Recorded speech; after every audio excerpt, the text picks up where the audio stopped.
All council members are present. We don't need item 3. Can I have a motion for adoption of the agenda with the amendment that the Pledge of Allegiance be moved to the 6 p.m. time slot? So moved. Seconded. All in favor, say aye. Aye. It's 5-0, unanimous. We're on to public comments for the items that are on the closed session agenda. So is anyone in the room like to comment on an item that's on the closed session agenda? Seeing none, is there anyone virtually who would like to comment? There are no hands raised in our virtual audience. Okay, so the council will move to closed session and will report out at 6 p.m. Thank you.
You're good to go.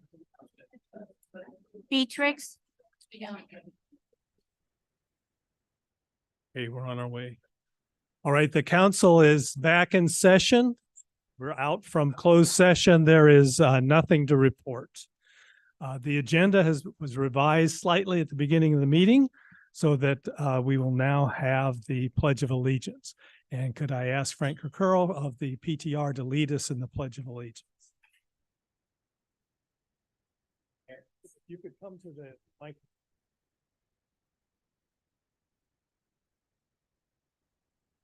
Thank you, Mr. Mayor.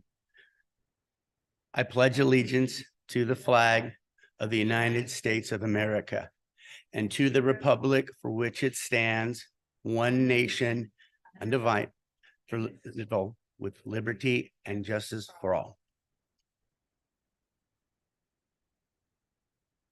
Thank you.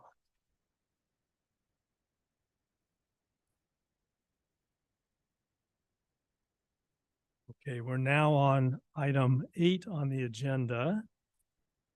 Just want to remind you that when we met on October 23rd, our last council meeting, during public comments honoring Beth Needle on her retirement after serving 10 years as executive director of the Lafayette Library and Learning Center Foundation, we received public comments virtually that were definitely not in accordance with our community values. Because they were made during the public comment section of a particular agenda item, we were able to recognize as soon as the words were out that they were not on the topic of that agenda item. And we were therefore able to warn the speaker that they were not on topic and subsequently get them off. At the end of that meeting, we asked staff to add it to a future agenda, a discussion of whether we should change our approach to hybrid meetings and public comments in the future. The staff recommendation is item 11D on the consent calendar tonight. For this meeting, all public items under this agenda item, public comments, must be within the subject matter jurisdiction of the city. All public comments under other agenda items must relate to that agenda item. If this directive is ignored following a warning by me, the city clerk, or the city attorney, the city clerk will mute the speaker. As we now open public comment on items not on the agenda, but within the subject matter jurisdiction of the city, I want everyone to be aware that we have an obligation under the First Amendment and the Brown Act to allow speakers to make their comments, even if they are not compatible with our community values.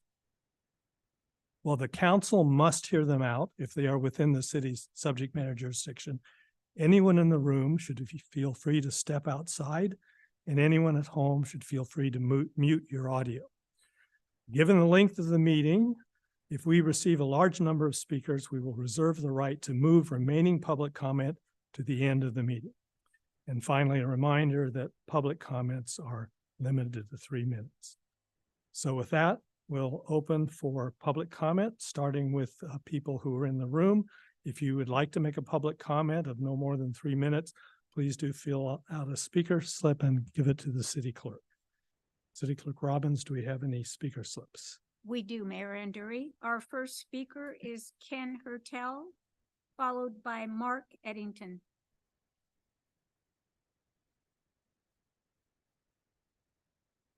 Good evening, Mr. Mayor, council Mr. members. Hertel, it's great to see you. Same with me. I'm sorry I have to be here under these circumstances.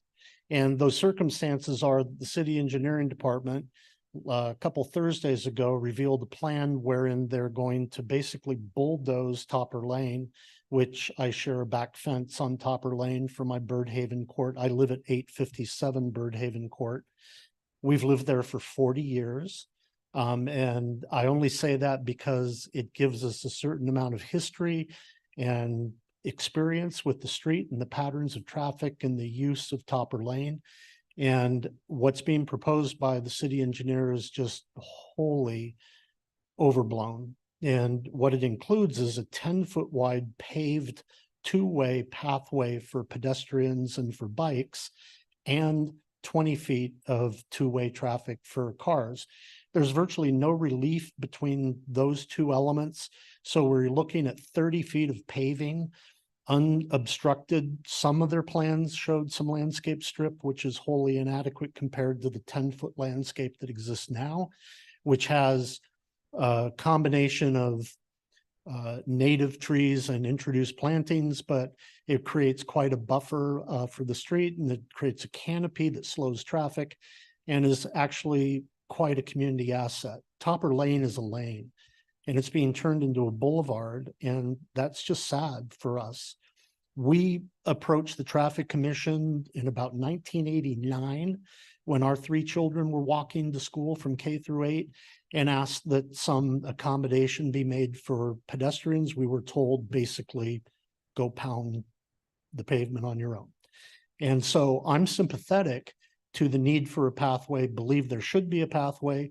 I love the turnover that's happened on my own street. We have a bunch of wonderful young families with young kids, and I want to accommodate them, but we simply don't need a 10-foot wide pathway. Thank you. Thank you. Are there questions for the speaker? Okay, none. Thank you very much. It's been too long, I've forgotten. Our next speaker, Mark Eddington, followed by Chris Fessenmeyer. Okay, Mr. Eddington, welcome. All right, thank you. Thanks, council members. I'll be quick. I'm fortunate or unfortunate to live next to Ken Hertel on 859 Birdhaven Court. So I'm definitely share a back fence to Topper Lane. So I have 2 kids that attend Lafayette Elementary School. So I definitely would be a beneficiary of a lane, not gonna a walkway, not gonna lie. But I do think the proposals we've seen from the city thus far are just egregious. There's no need for a 10-foot pathway. The traffic on Topper Lane is very limited to school drop-off and pickup hours. The rest of the time, it's actually quite open. So I don't feel it meets the need of that criteria to have that wide of a lane. I think we could very much get by with a very simple pathway. Doesn't need to be as complex as what's being proposed. And that, for me personally, I would be very supportive of a much smaller design that would incorporate the feedback from the neighbors in the community versus the proposal. I think that's on the table now. It's just gotten way too far overblown and doesn't really meet the needs of the broader community, if you ask my opinion. So that's all I have for my end. Okay, thank you. Are there questions? Okay, thank you very much. Chris Fessenmeyer, and followed by Michael Cobruno. Good evening, and thank you very much to the council for taking my input. Welcome. My name is Chris Fessenmeyer. I am a 4-year resident of Birdhaven Court, neighbors with Ken and Mark, previous 2 speakers. I live on the opposite side of the street that does not face Topper Lane. I have a 2-year-old and 4-year-old, one attending LES, and I would like to thank the council and the city for looking into the Connecting Lafayette project and the downtown schools and pathways. I would agree with the previous 2 speakers that the 10-foot path is not necessary for the kind of use cases that we typically see and that my family would use for the decade to come. I would say, though, that something is sorely needed. The status quo right now is unsafe. We do not walk with our kids on that road. We have to take cars. As a professional who's spent my entire career in green energy, I feel like we should be trying to do things to get cars off roads. And I hate having to drive a car to a school that I live less than a mile away from, because it's just unsafe. Yeah, I just want to say thank you. Thank you. Questions? No, thank you. Dan, and Dan, you'll have to help me with your last name, followed by Mike Griffiths.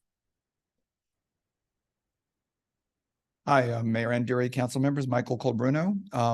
Recognizing that you have a long agenda tonight and you also have personal lives, I'm going to speak on behalf of the people who submitted the letter to the city, and I'd like them to stand. We have residents from Topper Lane and including some from Birdhaven, so that everybody doesn't get 3 minutes, but we're probably saving you about an hour. With that said, I'm very encouraged by the comments made from the Birdhaven residents. There's been some good developments, I think, since the letter was submitted. We had a very good call with Nirup Shrivastava and Patrick Gollier today, which I think is going to move this thing in a more agreeable direction, which I think everybody is in, most people, I should at least say, do not want a 10-foot pathway. That it truly is, as was previously stated, bulldozing a very bucolic street. I think what Mr. Gollier and Ms. Shrivastava are proposing is to go to MTC and CCTA and ask for some flexibility on the grant, because clearly it was overdone. I know some of the members of the council have come out to tour, and some of you have agreed to come out in the future. You can see what the impacts were. I think the neighbors showed you what the impacts would be to the community, to people's yards, to the vegetation. I think if there is flexibility put into this grant, I think we can head in a positive direction. And I think most people in the community will be very much in agreement that these safety improvements are needed. And I think we'll have a kumbaya moment where we all get along and we have safer streets for our kids and we preserve the neighborhood as it should be. Thank you very much. Okay, Mr. Colbruno, thank you. Other questions? Okay, thank you very much. Dan, followed by Mike Griffiths. Good evening, council members. I'm assuming I'm the right Dan here. Dan Nishimori. I'm a resident of 867 Birdhaven Lane, and I'm here to speak to the same issues that have been presented before. What I was presented at the recent October meeting, we had 3 options that were put on the table, none of which I felt addressed really what we need on a viable level. The class 1 pathway, it's grossly over-engineered for the amount of people that use that space there. The traffic flow doesn't support it. And there's an immense impact of what that's going to present for people that live on my street, for the people on top or behind me. So I would urge the city council to relook at what can be done with that space. There are some very reasonable solutions there, and there are some very reasonable solutions that don't have as significant of a fiscal impact upon the city. And they certainly don't effectively rape the character of Topper Lane. So I would appreciate the city council looking forward to other options. And I speak as a father here. For the past 10 years, I've served the position of human shield for my children, and I've walked that corridor, and it's a stressful situation for myself, for many of the parents here that have been through there. And I don't think it's necessary. There's some easy solutions there, and I would urge the city council to look at other options there. So I appreciate your time. Thank you. Okay, thank you. Questions? No, thank you very much. Last speaker is Mike Griffiths. Did Mr. Griffiths ask to speak on item 8? Do you want to speak on 14B? Not seeing anybody here. Okay. There are no hands raised in our virtual audience, Mayor Anduri. Okay, we will move on to item 9, sorry, the city manager's update. And I would encourage everyone in the audience who is here on this last specific item, we've got some interesting presentations coming up. So I know you may have to get back home, but we've got some interesting presentations. Thank you, Mayor, and good evening, everyone. It's truly wonderful to see a full packed hall. After Zoom came into the picture, we've had a few people, so it's good to have you all here. If you can give me a minute, I'll pull up my brief report to the City Council.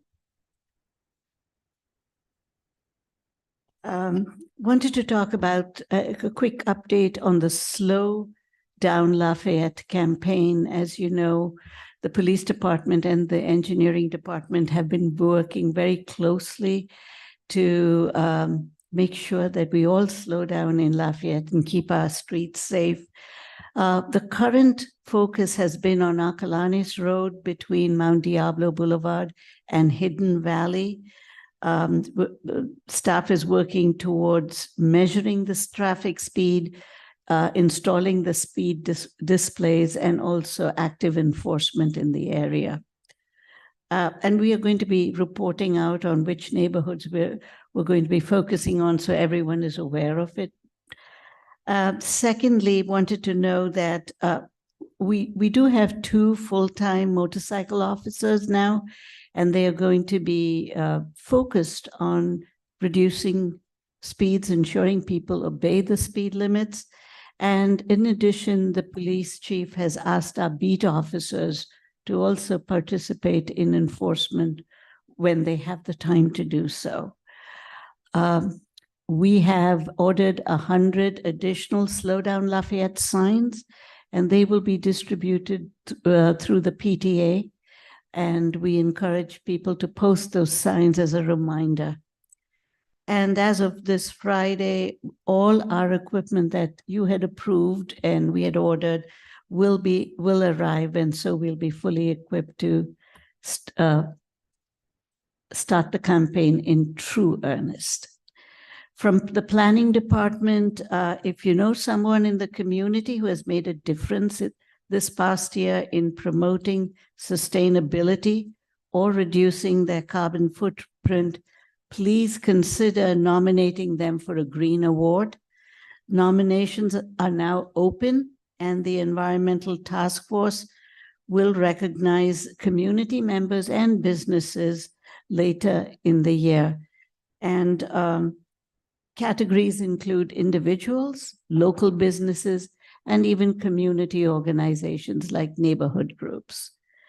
From engineering, storm prep is still underway. We're almost done cleaning out the grates. It's supposed to rain tonight. And we are focusing on the problem areas that we encountered in January when we had the severe storms. I'm sure everyone's waiting for this. When will the signal at Mount Diablo Court and Mount Diablo Boulevard be activated? Tuesday, November the 21st is the answer. And the engineering department has substantially completed the 2023 CIP projects, and they've started designing the projects for next year. That's all I have for today. Thank you very much. Are there questions for our city manager? Okay, thank you. All right, we're on to item 10A. As you all know, this year we've been celebrating 175 plus years of Lafayette history. Each month, Mary McCosker or someone from the Lafayette Historical Society has given us a 10-minute explanation of an aspect of Lafayette history. And until I saw on the screen, I didn't know what tonight would be. So Mary, I'll turn it over to you. Thank you very much. And I just would like to say before I start how much I've appreciated being able to do this and give you some information. And thank you too to the city and the city council for the support of the Historical Society. Okay, so we're talking about the Pony Express. The Pony Express has a short but romantic history, and it included the town of Lafayette. Due to long delays in getting mail or any communication from Washington, D.C. to California, a better mail service was needed for faster delivery. In 1845, it could take up to 6 months for mail to get to California by sea, shorter if the mail crossed by pack mule at the Isthmus of Panama. In 1860, it took 25 days for mail to go the southern route from St. Louis by way of El Paso, Texas, on stagecoaches to Los Angeles and then to San Francisco. After much searching, a central route that was almost due west was proposed. It was much shorter, but its use in winter had yet to be proven. The reason for faster mail service included the rumblings of an impending civil war. The government wanted to keep California and all its gold for the North. In addition, there were many people who had emigrated to the gold fields who wanted to keep in touch with relatives back home. In the 1850s, a company named Russell, Majors, and Waddell was a freight outfitter to the Army and to travelers on the Oregon and Santa Fe trails. In 1857, they had a large financial loss after 54 of their wagons were destroyed in the Utah or Mormon War. The firm did not get reimbursed by the government, which put them in shaky financial shape. The company hoped to make up for this with the contract to carry the mail to California. Their firm already had overland stage stations for mail and passenger service between the Missouri River and Salt Lake City. On January 27, 1860, William Russell learned that California Senator William Gwynn was supporting a contract for California mail service. The service was contingent on its readiness by April and the delivery of mail in 10 days. The route would be a central route, which would be open all year, even in winter. Saving hundreds of miles, the central route was needed as Texas was leaning towards the Confederate States, and mail would not be able to be sent via El Paso. Whoop. Sorry. Too far. Okay. The last train stop and telegraph terminus from the east was in St. Joseph, Missouri. It was decided this would be the starting point for the express service. Russell, Majors, and Waddell created a company named the Central Overland California and Pikes Peak Express Company to set up relay stations. The C, OC, and PP later became known to its employees as clean out of cash and poor pay. Incredibly, 5 geographic divisions were created, division managers hired, and over 150 relay stations between St. Joseph, Missouri, and Sacramento were set up. Word went out that riders weighing less than 125 pounds, who were of good character and could handle horses, were to be hired for $50 to $100 a month. Station keepers, stock tenders, and 80 riders were hired. The stations were initially from 10 to 25 miles apart.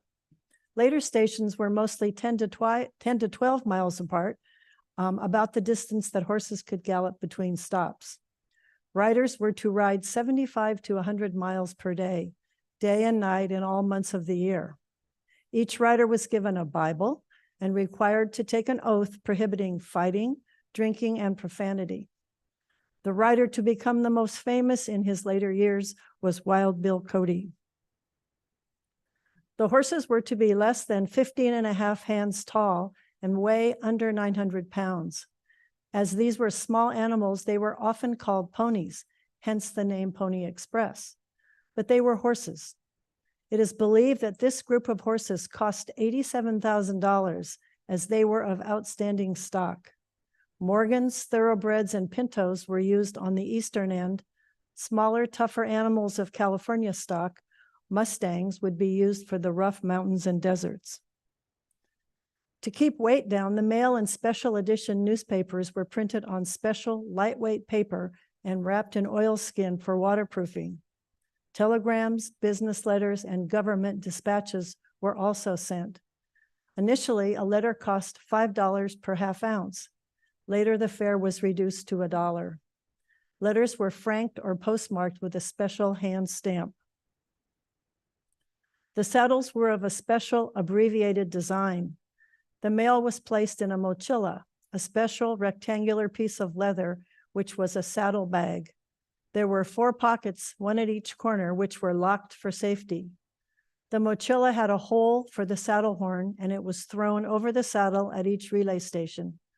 The weight of the rider kept it in place. The mochila carried 20 pounds of mail and 20 pounds of personal effects.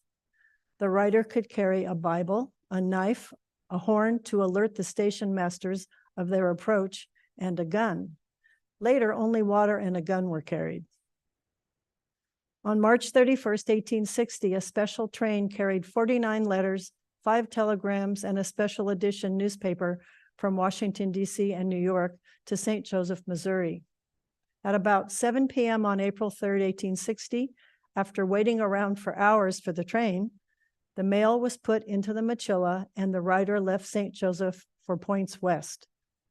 In San Francisco on the same April 3rd at 4 p.m., James Randall left with 85 letters to board the ship the Antelope at the wharf and travel to Sacramento. There, the mail was transferred to another rider and the eastbound overland service began. For the first part of 1860, there were weekly rides from each direction. There was a halt to operations for the Paiute Indian War from May to July 1860. Stations were destroyed and men were killed between Salt Lake City, Utah and Carson City, Nevada. Once over, riders then started out twice a week, including winter, until October 1861. A total of 308 runs were made for a distance of 616,000 miles. Lincoln's inaugural address in November 1860 made it from St. Joseph to Sacramento in 7 days, 17 hours. Although it was easy for eastbound riders to make the boat connection in San Francisco, it was not for westbound riders arriving in Sacramento. They were completing a long journey through all kinds of weather and Indian country, so their timing was never exact. Riders often missed the boat, which was to leave Sacramento at 2 p.m. on Saturday with no service Sunday. Then they had to ride overland from Sacramento to Oakland, where they took a ferry from Jack London Square to San Francisco. The route went through Davis, Fairfield, Cordelia, Benicia, by ferry to Martinez, Pacheco, Walnut Creek, Lafayette, and on to Oakland. Lafayette and these other towns became added stations. Lafayette House, run by N.P. Lake, was the hotel and way station on the southwest corner of Mount Diablo Boulevard and Moraga Road, where a Pony Express monument stands today. The rider came from Martinez, changed horses in Lafayette, galloped through Orinda, over Fish Ranch Road, then down Claremont Avenue, Telegraph Avenue, and Broadway. He then caught a ferry, the Oakland, for the crossing to San Francisco. After the first unofficial run through Lafayette, the Pony Express stopped twice more in 1860 and 17 times in 1861, always westbound. The completion of the nationwide telegraph network on October 1860 doomed the Pony Express. Service ended shortly thereafter. The venture never panned out as a financial success and bankrupted the owners. However, the Pony Express contributed to the Western frontier in many ways. The Central Route became the basis for telegraph service and the Transcontinental Railroad, which was completed in 1869. Faster mail from east to west was now a reality. California's loyalty remained with the North in the Civil War. The memory and legend of the Pony Express far outlives the short time it was in service. Several signs have recently been added along Highway 24 showing the approximate route of the Pony Express rider when he missed the ferry from Sacramento and had to come through Lafayette on his way to San Francisco. There are 2 signs on both East and West Highway 24 between Lafayette and the Caldecott Tunnel. Okay, and I just wanted to say thank you to my colleague Mary Solon for a lot of the information on the Pony Express. So now you know, and you all have a test that I have provided for you. So hopefully, if you have questions, you know how to get a hold of me, but really appreciate being able to do this. Thank you very much.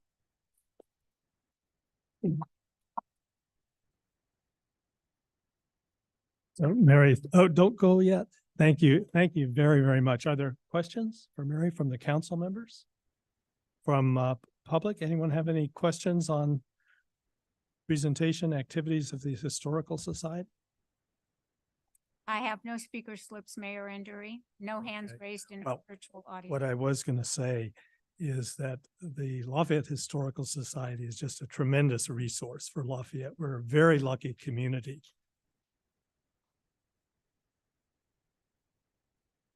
We're a very lucky community to have an organization that's dedicated not just to collecting the physical reminders of what happened here on this space, but also the the recordings, the interviews that they do that are just going to be much more valuable as time goes on. I would encourage everyone, if you have a chance, to visit the Historical Society's room, which is on the library campus on the first floor, and just see what's there. It's very inspirational.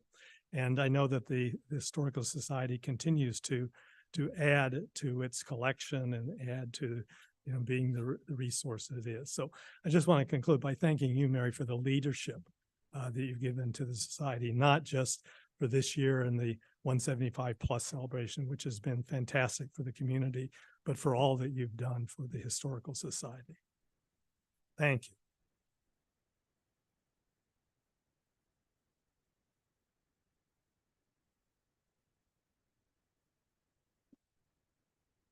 Right. Now, the next presentation is from David Kruger, Executive Director of Recycle Smart. Welcome. Good evening, Mayor, Council, members of the public. Thank you very much for having me here. As most of you probably know, Recycle Smart is the easy way to say Central Contra Costa Solid Waste Authority, which is a group of local governments that have joined together to manage their garbage and recycling together as a group as opposed to individually. And so the authority includes, of course, Lafayette, Orinda, Moraga, Danville, Walnut Creek, and adjacent areas of the unincorporated county. So we have a small staff at Recycle Smart, and among the things we do, we provide public education about garbage and recycling. We try to make sure that the authority is compliant with all the state laws, and there are many state laws about garbage and recycling. And we manage the service contracts with the companies that collect the materials and sort the recyclables. We have Republic Services doing most of the work, doing the collection. And then we also have Mount Diablo Recycling that does the sorting of our recyclables. And tonight we have from Republic, we have Anthony Mann, who's the Western Area Vice President and our acting general manager locally. And we have Kimberly Lamb here as well, who I think many of you probably know. Again, thanks for having us. So as I said, one of the things Recycle Smart does is we manage the contracts with the service providers. And one of the reasons I'm here tonight is we've had some recent service problems. We know it's really started back in COVID, but I think that's no longer an excuse. We really should have solved these problems by now. The biggest problem being picking up garbage on the scheduled day. And recently, the last couple months in September, October, we had maybe some of our worst months of being able to pick up on the scheduled day. We recognize that this is not acceptable, and we are working our hardest with Republic to try to solve the problems. And we feel like we're starting to get a handle on it. Actually, the last couple of weeks, and I think Anthony will address this, have been really good, very good at on-time service. So hopefully we can keep that going and give you guys a service that, you know, the ratepayers are paying for, you guys all deserve. In terms of what Recycle Smart's doing to try to make sure that the service stays up to quality, we do have in our contract with Republic liquidated damages, we call them, or fines that we can assess when things don't go well. And we work on a daily basis with Republic. They give us daily reports on how many routes are open, meaning there's not a driver or a truck, and how many aren't completed from the next day. And we also take calls from the public and work with Republic to resolve any complaints that we receive. One of the major things that we've done in the last year, starting in March, is we renegotiated our contract with Republic, and we tried to build in some ways to ensure service quality. We made sure there was additional resources for Republic to help them have the resources they needed to keep the service up. And we conditioned future rate increases on good service to provide a really good incentive for them to do so. So that was our new contract. One of the changes in that contract is that we took one of our liquidated damages, one of the fines we used to have for missed pickups, and we changed it into a customer credit. When we had the fine, when there was a problem, when there was a missed pickup, the money would go to the authority. Well, we don't need the authority. We're not the people. We don't need the money. We weren't the people who were inconvenienced by the missed pickup. We felt the customer should have the rebate in the instance where there was a missed pickup. So now any of you, if you have a missed pickup, it's not picked up in the scheduled day, and the Republic doesn't get it by the next business day, you can call Republic and you can get a credit that's equal to a quarter of your monthly bill. So that's a new thing in our contract that we exchanged the fine for. Another thing that we've done recently, we actually sent a formal letter on October 6th to Republic stating that they were out of compliance, and they're working on a formal response to us, a plan on how they're going to achieve it. They've already put some of that in place. As I've said, the last couple of weeks have been really good. So we put them on notice for that. And then the last thing we can do is we've decided that when this contract is up with Republic, as opposed to just extending it, we are going to go out to a competitive RFP, in part due to some of the service problems we've had over the years. And the contract isn't up for a while. It doesn't expire until February 28th of 2027, so quite a while in the future. But these processes, actually, these RFPs for garbage service take a long time. And lately, it's taken a lot of time for companies to purchase garbage trucks. It can be up to 2 years. So we're starting the process now to get a jump on it. And to try to have more competition, we've structured the process by breaking the services into different pieces, because there are some companies that can't provide all the services, but they can provide some of them. So we're starting out with those services that happen after collection, like sorting the recyclables, composting the organics, burying the garbage, transferring materials to where they need to go. And we're working on that first and hope to have that wrapped up in a year by November 2024. And at that point, in November 2024, then we would go out to bid for collection. Once we know where all the material is going to go, we can tell people proposing on collection, okay, well, the recyclables are going to go here, compost is going to go here. So that's our plan. And we would select the collector. It could be Republic again, it could be a new collector by September of 2025. And then that would give them enough time to purchase all trucks they would need to provide collection by 2027. This is we're actually a large service district. It's a large contract. It's over 50 million a year.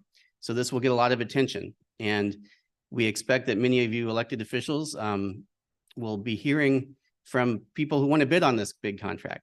Of course, Teresa and Gina, who are on our board, they are familiar with all this, and they could probably given my presentation, but I'm helping them out here a little bit. I'm going to reiterate something that Gina, Teresa, and the board passed that could affect other people that aren't on the board yet, but might get appointed to the board during this very long process. And that is, we put in some process integrity guidelines just to prevent any appearance of impropriety in the process. And just briefly, what the policy says is we reiterated the state law about campaign contributions, which says that nobody that's going to be proposing on these services can contribute more than $250 to someone who's going to be making a decision on the award of the contract. And so if someone were to be appointed from the council to the board, then we'd have to return any contributions you'd received from any proposers that were over 250 in order to vote on the contract. For gifts to anyone involved in the process, we've gone beyond the state law, decided to be stricter so that no one who's proposing on it can give any gifts of any amount to anyone that's on our board or myself, any staff members, any consultants that are working on it that would have any influence. And then finally, we've set some guidelines on how communication with proposers is going to occur.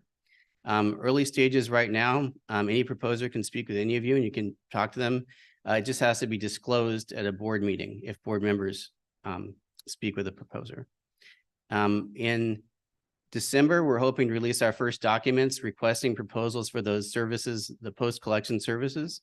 And at that point, then all the communication has to be according to the rules in those documents, which are generally, they would email the appropriate contact person at the authority with any questions they would have about the RFP. So that basically describes our rules and our process. At this point, I think I'm going to turn it over to Anthony Mann. As I said, Anthony is our area vice president, and he's acting as the general manager locally. And he's going to talk a little bit about Republic's, what they've been doing lately to really make sure you guys are getting good service. Thank you.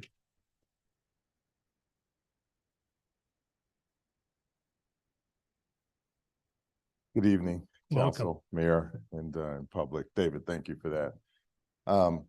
So again, Anthony Mann, he's introduced me, Area Vice President, been for the company for a little under a year. And in the last 30 days is the interim GM here where I now live and sleep. But I think David, he called it out at the beginning, right? This is just, our service has not been acceptable. And so we're doing everything we can to fix that right away. And we have had some encouraging results the last few weeks, just as it relates to missed pickups and open routes. From my leadership standpoint, I'm really just trying to build something that's sustainable and durable in terms of process. And I think we're doing that. So we'll keep knocking on wood. I'm not claiming any victories here. We just want to continue to show you guys what it needs to look like, right? And it has done that the last few weeks for sure. But just, you know, easy things to just talk about. We've invested in people, more people. We've invested in equipment from a truck standpoint, more trucks, and then more individuals to fix trucks when there's breakdowns, right? So that's easy enough. But that in itself has driven the results that we're seeing over the last couple of weeks. We have a corporate executive that is responsible for operational effectiveness that has also worked because, again, David kind of mentioned it has been since COVID, right? So we're talking about a few years in terms of this issue. So we're still trying to build stuff that's sustainable. So that plan will be more detailed and rolled out. I know Teresa and Gina, you guys will get it as board members in terms of what we're doing to solve the problem. So, and again, this is about building process and then just getting results continuously, right? So again, that customers get trash picked up on the day that they're scheduled. So not much more for me to say, except for, you know, we're focused on it. I'm encouraged by the results. We just got to continue to show that, and that's what we'll do. Thank you.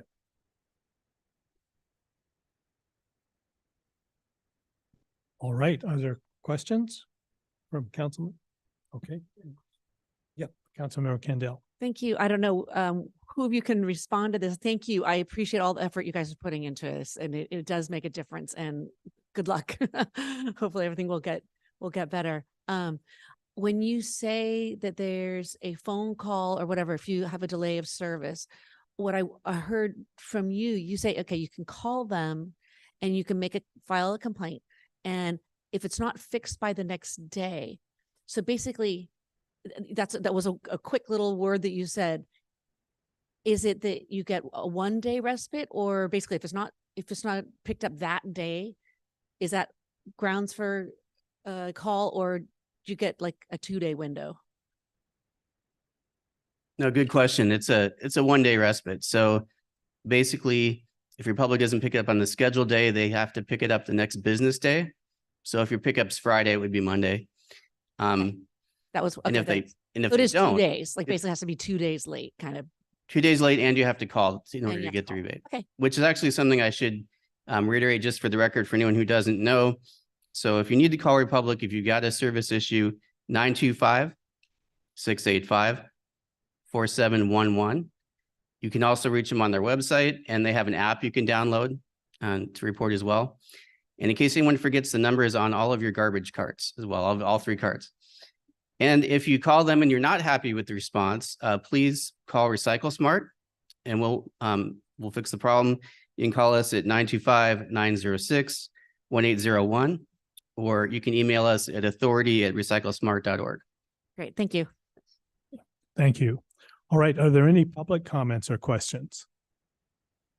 We have Mayor speaker Anderson, slips. I have no speaker slips for persons in the community hall, and I have no hands raised in our virtual audience. Okay, I saw a hand in the back. Did you want to fill out a slip and make a comment? You can make your comment, then fill out a slip. We're on a tight schedule, so you're good for it. And yes, you just fill out a speaker slip. I'm projecting. I just wanted to say, thank you guys for coming. And my experience with Recycle Smart and Republic Services it's been up and down. During COVID, oh my God. I mean, weeks and weeks and weeks would go by and we didn't get our things picked up. But since COVID, it's been really good. And I live on a hill. You have to have special truck. And I have to say, the drivers, they're all fantastic. And I really appreciate it. And I did get my $13.25 credit because I did get it missed. But as far as the calling, I call for my whole neighborhood, because if I don't get picked up, none of them do either.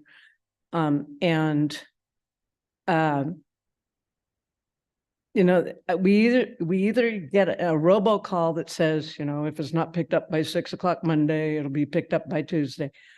And then if that doesn't happen, then I call, and you know, it goes back and forth. But all in all, I think it has improved quite a bit since COVID.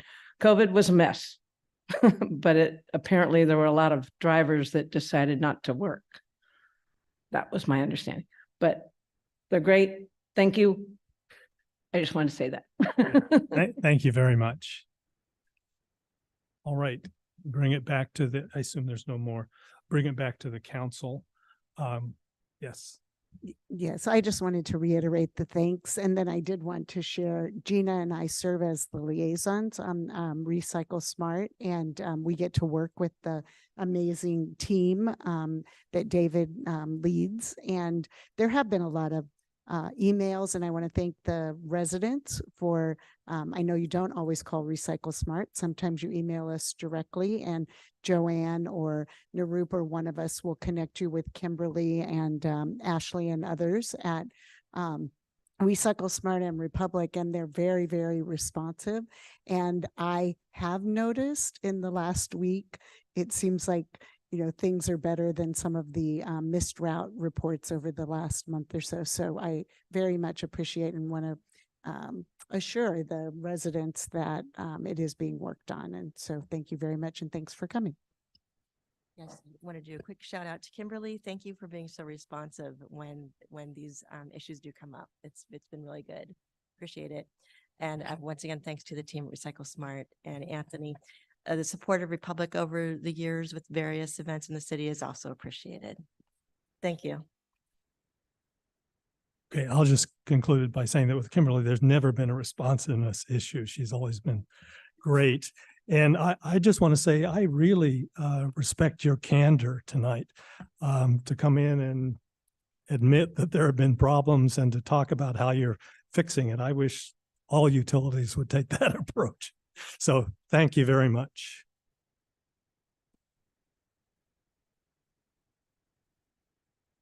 On to item 10C, Park Trail and Recreation, update on goals and accomplishments.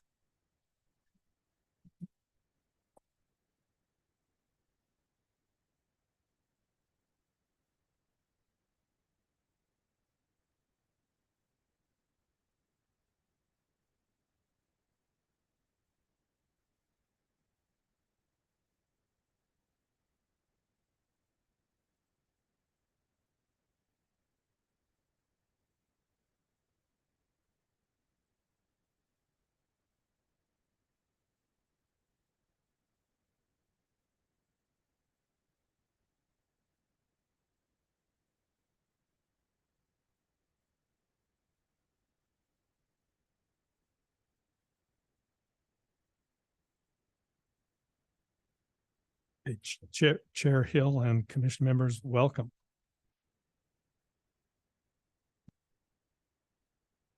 Turn the microphone.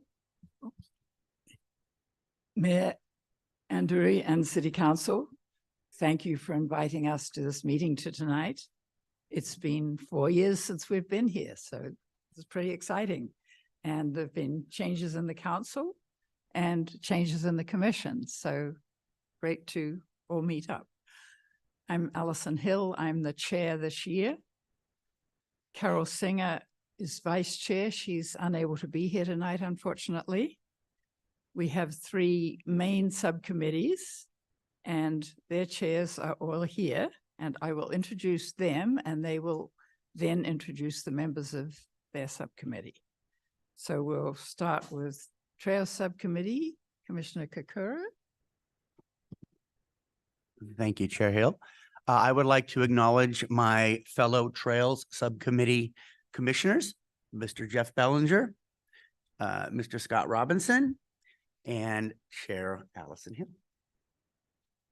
And then we have our Parks Subcommittee chaired by Commissioner Dixon. We have four commissioners on the Park Subcommittee. I serve with 3 dedicated community members. 2 are long-serving, Carol Singer and Joe Doherty, plus our newest commissioner, Shane Reisman, recently moved to Lafayette and jumped right into responsible volunteer service. The Park Subcommittee meets once per month to review parks projects, maintenance, operation, and sustainability. And moving on to the Community Center Subcommittee, chaired and totally manned by Commissioner Parmalee. Thank you, Chair Hill. I serve on the Community Center Subcommittee in a liaison capacity, working directly with Director Karayanagi. We discuss successes, challenges, and ongoing operations of the Community Center. Thank you. And we have had an ad hoc committee for the Hamlin Nature Park. Not much has been happening there, except a major slide, which is almost repaired. So we hopefully will get that underway again. In terms of our whole commission, some years ago, there was a study from Stanford University of all the city commissions, and we were fairly happy to come out as being described as an operations committee with ongoing duties and working with staff. And we have a list of our ongoing duties, which are before you. And then we'll have commissioners talk about some of those. Commissioner Dixon will talk about our many partners who help us get these things done. Thank you. So Lafayette is a sought-after city that thrives due to our small but mighty and knowledgeable staff and its strong partnerships with our dedicated volunteers.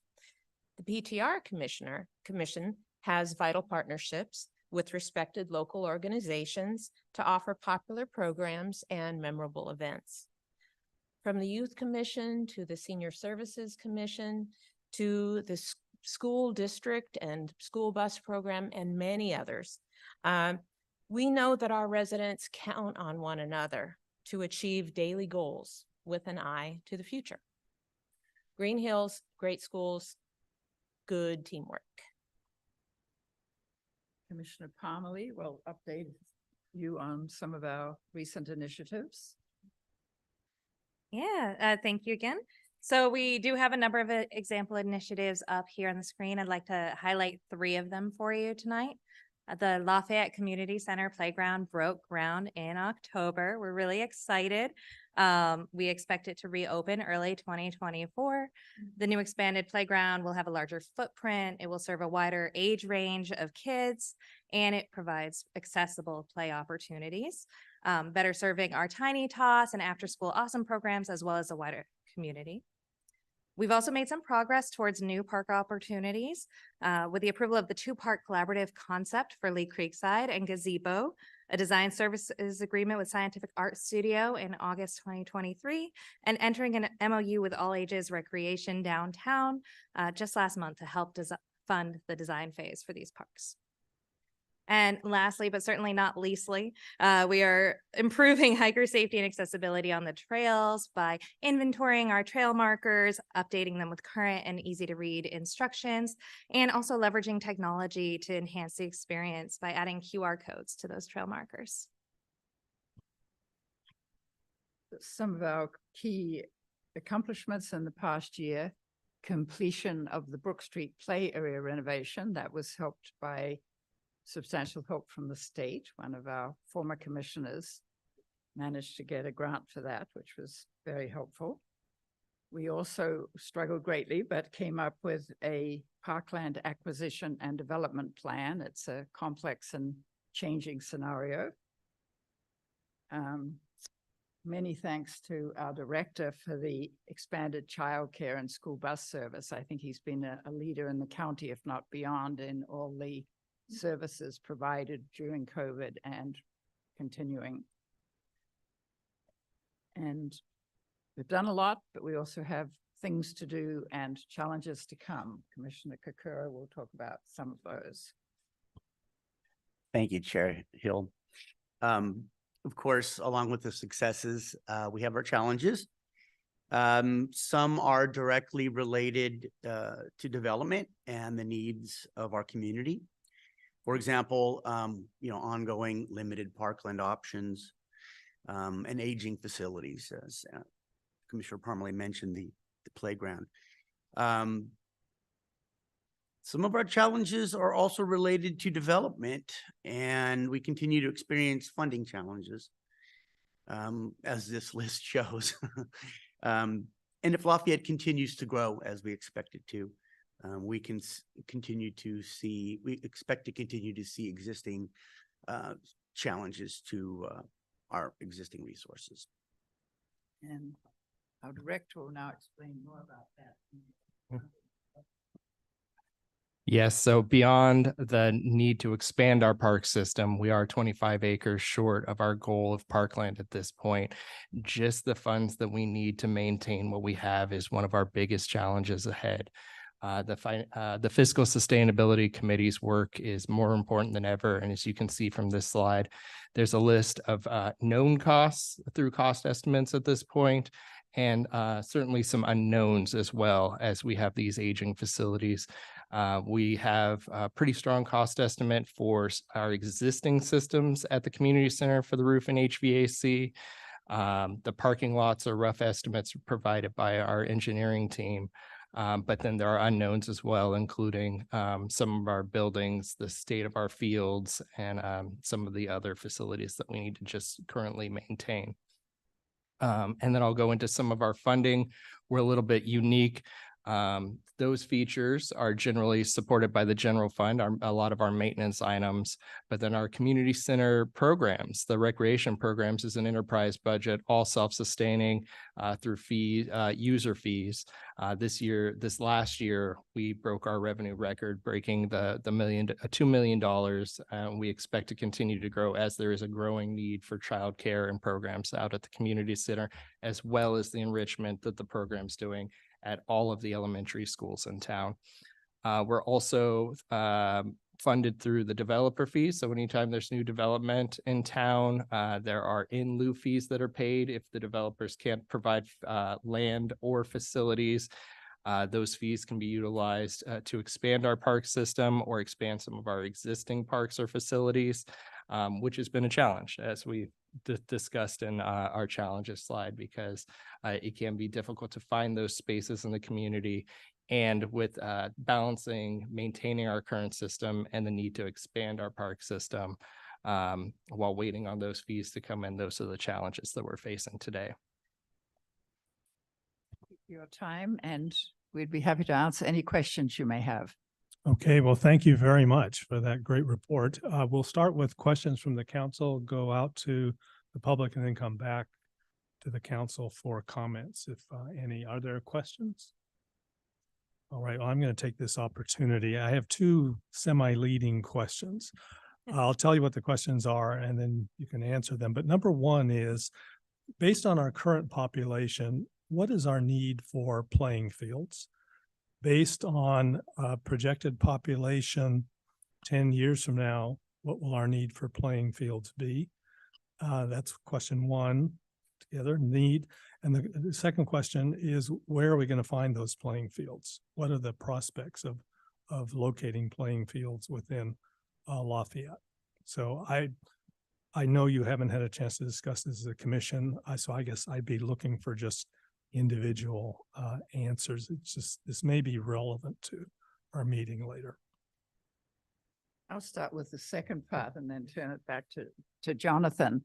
Over the years, the commission has looked at every vacant lot or possible space in Lafayette without a great deal of success. There really is not, given Lafayette's topography, there are not many flat spaces, let alone that are available.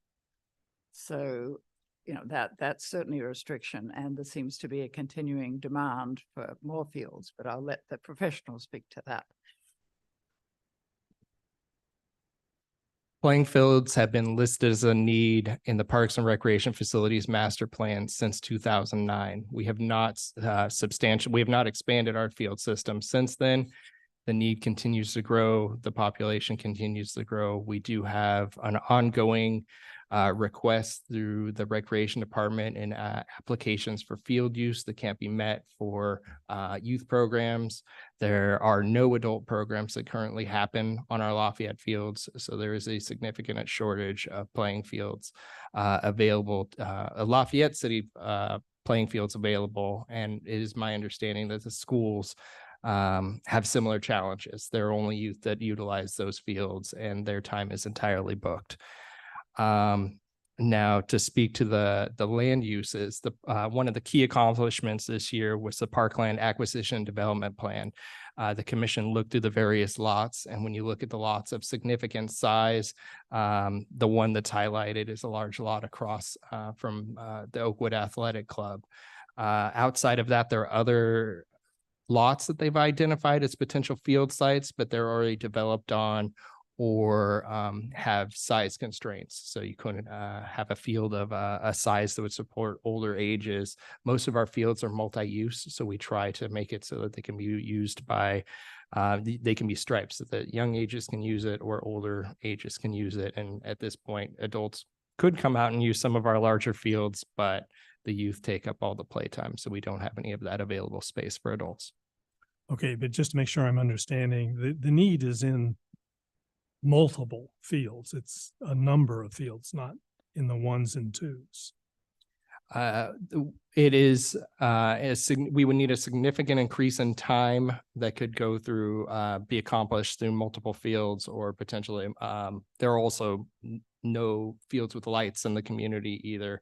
So expanded use times. The commission's actually done studies in the past where you look at the amount of time that you can be gained through the addition of synthetic or lights, or synthetic and lights. Lights is your greatest increase in available field time. Obviously, a whole new field would be your greatest impact. But then synthetic turf has sort of a less significant impact beyond the lights, but it would increase available field time. Okay, thank you. All right, are there any comments? Oh, sorry, questions or comments from the public for the commission? Mayor Anduri, I have no speakers slips for persons in the community hall, and I have no hands raised in our virtual audience. Oh, do I have? Okay, we'll need a speaker slip. Sir.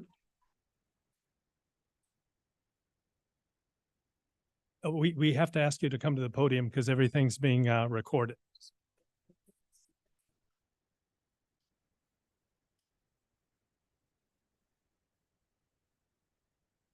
Could you please just clarify, is the property you're talking about opposite Orchard Nursery the one that's also referred to in some of the zoning planning as the De Silva property? That was one of the largest lot that they had identified for sports field use in the Parkland Acquisition and Development Plan. Yes. Thank you. Okay, thank you. All right. Okay, so we'll close the public comment on this item. I'm bringing it back to the council for comments. Okay, I just want to say you only covered a few of the accomplishments here, the key accomplishments and things you're doing. Some of the other example initiatives are just so valuable. The growth of the childcare programs, PTR, that's just been so essential during COVID. So, thank the pop-up recreation for all ages. I mean, all of this has just been so valuable to the community. So, thank you very much for all you do. Jeff, would you like me to proceed with the proclamation? Okay. Now, one of the glories of Lafayette is our trail system. And we really thank the PTR and particularly the Trail Subcommittee for all you do to maintain this trail system, which is so valuable for all our residents and sets Lafayette apart for other communities. But during your presentation, you mentioned partners who help with this. And with our trails, we have a great partner. And we actually have a proclamation to recognize and thank one of those partners. So I'm just going to read the proclamation and then introduce the representative of the organization. And then I hope we can all have our picture taken together as we present the proclamation. Okay. Whereas the city of Lafayette has responsibility for 5 single-track dirt trails as well as a significant trail network in the community park. And whereas the Parks, Trails, and Recreation Department and Commission strive to maintain these trails for the benefit of Lafayette citizens and others, and whereas these trails are kept in user-friendly shape primarily by volunteers, and whereas the Save Mount Diablo Trail Dogs are a very significant volunteer group providing considerable effort to improve and maintain the city's trails. Now therefore be resolved that the City Council of the City of Lafayette does hereby proclaim January 30th, 2024 as SMD Trail Dogs Day in Lafayette. So we have Representative Carol Lane from the Save Mount Diablo Trail Dogs. I'd like to ask her to come forward. And if council members could come down to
All right, so we're on to item 10D, which is subtitled Continuous Excellence.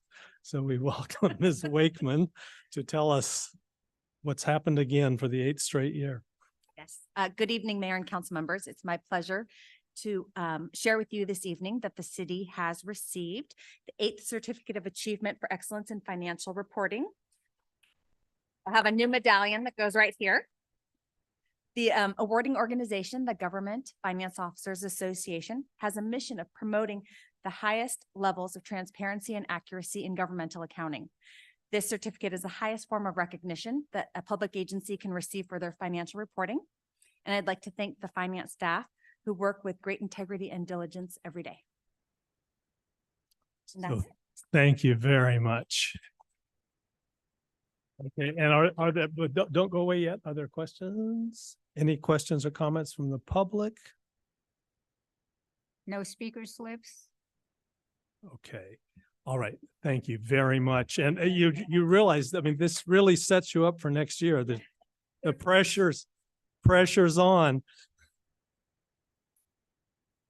Okay, we're on to the consent calendar. Is there any council member who'd like to remove an item from the consent calendar?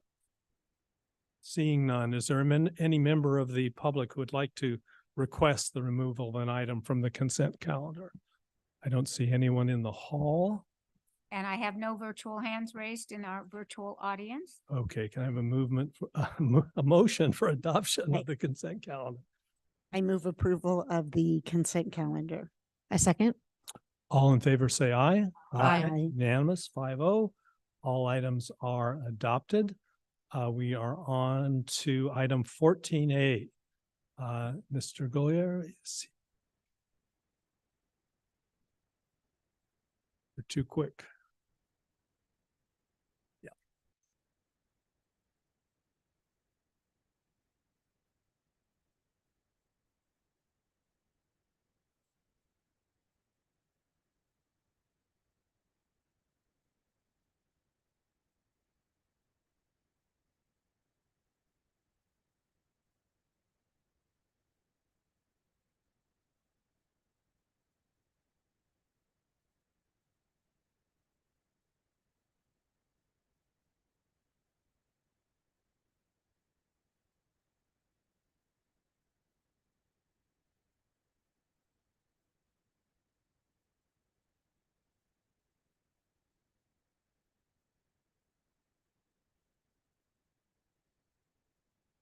Lift up those little things.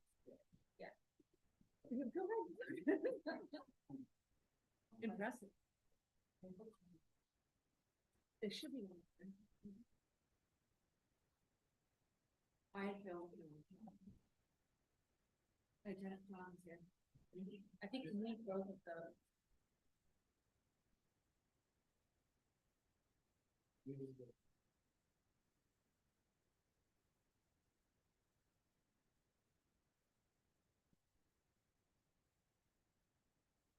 Great.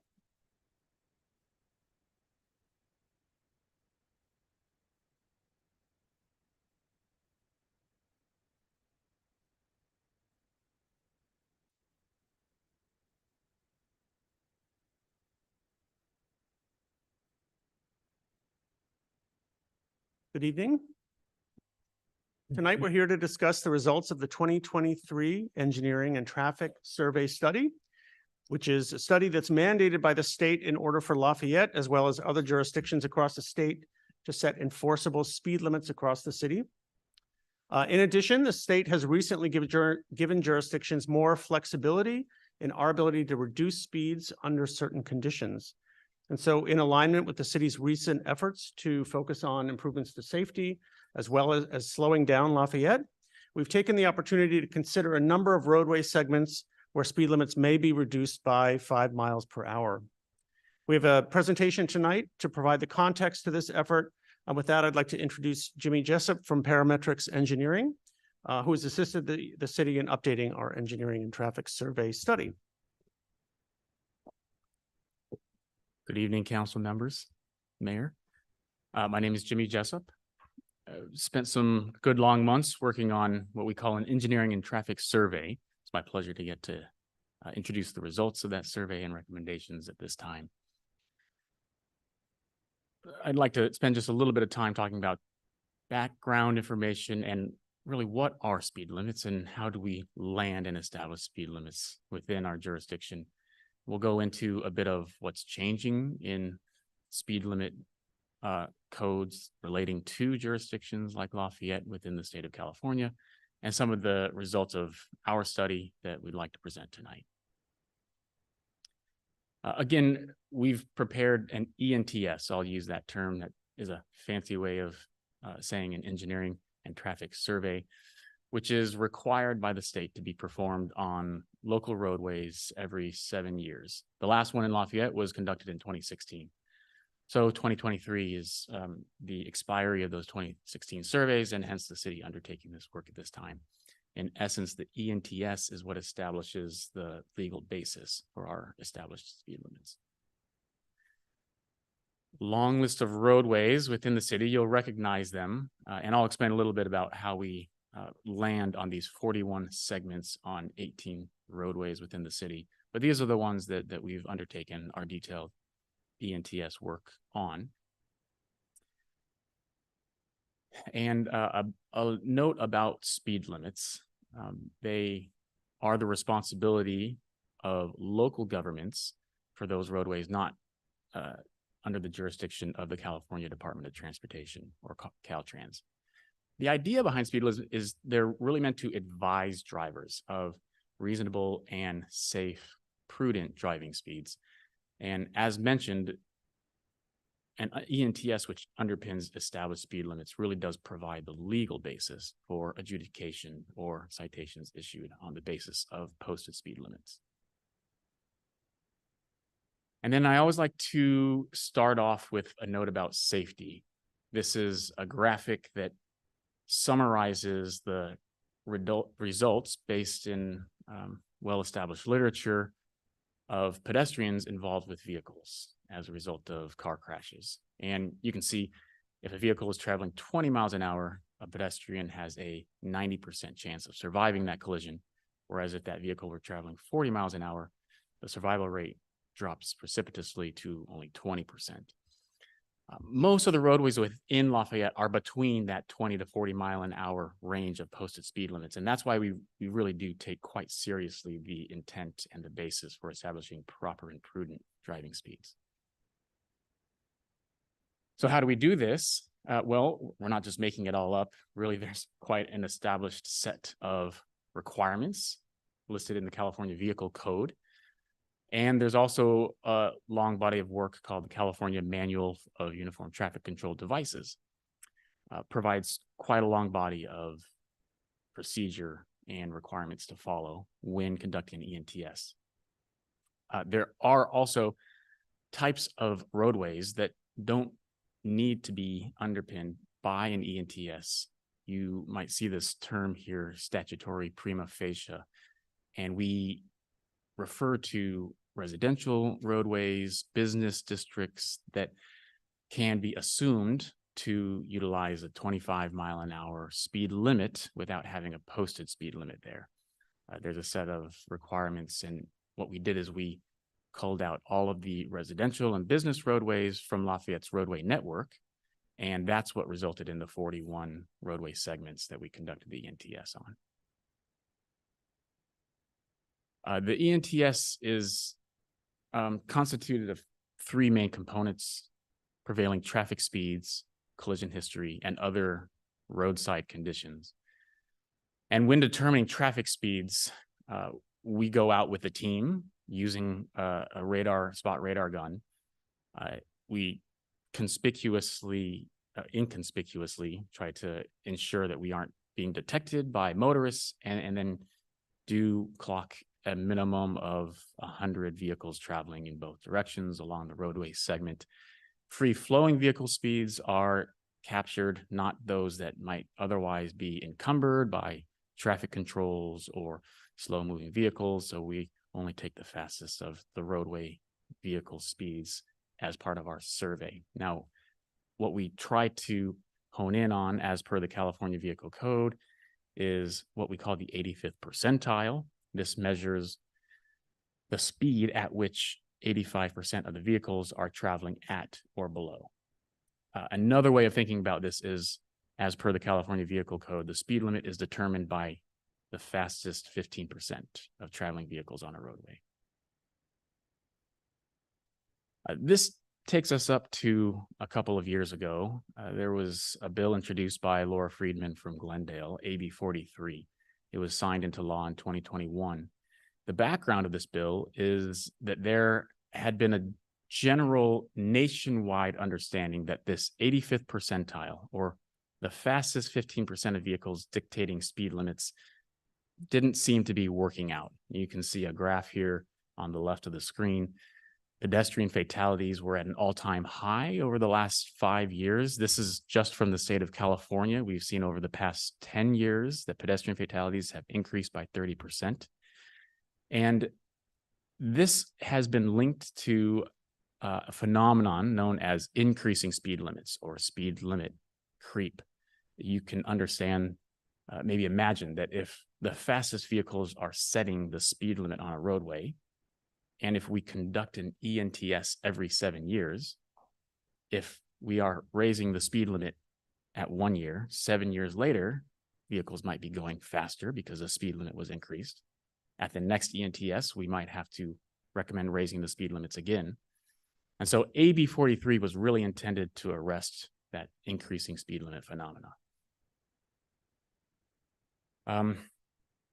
There's really quite a good body of emphasis in AB 43 on not just safety, but for the first time, an ENTS is required to take into account the presence of vulnerable roadway users, including children, seniors, persons with disabilities, and the unhoused when setting speed limits. There's also two provisions that do allow for reducing the established speed limit on roadways if it is indicated as a safety corridor, or if that roadway segment has high adjacent pedestrian or bicyclist generating land uses. And if there have been no roadway modifications, AB 43 allows for keeping existing speed limits unchanged. Again, this goes to arresting the increasing speed limit phenomenon. Here are some numbers on a table, just to give an example of how we conduct an 85th percentile exercise after measuring speeds on a roadway. I'll take this top line as an example. If we measure the 85th percentile speed at 38 miles an hour, as per the California Vehicle Code, we're required to round to the nearest 5 mile an hour for establishing a speed limit. So then we would say the speed limit could recommended to be 40 miles an hour. There are ways to round that number down. So we might be able to round to 35 mile an hour. But what AB 43 does is it offers these extra provisions. So for instance, for roadway segments in a city's network that are part of a high injury corridor or have had excess safety collisions, that recommended speed limit could be reduced to 30 miles an hour. Or if in the old way of conducting ENTSs, we would typically recommend to raise the speed limit. AB 43 allows for the recommendation to keep speed limits at their established levels. There's really quite a number of other changes under the hood for AB 43. It enables speed limits to be established below 25 miles an hour on the basis of an ENTS. It also extends the validity of an ENTS from 7 to 14 years. And there's a lot more detail that has been added to the 2023 update of the MUTCD. This just gives a couple of screenshots of how we conduct the survey itself and how we are really investigating the roadside conditions of every roadway segment within the 41 segments in Lafayette. And our recommendations as a result of this work is to keep all speed limits within the city unchanged, with the exception of the 8 roadway segments that are listed on the screen. These 8, we recommend reducing the posted speed limits by 5 miles an hour. Again, on the basis of both the AB 43 provisions and the speed surveys that were conducted. And one other aspect to note of AB 43 is that it allows for the reduction of speed limits to occur no sooner than June 30th of 2024.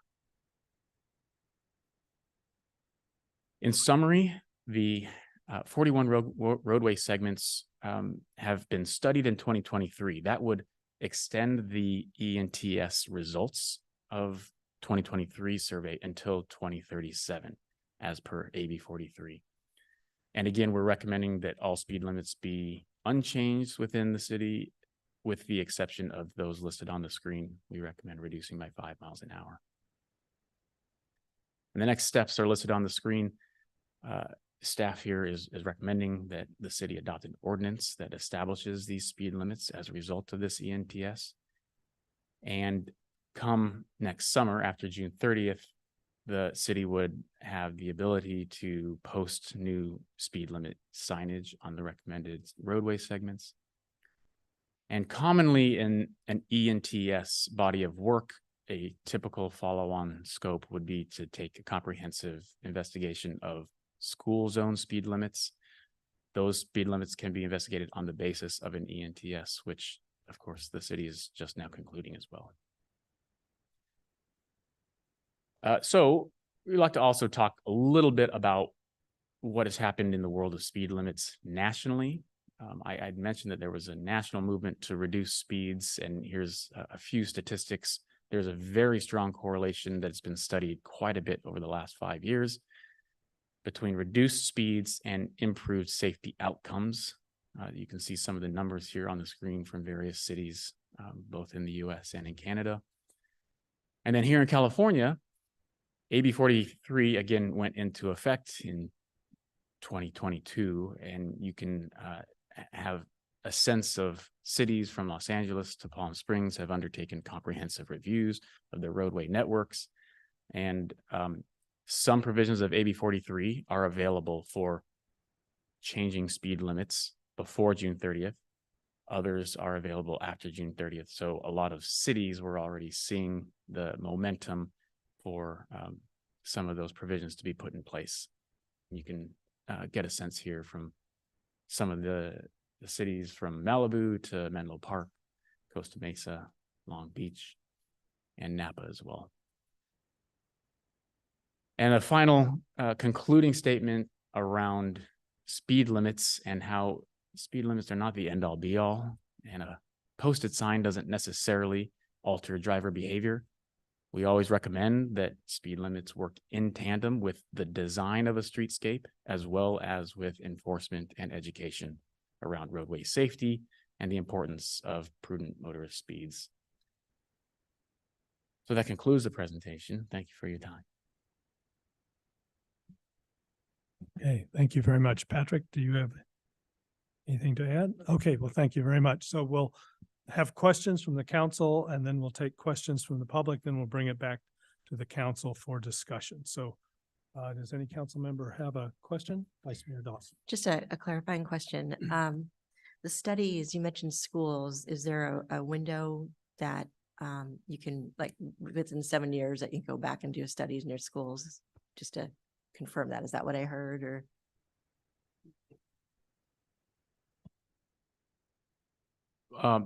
The citywide engineering and traffic survey is valid for 7 years and would expire at the end of 2023. The school zone speed limit establishment has to be underpinned by an engineering and traffic survey. Oh, okay. So the citywide ENTS step would come first. And once that is confirmed, then it's valid for 14 years now. So a next step would be to take a look at the citywide school zone speed limits. Okay. Okay, Councilmember Garinger. So I listened the other night at Transportation and Circulation, so I did hear about the schools and why they weren't included here, and appreciate Commissioner Carr asking that question. So when will, I know we've been talking about specifically looking at the schools and reducing, potentially based on the data, reducing the speed limits around the school. Do we have a sense of, now that we have this done, when we'll be doing that? Yeah, we're going to be working with parametrics, and we're looking at starting that next month. So that will take a couple months, and then bring it back here in the winter at some point. Okay. For an ordinance. I do want to remind the council, however, that we do have a lot of existing reduced speeds around schools. So what this updated study will do will take a more holistic look at all the schools across the city, and also ensure that the locations of the signs are aligned with current state guidance, which has been updated over the years. Okay, and then may I ask another question? So on this, I see that these would take effect in 2024. And I know that we received some questions about why we're bringing this tonight, moving the ordinance, forward tonight. Is there a timeline for us to pass this ordinance so that it can take effect in 2024? Or if we thought that we could use, a little bit more time for outreach, is there a reason why we wouldn't be able to extend it beyond tonight? We could, one option is we want to make sure we have an engineering and traffic survey adopted by the end of the year in order to maintain enforceable speed limits. So we could retain the existing speed limits citywide by December 31st, and then take the winter and spring to reevaluate those eight segments. That's an option. So thank you very much. Love, great report and great explanations. My only question is the Mount Diablo Boulevard from First to Pleasant Hill Road. So as I understand it, the prevailing speeds are 39 miles an hour, but these new laws let us round down 39 to 35, and then we can go jump all the way down to 30. My question is, just reducing this, we've always been told by Chief Ben that just reducing the speed limits doesn't work. I mean, he said that to us many, many times, right? And is there a plan for us to do things that we know help reduce speeds, narrowing the lanes and all that stuff? Do we have any plans to help people just naturally go slower from that 39 miles an hour rather than just posting a speed? In enforcement, like Ben says, doesn't work either. Yeah, we've been making changes along that corridor, and there's medians. We've got a new signal that's about to be turned on in a few weeks. now that it has been identified as a high injury corridor as part of our local road safety plan, it gives us a bit more momentum in moving forward on engineering changes along that corridor. There are options to restripe with narrower lanes, Okay. pedestrian improvements, as well as, the police now have the big speed boards, which are proving to be effective in reducing speeds somewhat. So there are tools that we can use in addition to reduce. Good, and they are on the plan then. We're honestly thinking about, okay, all right, thank you. Sorry, one more quick question. I was seeing that most of Lafayette's downtown streets don't qualify as a business district. Can you define then why it doesn't? Want to take that? Sure. Yeah, AB 43 has a pretty neat new definition that is introduced into the California Vehicle Code called a business activity district. And that does allow for the establishment of a district-wide 20-mile-an-hour speed limit. Unfortunately, the requirements of that definition are stringent, and one of them that Mount Diablo Boulevard corridor does not meet is a traffic control every 600 feet. It's really just the way that the roadway is designed, and when the law was being written, it was intended for very tightly knit, gridded downtown corridors. So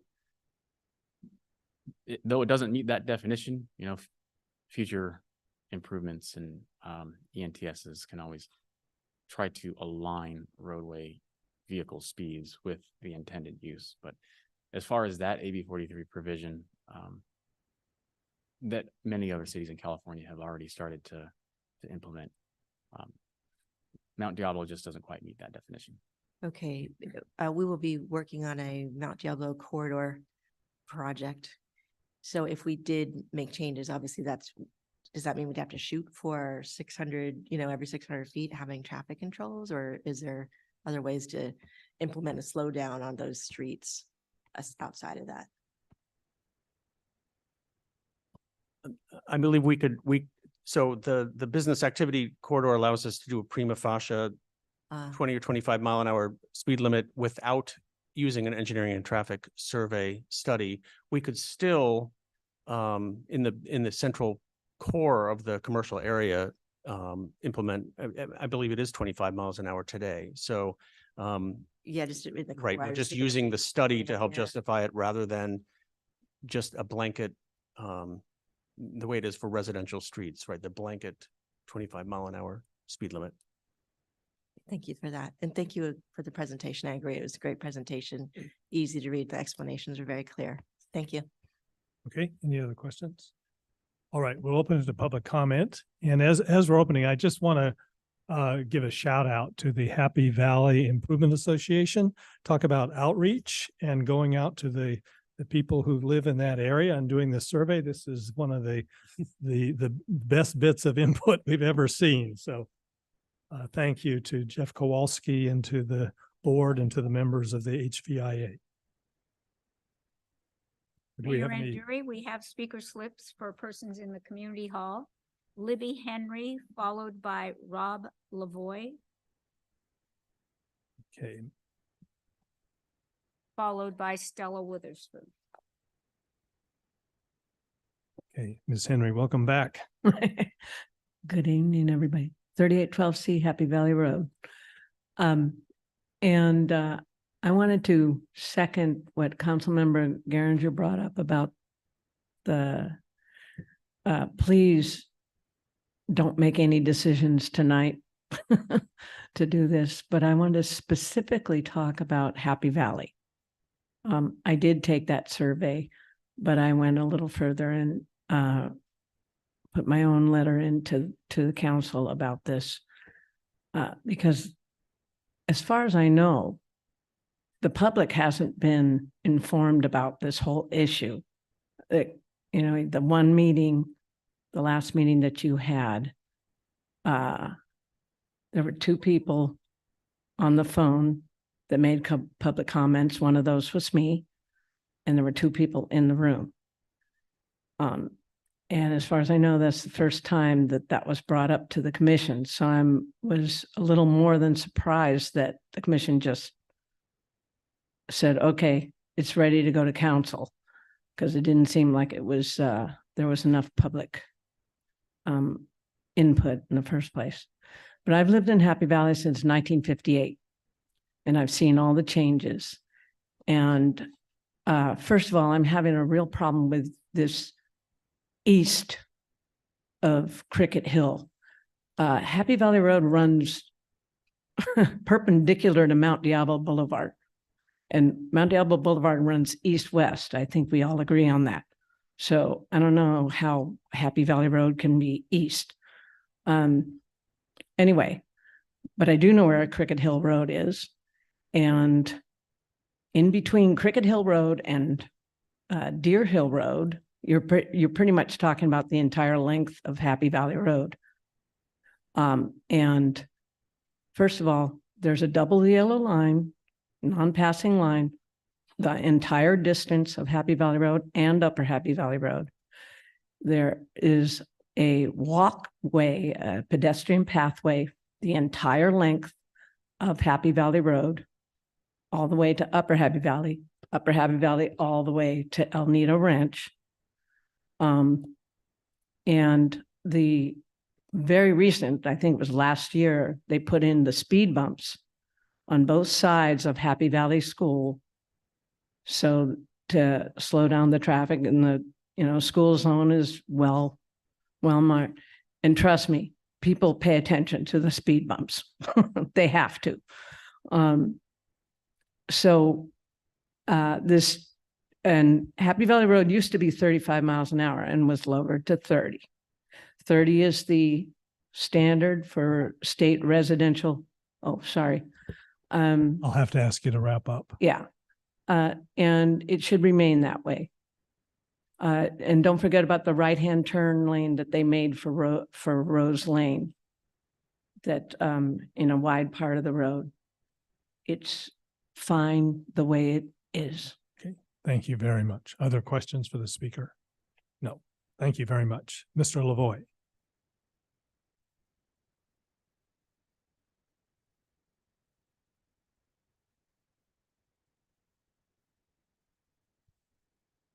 Good evening, everyone.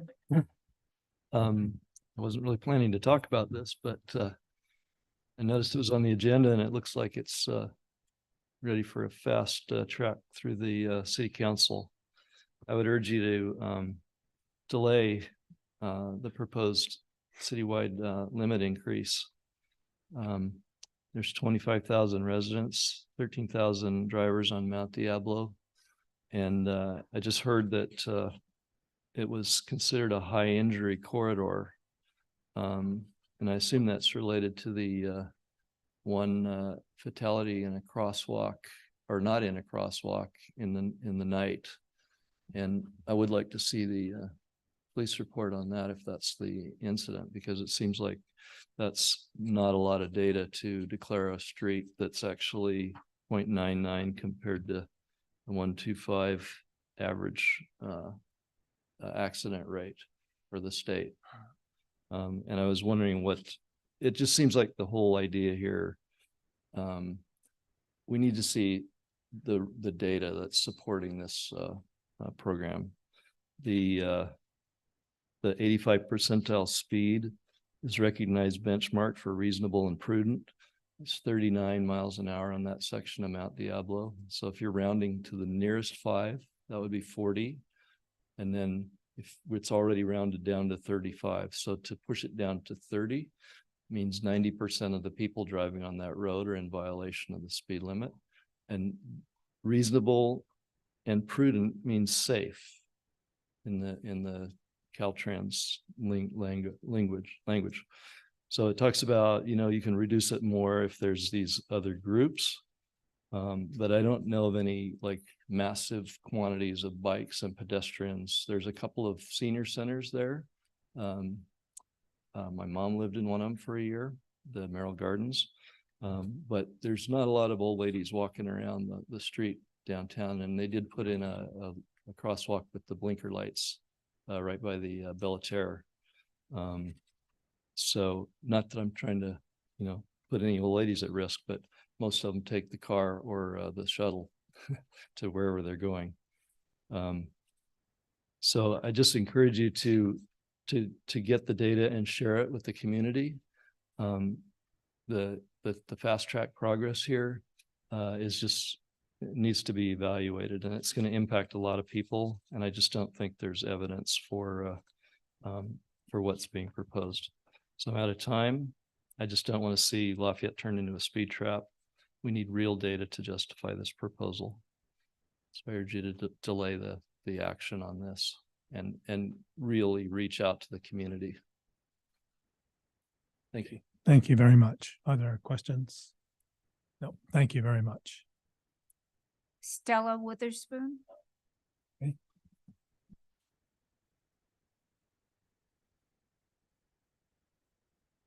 Hi, good evening, Council. Stella Witherspoon. I'm a member of the Transportation Circulation Commission, but I'm not speaking on behalf of that body.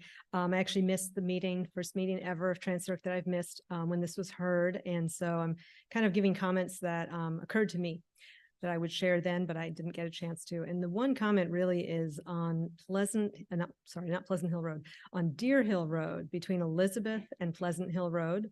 That limit is 45 right now, and the recommendation in this ENTS is to retain the 45 limit.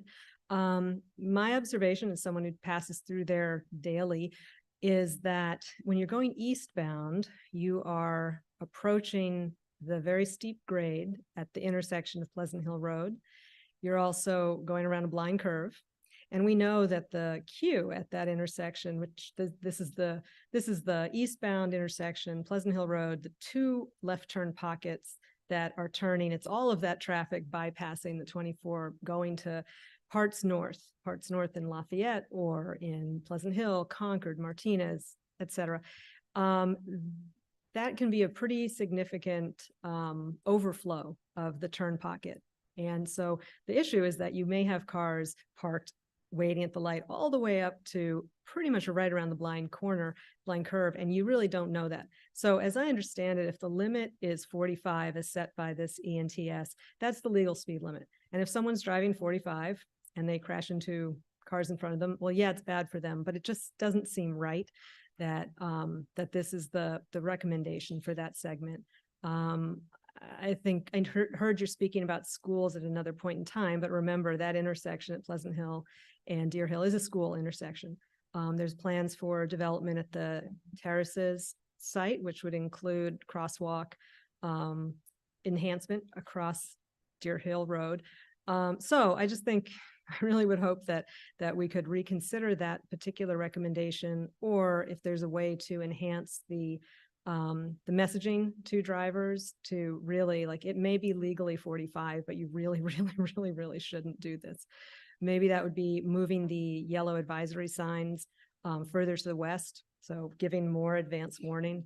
And maybe possibly at some point, maybe with the Terraces development and the driveway that will come in, that would be a natural endpoint for a segment between Elizabeth and that driveway, where perhaps some of that could be 45, but then beyond that, from that driveway to the intersection would not be recommended to be 45. I think that's it. Okay, thank you. Are there questions? Okay, thank you you. very much. Mayor Anduri, I have no additional speakers in the community hall, but I do have some speakers in our virtual audience. First speaker is Jeff Kowalski, followed by Cheryl McDonald, and then Dawn. Thank you. Good evening, Mayor Anduri and council members. Can you hear me okay? Yes, welcome. My name is Jeff Kowalski, and I'm the president of the Happy Valley Improvement Association. Thank you very much for your recognition earlier. We serve roughly 1,100 homes accessible by Happy Valley Road and Upper Happy Valley Road and all the connected side streets. First tonight, I want to thank Patrick Golier and his team for their research and their proposals, not only tonight, but in other meetings to enhance safety across the city. But tonight, I want to bring to your attention the survey that we conducted. I know that it's already part of the public record, but for the members of the audience and for the rest of the council members who might not have seen it, I wanted to alert you that in light of this evening's discussion, last Wednesday, we sent a notice to 719 of our residents, pointing them to this meeting and the presentation materials. And in that notice, we asked them to basically participate by answering two questions. First, are you in favor of changing the speed limit on Upper Happy Valley and Happy Valley roads from 30 to 25? We received 106 responses to that survey. 69 were in favor of the reduction proposal, 35 were against. And then we also asked them to give in sort of free-form discussion reasons for their opinion. And those are also part of the record that we submitted. But I wanted to call out something that I thought was really quite significant. Reading through all of them, independent of whether or not a resident was for or against, there was a strong desire to see enforcement, meaningful enforcement of the speed limits. So that I just want to put those things out there to sort of put a capstone on that survey that we did. But I also wanted to ask, and maybe this is something for Patrick and team, will lowering the speed limit reduce the chances that our residential streets are identified as shortcuts by navigation apps such as Waze, et cetera? Thank you very much for your time. Thank you very much. Are there questions from council members? No, and we'll address the question when public comment is closed. Okay, Ms. McDonald.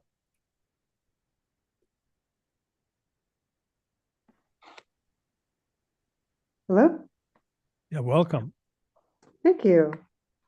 So I think everybody, I'll speak for myself, definitely in favor of public safety. But I definitely support postponing this decision tonight to get more public input. I don't think an agendized item for transfer and city council is really enough for public to gather information from and get participants to come to the meetings or even write letters. So I support postponing the decision from tonight to another night, maybe future in the year. Rob took a lot of my talking points for Mount Boulevard, so I won't repeat them.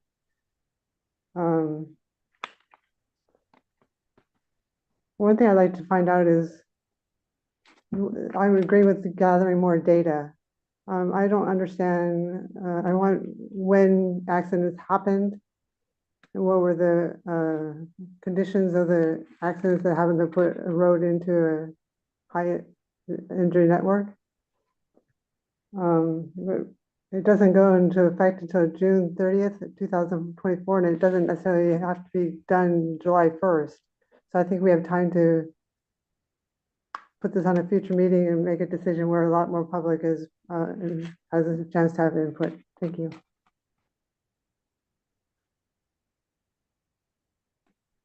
Thank you. Are there questions? Okay, thank you very much. Ms. Eames, I'm assuming. Hello, Dawn Eames. Welcome. Hi, thank you. I'm a property owner on Mount Diablo Boulevard, and I'd like to question the First Street to Pleasant Hill reduction in the speed limit. It's considered supposedly a high injury network. However, there's only been one accident over a short period of time rather than a longitudinal study on the actual accidents, as well as the pedestrian and bicycle data, which I don't think has been presented. I know the previous police chief had mentioned that the east end of Lafayette has not had very many accidents at all, so I don't know how it's included in the high injury network. I have been going back and forth with Mr. Gollier about emails on that information, but I have not received, I don't think, the last information that I request questions to be answered on. Mount Diablo Court will slow down the new traffic light will slow down the traffic. So hopefully that will help slow down the traffic automatically, because it's going to be, that corridor feeds on to Highway 24. So it will automatically slow down everybody anyway. There are already so many traffic lights that slow down traffic that I don't think it's necessary to slow down that particular area another 5 miles per hour, as per Rob Lavoie's information and research that he has done and provided. So hopefully that will be considered, as well as additional public input that is requested before a decision is made tonight. Thank you. Okay, thank you. Are there questions? No, thank you very much. You're welcome. Mayor Anduri, there are no additional speakers in the community hall or in our virtual audience. Okay, thank you. We'll bring it back to the council then. There were a couple of questions from speakers. There was one from Mr. Kowalski asking if lowering the speed limit would increase the likelihood that this would be recognized as a shortcut in apps. I think that was the question. I think that was the question. Oh, Councilmember Geringer. Oh, I thought the question was, will it reduce the impact of it being a cut through yes. because better. of reduced speeds? But I may have heard it wrong. No, that sounds. I believe that's the question, and I don't have a clear answer. I would doubt it, but I can't speak for Google or Waze. If you have any additional information, but you may not. Yeah. Okay. And then Nazim's asked, why is First Street, Mount Diablo Boulevard, First Street to Pleasant Hill Road, why is that part of a high injury network? Do we have the data for that? Yeah, we had, as part of the local road safety plan development, which was conducted over the past year and adopted here in August. That was about a 13, 14-month process. High injury corridors were identified across the city based on a number of different data points, including the collisions that occurred, plus some additional analyses that are described in the local road safety plan. Okay, to your knowledge, is there more than one collision that's happened in that stretch of road? That segment, there was one collision that resulted in serious injury. Okay, thank you. All right, and then Mr. Lavoie stated he didn't think there was evidence to support these changes and that we need real data. I mean, do you feel we have data? Between the local road safety plan and then the data that was collected as part of Parametrics effort, the data is there. I'm not sure what additional data Mr. Lavoie would like to see. Happy to provide any additional data, but we do have the data to justify the reduction in speed limit. Okay, and then finally, Ms. Witherspoon asked whether if the Deer Hill segment from Elizabeth to Pleasant Hill Road is not part of this tranche of changes, whether it could be changed later, say as part of the terraces development. Would that be possible? A land use change would justify a re-examination of a speed limit on a segment. Yes. Okay, thank you. Are there other questions? I guess just to follow up on that, because that is 35 all the way, on Deer Hill hitting Pleasant Hill, which it goes back to 35. So it's kind of an interesting segment. Yeah, isn't it? Is it 35 or 30 on Pleasant Hill where it hits? So you're like speeding up and then you're slowing down in that phase. So on Pleasant Hill? Well, no, Deer Hill going towards, because if you're going, at least if you're looking at even at the. It's 45. Yeah, it's 45. I Yes. was just wondering, like. Closer to Pleasant Hill. The eastern end of Deer Hill is 45 currently. And the recommendation from the report was to retain that 45 mile an hour. And Stella, were you questioning why we didn't round that down in a sense? Yeah. Yep. So there are factors that you know, those unknown factors. I guess you incorporated that in the analysis. We did, and there's an advisory speed limit as well. Stella and I have talked about that. There's an advisory speed limit around at the curve going eastbound. Right. And we talked about, you know, maybe moving that back to provide a bit more guidance for drivers about the curve. Okay, thank you. That combined with the opportunity maybe to study it again with the land use change is great. Thank you so much. Okay, Councilmember Quack. Yes, thank you, Mayor. I had a questions. A couple members of the public asked whether we could delay or take longer on this. So it sort of begs early on, you gave us a timeline every 7 years and we have to do something by a certain date. Could you review the dates with us right now? We're asked to waive the first reading, take public testimony, continue the November 27th for the second reading and adoption. But if we did not do that and there was a delay, could you describe that? What I'm hoping for is an approved engineering and traffic survey by December 31st so that we can maintain enforceable speed limits. One option is to amend it, the ordinance, so that we are simply retaining the existing speed limits, which is an option. And then we can review those 8 segments into the future. We are going to be, as I mentioned before, reviewing the speed limits around schools, so it can be done in combination with that effort. So that's one option. Another option is to have extend the existing 2016 engineering and traffic survey for another 3 years, but that would require a licensed engineer to give his or her stamp of approval. So there's an additional cost for that, but that is an option to extend it for another 3 years. The state does give us that option. Okay, so we're on to, do you have a question? Yeah, a follow on that, because that was one of the things that it feels like that it would be good to, if we're going to make these changes and we're going to be making them in some places, and then we may make changes around the schools, it feels like it would be good to tie them together.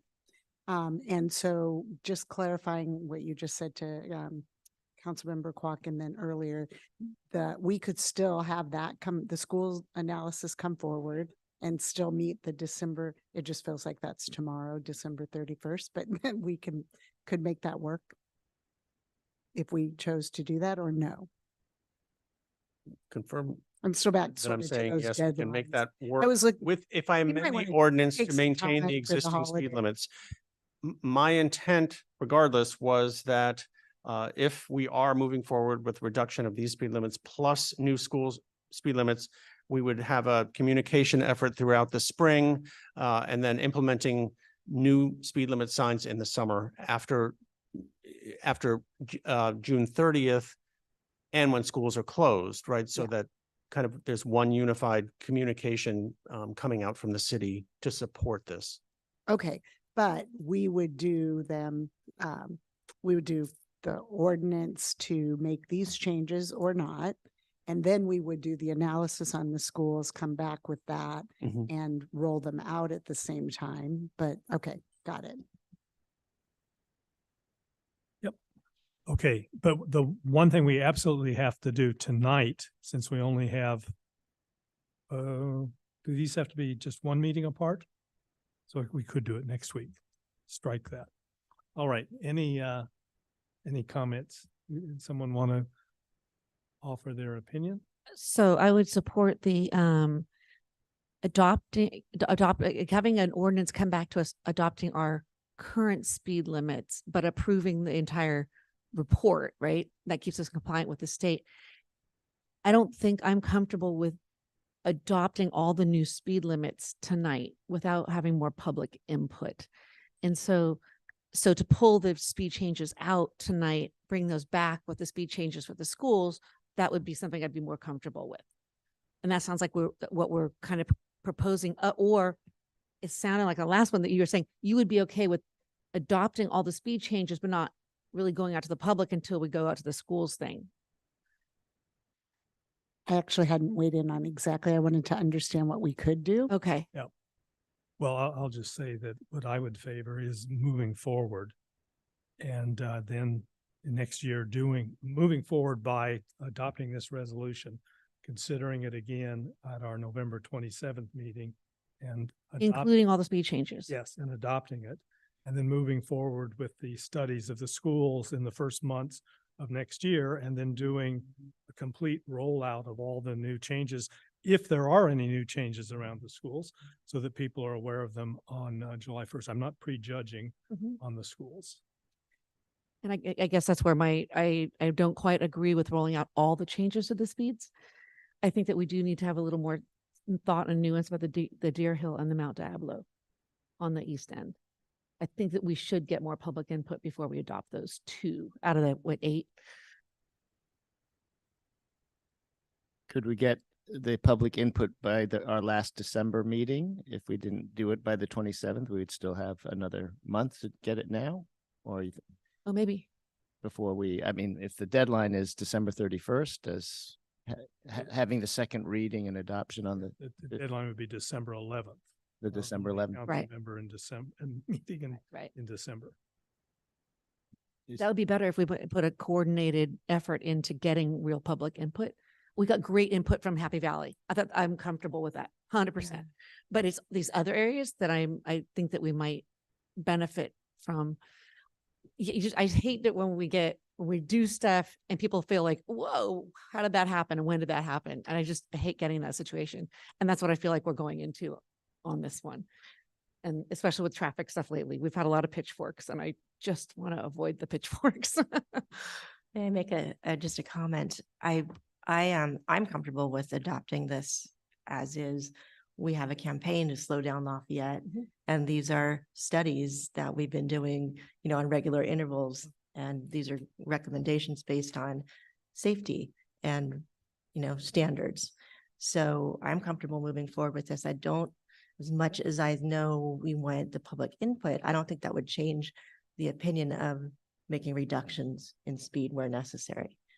Put it that way. Councilmember Geringer. So if we could have people just hold their comments. Councilmember Geringer. So tonight, I'm also comfortable. And I do want to say that I think all of us read all the comments on the, I know the mayor said thank you and everything, but it seemed that maybe we hadn't all read them, but we did read all the, not you, the comments on the various surveys. And I actually have a little tracking thing, but I'm comfortable with moving forward tonight. We're bringing it back on the 27th. We have an opportunity to also provide more information about it in our roundup and other things to get more comments. And there could be other suggestions. I know that Stella brought forward an idea about how to look at that going forward. But I do think moving forward, and I know it's not part of this, but I do think that the enforcement is what I heard from people also calling me, the Happy Valley survey, and then other people, that we can do all of these things. And I believe there is data in the report that was also accompanying this. But really going forward, we also need that enforcement piece of that. So I'm comfortable moving this forward. I would like us to push it out again so that people know that on November 27th, it is coming back and we're going to officially vote on it. Because what we're voting on tonight is to move it forward to the 27th, right? Well, Mayor? One approach would be just to continue this till the November 27th. Oh. Because Okay. that still gives us time. Just so I can confirm the timing, you have to introduce the ordinance, then you can adopt it at a subsequent regular meeting, and then Yeah. it doesn't take effect for 30 days after adoption. Oh, so it has to take effect before December 31st. I'm confirming So- that with Patrick. To maintain Okay, all enforcement. right, so we have to act tonight. Okay, so when so- we act tonight, Yeah. and you're probably going to say that, but whatever we act on tonight, it is then coming back for a final vote on November 27th. We could, no? Okay, go ahead. I don't think we could. I think, well, the decision now is whether to go ahead and adopt what's in front of us, which would mean that we are approving the engineering study, so we're good in another 13 years. But we're also reducing the speed limits, assuming that we approve the resolution when it comes back to us on November 27th, and then it'll take effect 30 days and will be within the limit. So that's alternative one.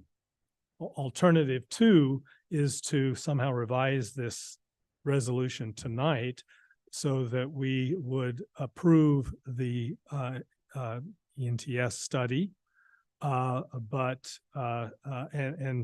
reaffirm existing speed limits.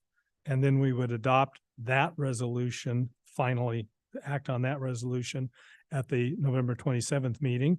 And then in the new year, it would come back with a proposal for changing the speed limits. Those are the two alternatives that I see. Yeah, could staff confirm that the second alternative is a valid alternative, legal? Yes, we can accommodate alternative two. Yeah, actually, there's a third alternative, and that is to split the resolution, adopt the resolution approving the study, and that would come back on the 27th. We'd approve it, and it would be effective then in 30 days, and then publicize between now and the next council meeting on the 27th that we've got a resolution for lowering the speed limits, and act on that resolution on the 27th. So that would give people time, because there's no deadline for that by the end of the year. And then that would come back again at the December 11th meeting. And so that would give 2 weeks for public comment. So that's alternative three. And just to clarify, I think you meant ordinance instead of resolution every time you referenced Ordinance, yeah. resolution. Sure I did. But your timing was Thank you very much. accurate. Well, Or is that's it a little more different? complicated Oh. because we need to bifurcate the ordinance. Right. So Let's look at that. and I ask our city attorney if that's something that can be done. We basically are going to have, well, just one ordinance tonight. It's going to be revising 690 to just cover approval of the speed. I Sorry. think all you have to do is change the column about the proposed speed limit to undo the proposals tonight. You undo those 8, right? In that one column. And then the whole ordinance is still intact. Because that's our current speed Well, limit. even easier in section Right. 1, we can Yeah. just say the existing speed limits set forth in table of the law are hereby adopted or are hereby confirmed or whatever you want to do. And then the next sentence, engineering traffic speed survey is attached and summarizing it, incorporated herein by this reference. So that's sufficient to approve them for purposes of getting us the additional 13 years. I believe so, and I'll confirm with Mala later. But we only have one shot at this. We can't confirm later. We have to do it now, or we need to continue. From my perspective, that's fine. I just want to make sure it's. I couldn't confirm it right now. If we want to move it forward, otherwise we'd have to, if we caught an error, we'd come back at the next meeting, but then again, we'd be delayed. I think you have to make those changes in that column. Because right now it says the things like the changes on Mount Diablo Boulevard from First Street to Carroll and Carroll to Pleasant Hill both say 30 in that table. And if we're not going to do that speed change, then that can't be there. It has to be 35. What it is existing. What it is right now. Yeah. So you just have to undo those. So Yeah. I see what you're saying. So in the middle column. In the middle We column would just change those 8 spaces back. to the whatever the current speeds are. And we just, I don't know if we need the prima facie, we just say the recommended speed limits are hereby, well, the existing speed limits are hereby confirmed. Yeah. You may not even need that. So I'm just wondering if we might continue this to later in the evening, and then maybe Patrick could, if you have I'm I'm asking Patrick, maybe if you could redline the document and then share screen so that the council can then adopt the correct version of the ordinance. Okay, can we Work? come back and do it at say 10 o'clock? I'm guessing we'll be here then. Can I confirm, are you talking about all 8 roadway segments with the recommended? Yeah, I speed limit think reduction? I think the consensus of the council is we want to give another 2 weeks for people to be getting comments, for publicizing this and the weekly roundup and for getting comments back.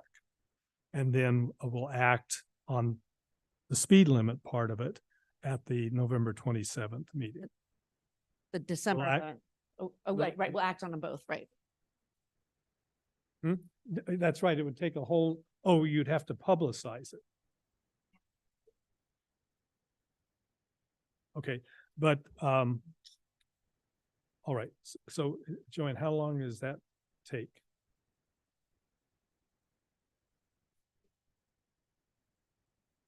Okay, Yeah, there's no rush. all right. Well, even if it's done the first meeting in January, Mhm. right, we're, That's fine. okay. So again, the choice of the council is whether we move forward with changing the speed limits tonight or whether we provide another, now it would be another month and a half of public input. Is that what people would like to do? Okay, so why can city manager survive? Thank you. Can the council just clarify that you're maintaining current speed limits? Yes. Not the ones that are proposed. Correct. And the new ordinance will just say that. Yes. And will also, we will approve that traffic's analysis. Yes. Our understanding is what absolutely has to be done tonight is approving the traffic study, so we don't fall out of compliance. So can we have a motion or to reconvene on this topic at 10 p.m.? Okay, so can I have that motion?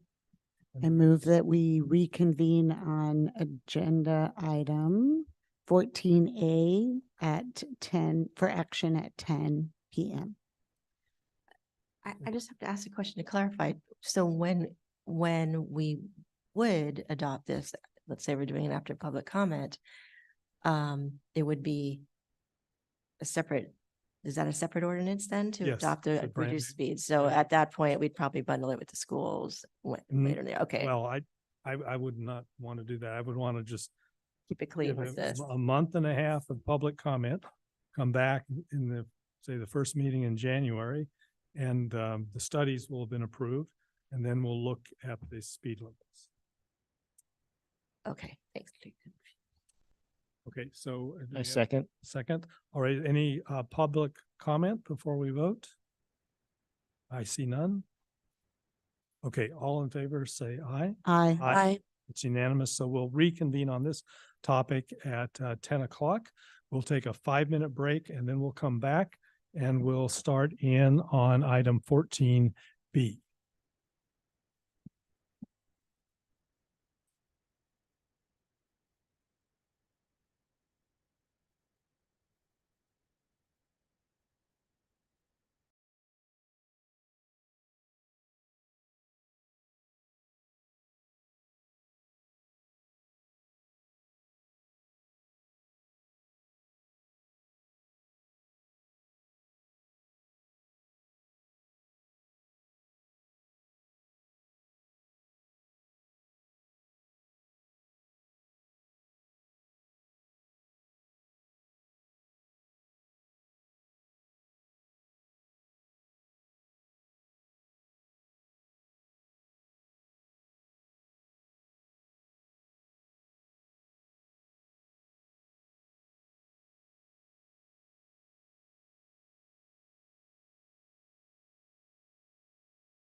B, the housing element update.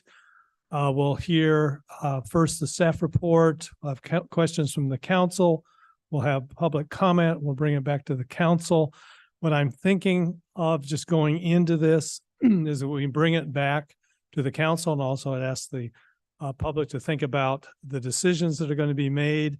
I see in terms of this decision sequence, we'd first be talking about the allocation method, that is the allocation across income levels, then the 88% minimum density and the realistic capacity together, then De Silva as an opportunity site, whether or not, then FBO, faith-based organizations zoning, whether to upzone or not, downtown zoning, whether to upzone or not, and then finally a discussion of timing and the builder's remedy. That may change depending on what we hear. Other things to be discussed that were raised I'd like to be addressed at some point are, number one, the relevance of the BART lots to the OBEG funding, the $750,000 grant and the $170,000 grant, and then anything that comes up related to affirmatively furthering fair housing. So we'll have the staff report first. If you, well, we've all read the report, and I think we've all tried our very best to read all the materials that have come in. To the extent that you can address those materials in your remarks, that would be helpful. So I'll turn it over to you. Good evening. If I can please have my slides. Thank you. Good evening, council and members of the public. Before you again tonight is the housing element update. The city is tasked with undertaking an update of its 8-year strategy to address future housing needs in Lafayette and participate in this effort throughout the region. We are returning again with, in response to some community feedback, which we will provide more detail on, and are looking for direction based on some scenarios we will present and were detailed in the staff report. The general overview for our presentation tonight, we'll first discuss what feedback we are requesting and direction. We'll give a small background on how we arrived at this presentation tonight and discuss the different methodologies used to distribute income units by income category in the opportunity sites inventory. Some changes to opportunity sites that the council may consider including into the or incorporating to the inventory. Some discussion about realistic capacity, which was brought up at the October 23rd meeting. And then we'll conclude with timeline and next steps. So this evening, we are looking for the council to consider public comments that we have received since the October 23rd meeting and direct staff on which approach to take with regards to the opportunity sites inventory. From there, the next steps would flow. Again, as some background, going way back, the city received its second comment letter from the state back in March. Since then, we have been working expeditiously to address all the comments and have returned to the council nearly monthly to discuss options. At the October 23rd meeting, the council directed staff to incorporate some additional changes into the housing element. A lot of grammatical changes, clarifications, and consistency matters. The changes are summarized in a blog post on planlafayette.org. And we published a draft for this required 7-day review period. And the direction was to resubmit to HCD after that time. During that public review period, the council and staff received a significant amount of public comment requesting that the council review alternative ways to address income distribution of units in the opportunity sites inventory and revisit the inventory to address those comments. So though there was direction given to staff to resubmit to the state, instead, in response to this public feedback, we've not yet submitted to the state and are here to discuss those alternatives tonight. Now I pass it over to Diana Elrod. Good evening. I'm going to talk a little bit about the inventory. Going to go over a few things, including purpose of the inventory, the discussion on the distribution of units by income category, the income methodology for RENA, including some inventory updates, including De Silva South and Desco Plaza 1, as well as I'll walk through the inventory scenarios staff has provided for. And we also include in the staff report the one that was provided by the community.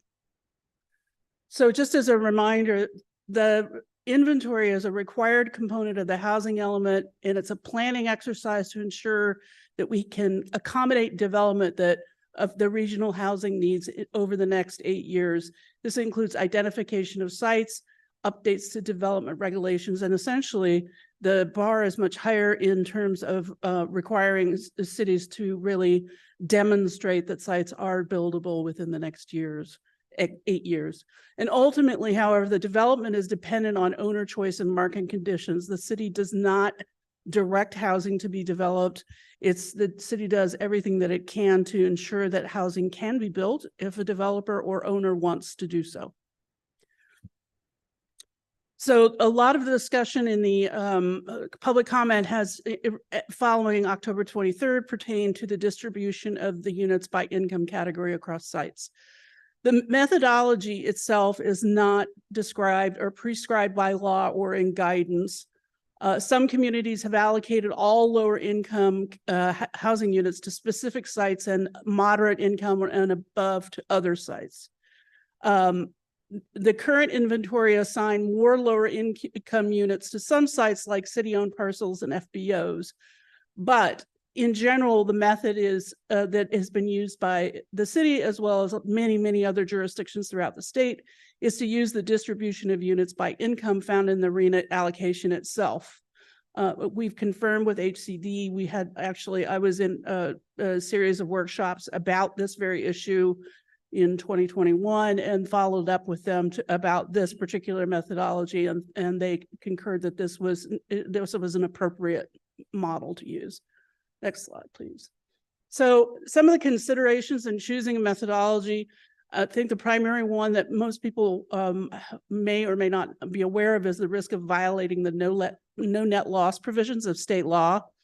And that basically says if a site was identified for lower income units, but it's developed with moderate or above moderate income units, there has to be enough buffer to accommodate those units lost. And in the staff report, we give an example about what happens if you load too many units or a lot of units down in the low and very low income category, but a project comes in at above moderate income, you lose a lot of units that way. And you have to either have excess units in the buffer to cover those lost for that particular site. You have to rezone or find new sites within 6 months. And the timeframe challenge here is that rezoning is an extremely time-consuming, a lot of preparation requiring public input, legal noticing, et cetera. And it would be very challenging for the city every time a project came up to just rezone some sites to cover the loss and have to do it again and again and again. Next slide, please. 2 inventory updates. One is De Silva and Desco, both De Silva and Desco Plaza 1. De Silva South, the GPAC voted 6-5 to include De Silva South in the inventory. The Planning Commission, however, voted to not include it in the inventory, and the council concurred when it adopted the element in January 2023 not to include De Silva. However, the city on November 8th received a letter from the owner requesting the property be included as an opportunity site. So that's one of your decisions, is whether or not to include it as an opportunity site. In terms of Desco Plaza 1, which is the building immediately west of the city offices, at the August 28th meeting, the council removed Desco Plaza 1 from the inventory. As staff noted, we could not find enough objective criteria to apply to it. However, on November 8th, also, we received a letter from that owner expressing interest in redeveloping the site for housing. Next slide. So let me go through the inventory scenarios. There are 5. I'm going to go through this somewhat quickly, but obviously I'm happy to go back and revisit anything. Scenario 1 really is the housing element inventory with the RENA allocation process that the council approved to be forwarded to HCD on October 23rd. Scenario 2 is a community offered alternative, and I'll share some information about that. They have provided extensive input, which is included in both, I think, public comment as well as an attachment.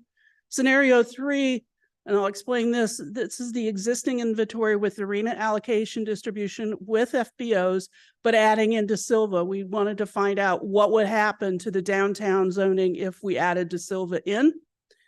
The scenario 4 is the revised inventory with a slightly higher VLI-LI distribution, not as significant as in scenario 2, but slightly moved in the direction upwards with De Silva in. What would that do to the outcome of the inventory? And then scenario 5 is the revised inventory with, again, slightly higher distribution of VLI and LI. FBOs are in, but leaving De Silva out. What would be the outcome in terms of what would have to be upzoned in the downtown in order to accommodate that? So scenarios 1, 3, 4, and 5, those are all the city scenarios, all includes the 7 FBOs at 35 DU per acre, all include the DESCO 1 at 1.7 acres. Scenarios in 3 and 4 include De Silva South, which the other 2 do not. We are able to count 9.75 acres at 35 dwelling units per acre, and the income distribution would be with the slightly increased from the existing inventory, which tracks the RENA allocation.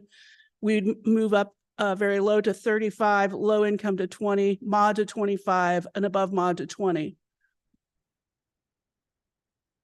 So when we looked at the current scenario and added in the 2 sites, well, actually, De Silva South is not included in this one, but including the DESCO site in there.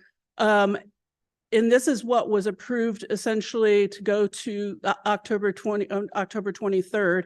You can see that we have a 23% low and very low income buffer. And this includes those zoning increases for area 1A, 2, 3A, 5A, 5B, and then the rest would be still at 35 units to the acre. And this is the outcome of what you are going to send to HCD on after October 23rd. And the benefits of this one, it reduces the no net loss risk because you're distributing the risk amongst every site, but the units, instead of loading some with a lot of VLI and LI, you'll not eat through the buffer quite as quickly. Another benefit is that we've already completed all of the AFFH analysis for all sites, including the FBOs. We've addressed the findings that that state has made, and we're bringing it closer to certification. There's only a little time delay in its HCD review. We're off by about a week and a half or maybe 2 weeks. And we have a buffer of 23% for VLI and LI. But the challenges are, again, this results in a significant upzoning of the downtown in some areas up to 75 DU per acre. And it requires these rezonings to take place by January 31st, 2024. Next slide. This is a map that shows these areas. We won't spend a whole lot of time, but we will be providing these for folks to look at. Area 9-1, which is De Silva South, is not included in this exercise, and Area 9-2, De Silva North is, but it's off the page, so it would be too hard to read. And then all the FBOs, which are distributed around Lafayette, are at 35 DU per acre. So the community offered alternative. They actually, the folks who provided this information, they offered multiple scenarios with 3 fundamental changes. There's some differences between them, but essentially they've increased the allocation of lower income units on any site greater than a half an acre. So basically all of your opportunity sites would, instead of having 28.3% of the units be very low income, they'd be 64.1%. This distribution would not include on any one of those sites above moderate income. They would be allocated to existing vacant single-family sites that are distributed throughout the community. This also excludes all of the FBOs except for Lafayette United Methodist. Next slide, please. And you can see, this is a little hard to read, but in the staff report, it's a little easier to read. Their calculations indicate that they can reach a buffer of 30.5% for the low and very low. And then provide a number of other metrics. You can see the incomes. This particular version has a slightly different income distribution of only 62 units on VLI, which is different than the one we had seen before.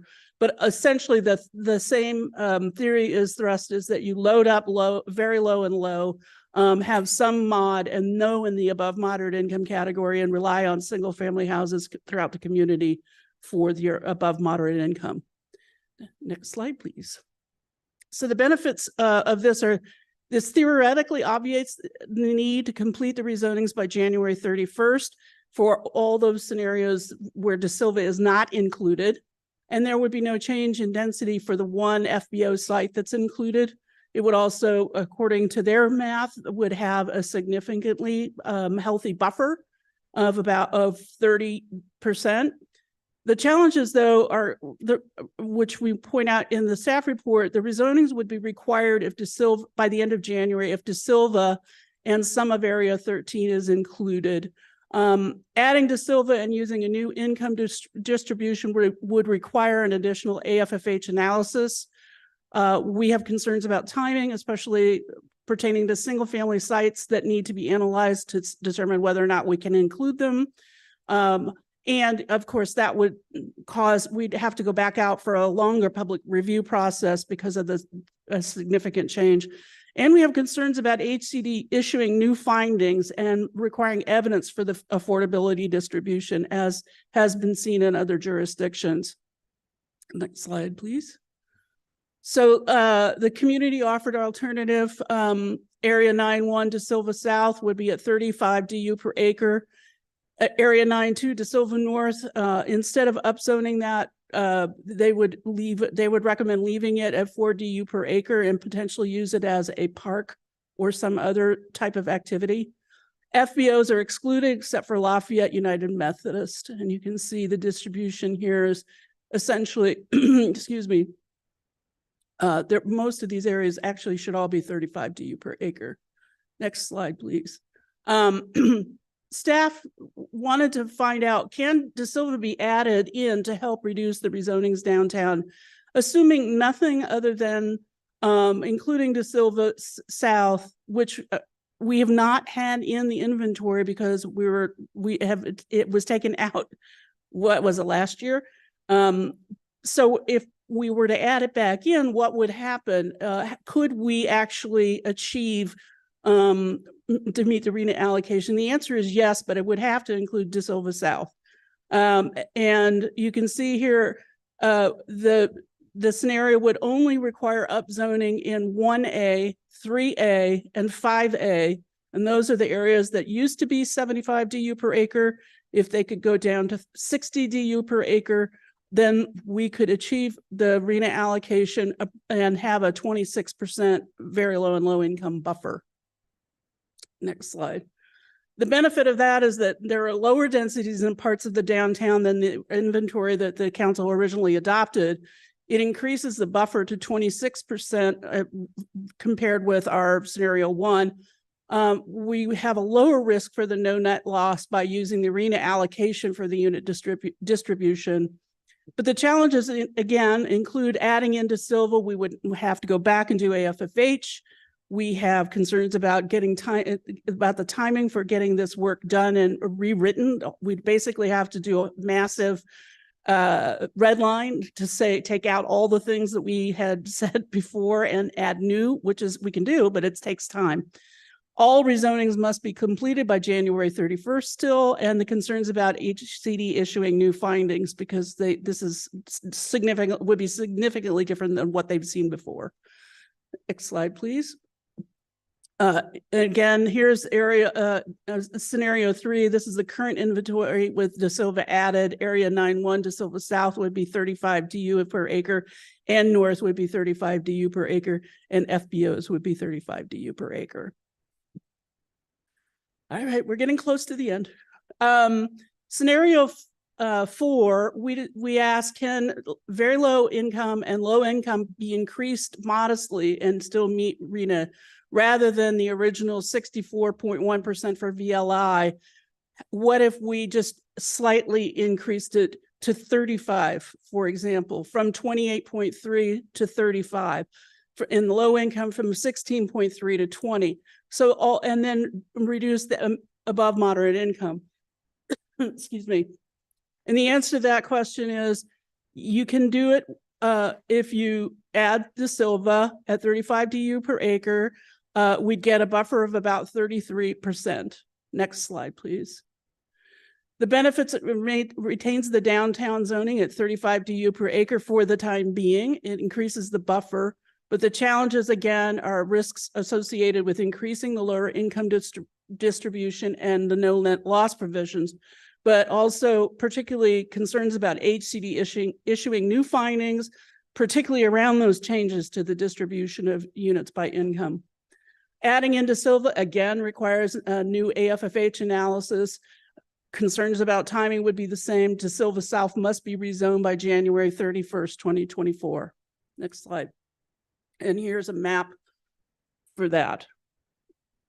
So 5 is lastly, can we increase VLI and LI modestly, leave out De Silva and still meet RETA? And the answer is yes, but the option, it comes down to add in De Silva and you can do it, or upzone 1A, 3A, and 5A to 60. So it's one or the other. You're going to have to do one or the other. Upzone De Silva or upzone these areas. You can't. So we get a buffer of 24% with this option. Next slide, please. Again, the lower densities than adopted in the inventory. Rezonings in the downtown are less substantial in the near term. Additional AFFH analysis is not required because we're not including De Silva.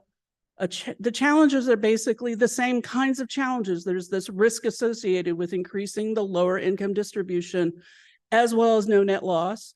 Concern about timing for edits. Still, the rezonings must be complete by January 31st. And last, again, concerns about HCD issuing new findings, particularly around the changes to the distribution of units by income. Excuse me. And here is a slide of that. She's going to go right. Thank you, Dana. So to follow up on the second to last topic we'll cover in this presentation is the realistic capacity. So as a reminder, realistic capacity is kind of the measure we apply to these sites, accounting for the fact that there's not going to be 100% build out of, or generally there's not 100% build out of compared to zone density. And the state requires us to use past performance as a metric for this and exclude all density bonus projects.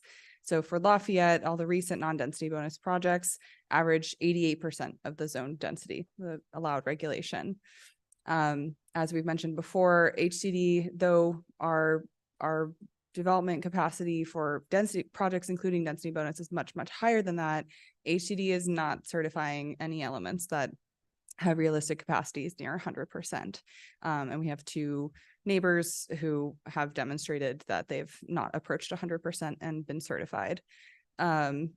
So we've heard arguments from members of the public that we should be basing our realistic capacity on a different mix of developments, which would yield a lower number. We've done our analysis based on the projects that we've seen in Lafayette, and it is possible HCD can return with comments about realistic capacity. That's still a possibility. But based on the developments we've seen, we recommend 88% realistic capacity.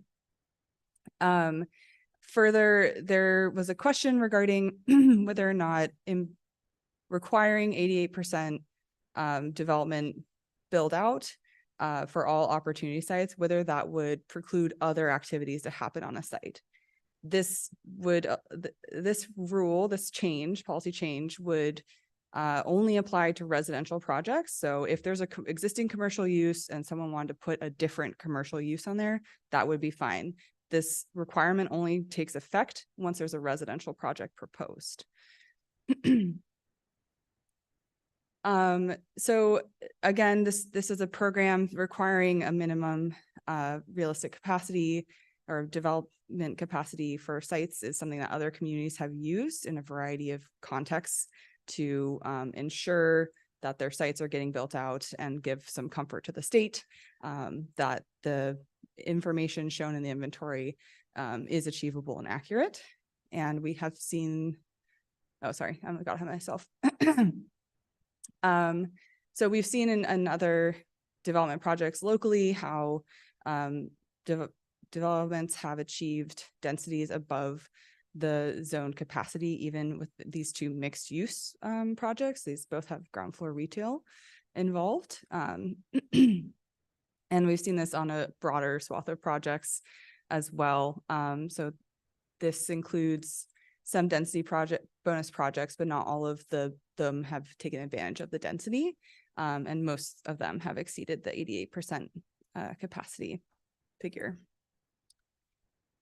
So I will turn to the timeline, but first wanted to kind of paint a picture of what goes into revision. So as we're considering paths forward, we can all have the information needed to understand what goes into those changes. So before we resubmit, if there are any changes made to the housing element tonight, staff will need to incorporate those changes not only to the inventory, but also the housing element as a whole.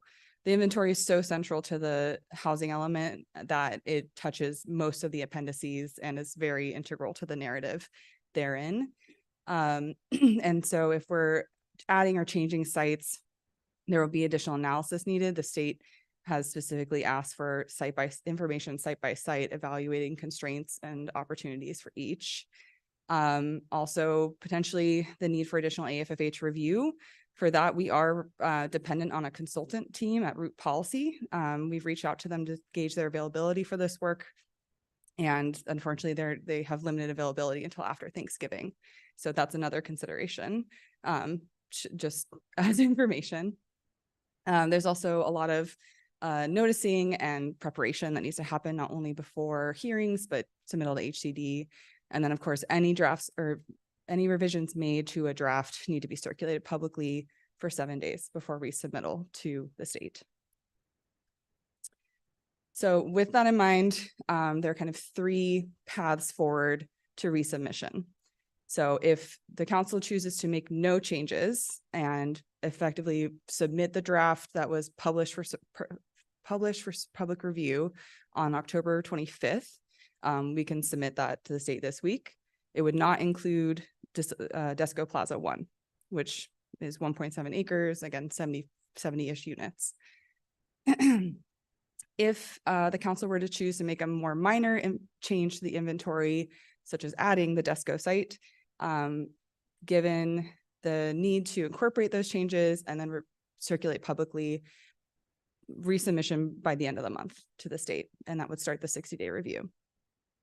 If there are more major changes to the inventory, such as inclusion of De Silva South or changes to the income distribution, that will take substantially longer, probably 4 to 6 weeks, just given consultant availability and time needed for staff to prepare everything. And then as that's the timeline to have a draft ready for review, and whether or not that comes back to council before submission to the state is also kind of a question that feeds into the timeline. And then, of course, any of these options, there would be a 60-day window in which the state would have to review the updated draft. So tonight, staff is seeking council's direction on how to proceed with the inventories and scenarios presented. And so here are kind of the three options or three potential options for your consideration. And with that, we will conclude our presentation and we're available for any questions. Okay, we'll take questions from the council. And then we'll have questions and comments from the public, then we'll bring it back to the council. We will be breaking. Actually, we have another hour, not a problem. Okay, questions from the council. Well, let me ask just a clarification. I think that scenario 1, which is included, I just want to make sure I'm on the same page. On page 7 of 16 of the staff report.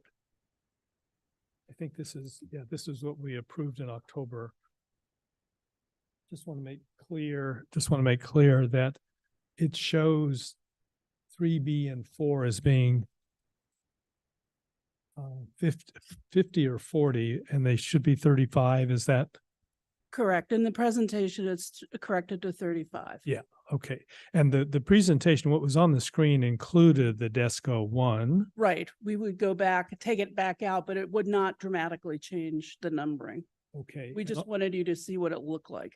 Okay, great. And then on on page 7 shows for map area 4, 49 units. What was on the screen was 43. So that was an adjustment as well.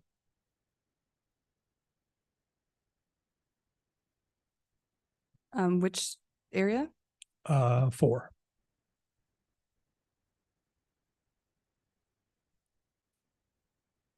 It's 40, it was 49 on October 23rd, and I believe it was 43 what we saw on the screen. I just want to make sure we're, not changing something we'd have to. I don't think we'll have to look into that, but I don't Okay. think it's a problem. Yeah. Okay, and then DESCO 1 is a big number, so you're giving us an option as to include it or not. Do you have a recommendation?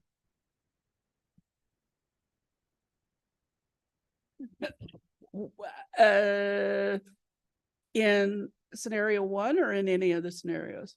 1 and 3. Well, if we added DESCO in 1, we'd have to put it out for another 7-day review. 3, we would even have even longer. We'd have more to Okay. do. Okay, well, all right, I'll ask that again if it becomes relevant. Okay, anyone, I've got a bunch of questions too, but Go ahead. first, Please no, continue. it'll go on for a while. Oh, I just had a quick question to clarify. Minimum density. So if a commercial was gonna go ahead and be another commercial entity, it doesn't apply. But if it's a residential, it would apply. If it's a mixed use, does that just apply only to residential? The commercial is just like Right. not. That's my understanding. I would defer to Mala, who is the legal brain of the operation. I think if it was mixed use, we would still have the minimum density. Yeah. So that could preclude keeping commercial then? I mean, that's what I'm trying to say. Is it either or at that point if it's mixed use? You could have commercial, it just would require a minimum residential That's on top of density. that. Okay. Yeah, and I think what staff showed was for the Brant and for one other, Merrill Gardens. Merrill Gardens, it was achieved. It was. But what I'm concerned is that on the first statement, you said that if it's commercial now, it's an opportunity site, it's commercial now. If it's redeveloped, to tear down the building and build something completely different, it can be commercial. Because what I'm looking at the HCD handbook, and Right. it seems to be saying that that doesn't work. I do not. I would defer also to the city attorney on that. I have not seen that in other locations where that's been an issue. But in what sense? Meaning in the past that's happened and it hasn't caused a revision, or going forward, there hasn't been a question about that. I'm sorry, I was reading the section of the guidebook that you're referring to, so I missed the last question. But my understanding of the selection from the guidebook that was shared is saying that if there's a residential use proposed, then the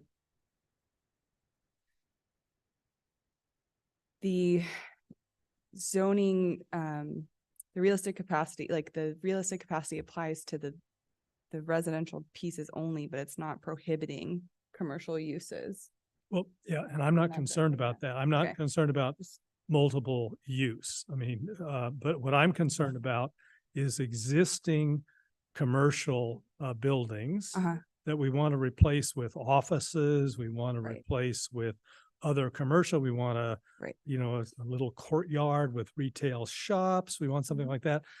I don't want to be told later, oh no, you can't do that unless you put, you know, 80 housing units on top of the little retail court. So our zoning ordinance, as it's written now and anticipate to be written the same, is there's housing by right, but other land uses are allowed, including commercial uses. And so that would not be changing as part of the zoning regulations. So Understood. commercial use could go in place of an existing commercial, like even if you were to tear Okay, it. well, the problem I have is that this was sent to me, so I'm assuming this is right from the HCD handbook. It's cites government code section 65583.2 C1. And it's talking about being able to use a minimum density. And it says, please note to meet this standard on a zone that allows for multiple uses. That's our entire downtown.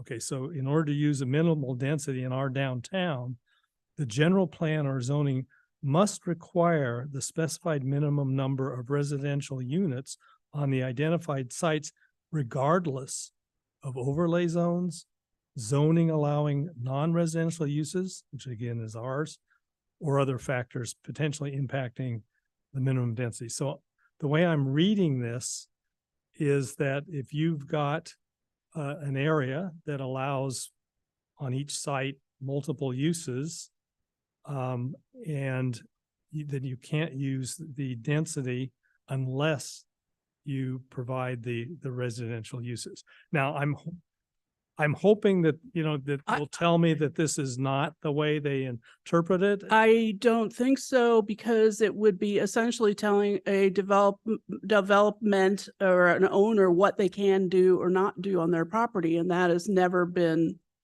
you know, that's basically directing them to do a particular kind of development.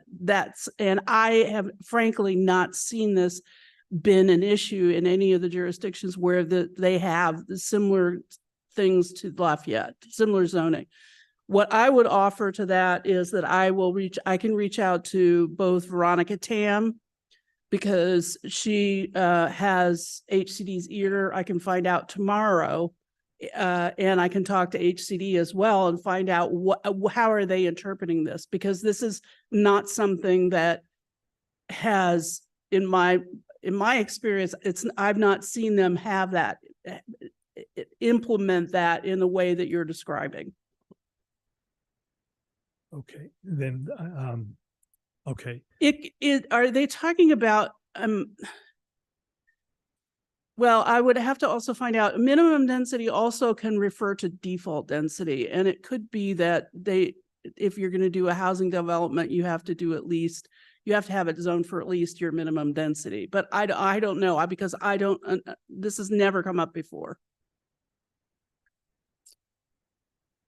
Okay, can I ask the city attorney, do you have any comment on this? The statute isn't saying what's specifically in HCD's document, so I do think it would be helpful for Diana to follow up. I mean, there is a reference to making adjustments as necessary, but I think as shown earlier by staff and Diana, that residential development has occurred on these type of sites. So maybe it is best if we just follow up directly with HCD. Okay, but then in terms of our path and our next steps, what would we do? Because this is, I think, a critical element for how we proceed. Depending on which path you pick of the preferred scenarios, we still have 7 days to potentially, put it out and notice it. So if something were to change in terms of what we told you, we could obviously come back to council. Okay, so we'll note this one. Okay, good.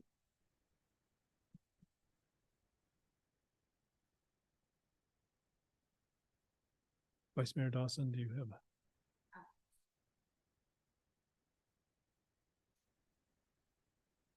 Councilman, would you like to start? I would like to start, sure. A couple of things that you said in your presentation. Thank you, both of you guys. You said that you said other cities use your RENA distribution allocation. And you said lots. It's not my RENA distribution allocation. It is use the allocation that RENA. Right. It's not something that I came up with. It's actually something the state came up with. Sure. Can you tell me which ones are? Because I really honestly looked at a bunch and only saw the different ones. There are a couple that are mentioned in the staff report, and I can certainly do some more research if you'd like. Okay. All right. Just want to see how widespread that is. All right.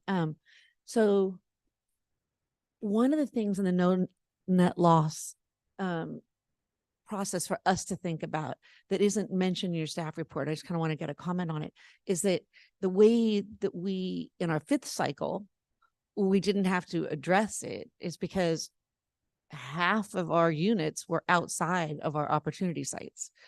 We get to, whenever a project comes in, like 950 Huff or like Lafayette, corporate terraces, we get to count all those, right? And we still can, right? Well, yes, you will be able to count them, but in terms of creating a plan that has to be available at the beginning of the planning period, you have to have a plan in place at the beginning of the planning period, which is already passed. I agree that, and we will, and we would continue to, do update but in terms of making a plan, we have to have a plan, and there will be projects that come in over time, and we'll report on those as they come in. But the plan is separate from what actually gets built. Absolutely. I'm just saying that's a huge contribution. It's 50% of our 5th cycle, half of our units in our 5th cycle came from outside our housing element. And so why wouldn't you think that would continue in our town? Because we do have a lot of sites that we didn't include. That's accurate. And because we have to identify sites that we can justify could be built on during the short term, and we can't predict what will be built in the future. So we have to rely on a plan, and that it's true for every jurisdiction that many of the sites don't get developed, and sites outside of the housing element inventory get developed. Right. Okay, good. I just want to, but we can consider that as part of our own processing of our no net loss, right?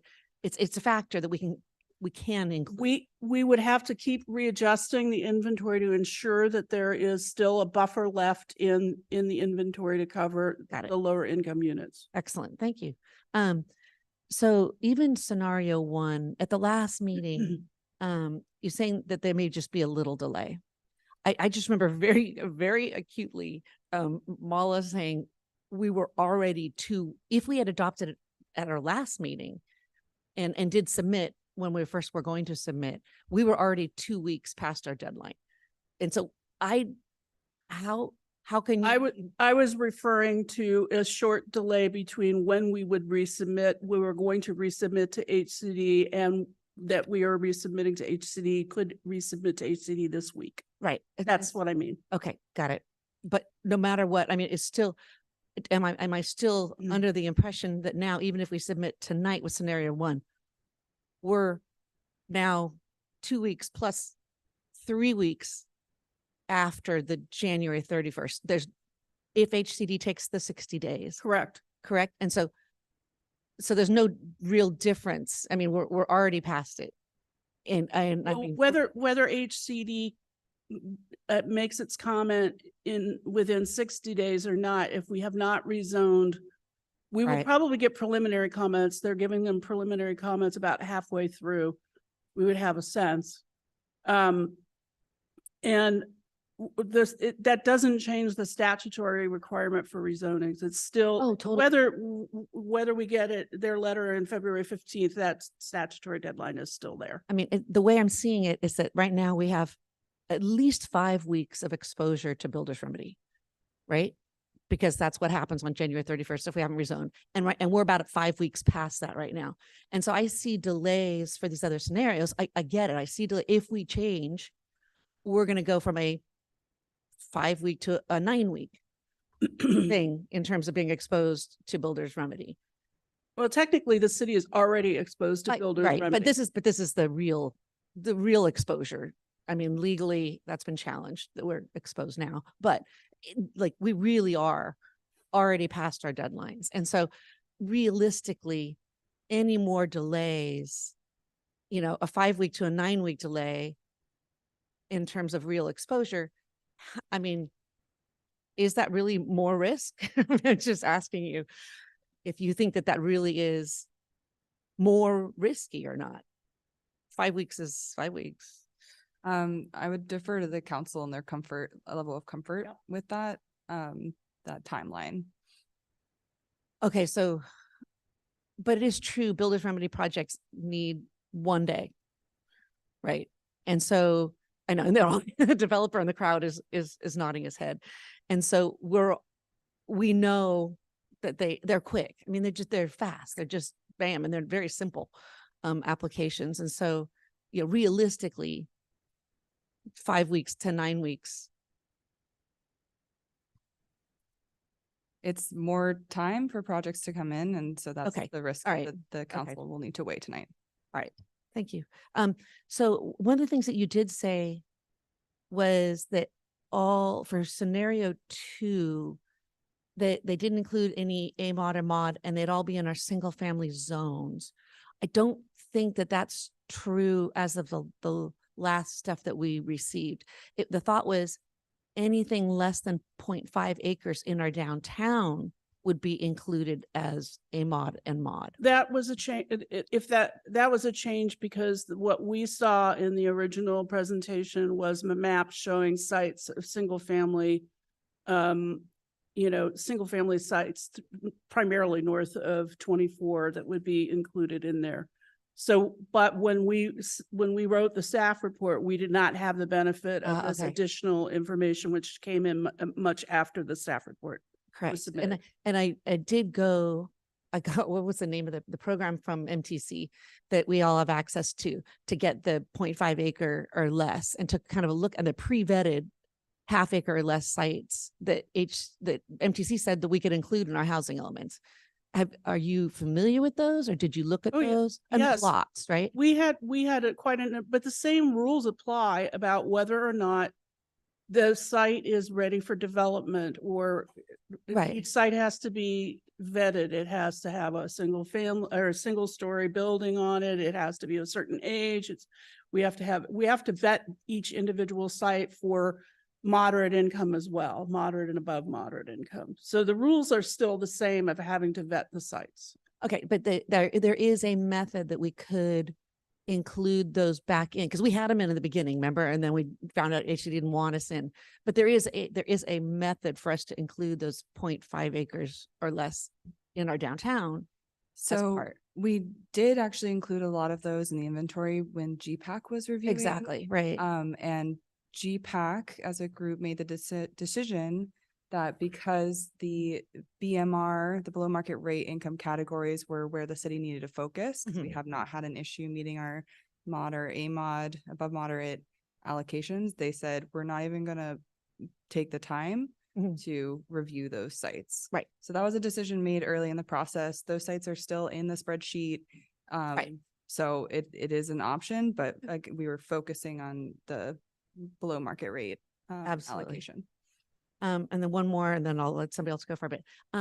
So in scenario 3, which is where you kept the same RENA allocation, right? And then included De Silva. And then one of the comments that you made, Diana, was there was a really big AFFH hit. And is that just from adding De Silva? I don't know, I don't know what you mean by an AFFH hit. We would have to go back through and determine whether adding sites on, or adding units out on the De Silva site, whether it would be a benefit from the standpoint of AFFH or not, because it's not near transit, et cetera. It's not near goods and services. And so we have to have that analysis done. We can't not do that analysis. Correct, right, okay. And we don't yet know the results of that analysis either. Okay, so it just needs, we just know we need to We have need to to go and look at do it, it. yes. Got it, okay. All right, thank you. All right, those are my questions for now. Who would like to go next? Councilmember Quach. Sure. I'll just ask one clarification. I know this was asked earlier, but for the October 23rd scenario one, that was, you gave us 3 bullet points to pick from at the end. Scenario one is if we pick what we came out of on October 23rd, we've already put it up for public comment. We don't have a new 7-day period, right? But that one does not include Desco Plaza. That's correct. The second option bullet point was if you revised it to include Desco Plaza in, it helps our numbers. And I was just trying to compare, like, how much does it help our numbers, and trying to decide, do we add them until November 27th, right? I think that would be the date for submission. So we can't submit immediately. We'd have to wait till the 27th. And then just what's the relative benefit? I was just hoping to see a quick comparison of those. And I think the mayor asked you, was it worth it? Is it I mean, it's hard for you, but It can in terms of submitting now, we can always, it won't hurt us if we don't include it at this point. We could go back with another iteration later to update that. We could definitely do that sometime later. It's really a decision about what you want to put forward. okay, thank you. Okay, Councilmember Geringer. Well, you had laid out the order we're going to go through things, but I had a question about, in terms of all of this timing and in terms of losing the grant funding, do you want to continue to wait until we go? No, back go to- ahead and ask. I was going to ask that. So, Okay, yeah. just, we have received information that, if we don't get this signed off by December 31st, we lose the approximately $1 million in the OBAG grant funding.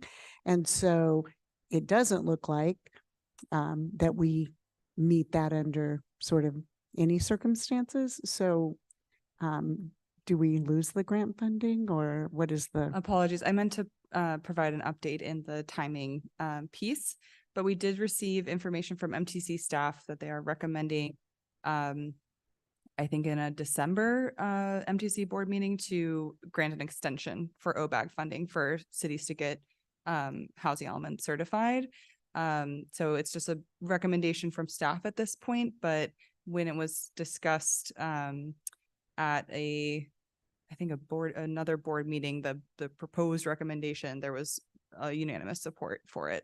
And some folks even asking for a longer extension than what staff had suggested. So on that front, things are looking okay. Obviously, nothing's done until it's done, but there is support for granting an extension. Thank you. And I would think so, because I know there are still a number of communities that don't have that. And then I guess the question would be, as we get to that date of that board meeting, would be advocacy that we might want to do to, I'm sure some of the people sitting on the board actually don't have their housing elements approved either. So, but some advocacy. Thank you. Well, what is the recommended extension? Do we know? I believe staff was recommending 6 to 8 months, but I think board members were saying 12 months even. Okay, so they've looked at what's happening in Southern California. Anything else, Councilmember Geringer? Okay, well, let me ask about the other one out there. That's the BART lots. Is there any benefit in considering the BART lots? Not at this point. We've been really clear that, you know, a combination of things that we couldn't get moved up on the timeline. There's really no movement in that, even if Bart decides that, you know, that Renata knows more about this than I do, even if Bart does decide that it is a priority site, development site, it's still not going to get built within the next 7 years. So just as an update for everybody, back in June, we submitted the BART sites as a priority site through an MTV or MTC pilot program, which would provide technical assistance and access to funds to do pre-development activities on the BART site. So we've been recommended for inclusion as a priority site. However, there's been no indication from BART staff that we will be moved up in the work plan. I know there have been some staff transitions on their TOD team as well. And so I think the thing that they've communicated to us repeatedly is they have staff limitations on how many projects they can move forward at a time. And so they're being very thoughtful with that workflow with regards to the work plan. And so there's really no movement. We're pretty long-term still, even as they've revisited. But they are very supportive in us moving forward with pre-development. So they're the ones who suggested we submit to be a priority site. So they are our allies in that regard. Councilmember Geringer. So also related to BART, there were a couple of letters, or one letter, and then a number of people also included that in some of the questions or encouragement, which had to do with, and I'm with RENA credits, going back and challenging HCD or getting our credits, and that there's a 1 month, we're coming up on a deadline. And I know that we heard these arguments last year. Is there any law, something related to AB 2923 that has us getting credits that we should be looking and fighting? We're not aware of anything of that kind. The idea of getting credits, there is nothing that I know of that is a mechanism for that to happen. What we had to do, which is what we did, was we appealed the decision for the RENA allocation based on the fact that, you know, we got a significant number of units because of a BART site that's in a very high fire hazard severity zone. Once we make that appeal, there's no, as far as I know, there's no other judiciable action that can take place. There's nobody to appeal the appeal to. So there's no credit to be given that I have heard of, because it's just not, we can't go back and fight this, have the same argument again, essentially. Thank you. Can I follow up? So AB 2923, I also heard, this may be more question to City Attorney, is that there is a provision in AB 2923 that says it's not enforceable if daily ridership is under 200,000. And we are not at 200,000, and it's over a couple of years. And so I think it would be very interesting for us to look into whether it is even enforceable at the moment. And you're not suggesting that is something that relates to the current submission? Yes. And I agree completely with you in looking into that as soon as we get finished with this. Yeah, thank you. Thank you. Okay. Another related issue that came up in numerous public comments had to do with fire safety of multi-story buildings in the downtown. And we were pointed in the staff report to comments in the EIR. Would it be accurate to say that anytime a building is built in the downtown or anywhere in Lafayette, the fire department needs to sign off on it? And would it be accurate to say the fire department wouldn't sign off on it unless they felt that they had the capability to meet the risks that are presented by the building? Yes, this is accurate. So during the development review process, we refer projects for comment early in the entitlement process, and then also through the construction drawing and kind of flushing out design, making sure it's compliant with fire code and they have sufficient capacity. Thank you. Or if they don't have sufficient capacity, they would not approve the Grace, building. yes, correct. Okay, thank you. Okay, other question I'm going to start my questions now. Okay, on the allocation method, I'd like to get a clearer sense of what you see as the risks. You mentioned, start with the risk of violating the no net loss provisions. As I understand it, Orinda immediately violated the no net loss provisions and modified their plan. Is that accurate? I don't know about that. I would have to defer to Greg. He might know. Okay. All right. And I understand what you're saying about, well, I don't want to comment. I'm just going to ask questions. One of the things that's come up in the materials that we've received, we've gotten a letter from, I think it's East Bay Housing for Everyone, and we might as well mention this in the public record since it's on the public record, and that is the risk of the Beverly Hills case, which seems to be saying, I mean, I realize it rests on a number of factors, but one of the, as I understand it, one of the holdings of the court on the basis of the decision is that Beverly Hills, and this is my factual understanding, that Beverly Hills did assign close to 100% to a number of sites in their plan, and then they were sued, and it was I mean, this didn't have to do with HCD. HCD could have signed off. I don't know if HCD signed off, but we always have to keep in mind, even if HCD signs off, if we don't meet the requirements, we can still be sued, and we then can be out of compliance and be in a worse position than we would be, even if HCD approved us. So my understanding is that the Beverly Hills case, the Beverly Hills was not able to show, and they had to show, that they had experience with developing sites at 100% affordable, and they weren't able to show it. So I'd just like to, because I know there's a difference of opinion on this, but my understanding is if you read the actual decision, it shows that was part of the holding.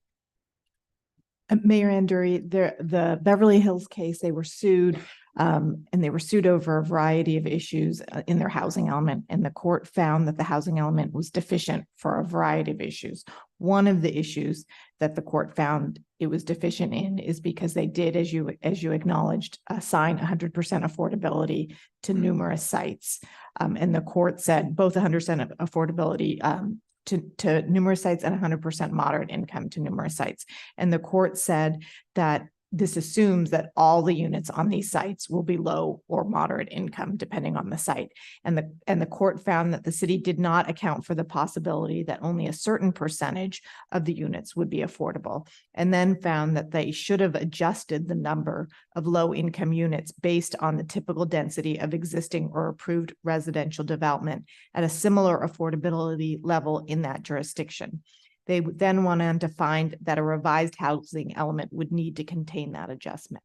Okay, now if that adjustment, if that same thing happened to us and we had the same court holding, would it be accurate to say that the RENA allocation is more favorable than our historical experience? Yes. Can I follow up with that? Sure. Okay, so what also feeds into the argument is this 50% of our units being assigned to vacant land or non-vacant land. And that's the East Bay for Everyone, and I think HCD even both mentioned, are you above that threshold or not?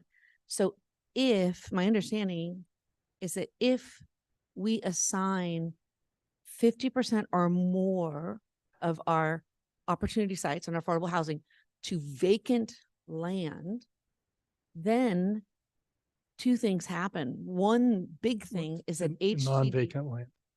no, if we do it to vacant land, if we've had 50% or more on vacant land of our opportunity sites, Sorry, you're right. then, Yep. then we don't have to justify all of the other sites. We don't have to go through what exposed Beverly Hills to this legal issue. And I did email off to Mala and kind of confirm that maybe she could explain how we can avoid that legal risk through another way. Councilmember Kendall, as I had mentioned earlier, is Beverly Hills was sued over a variety of issues in their housing element. One of them was what Mayor Anduri mentioned, and one of them is what you are mentioning, which is they used over 50% non-vacant sites. And when you do that, you're required to show by substantial evidence that the existing use will be discontinued. And so I think what you're getting at is that if we use 50% or more of vacant sites, we don't have to hit that substantial evidence threshold to justify that the existing uses will be discontinued. But we could still be sued on the other. Correct. I should go back and say, we also have every jurisdiction that I know of in the Bay Area is under the same, basically most jurisdictions do not have any vacant land available or very little of it. And so this question of meeting the 50%, it's not a black or white. It says if you do not have 50%, then you have to justify your sites. This is the exercise that we've gone through with the help of Veronica Tam, and who is getting her methodology HCD has blessed to do individual site criteria like we did with our individual tear sheets to demonstrate why these sites will be discontinued. And the law is going to change, by the way, about that language. It's going to change to say could be discontinued at some point in the future. Even the state has says that that is incorrect. But anyway, be that as it may, the city's inventory and what we've done, we did that. We made findings when you adopted. We will make findings again using the same criteria that we've used to vet these individual sites.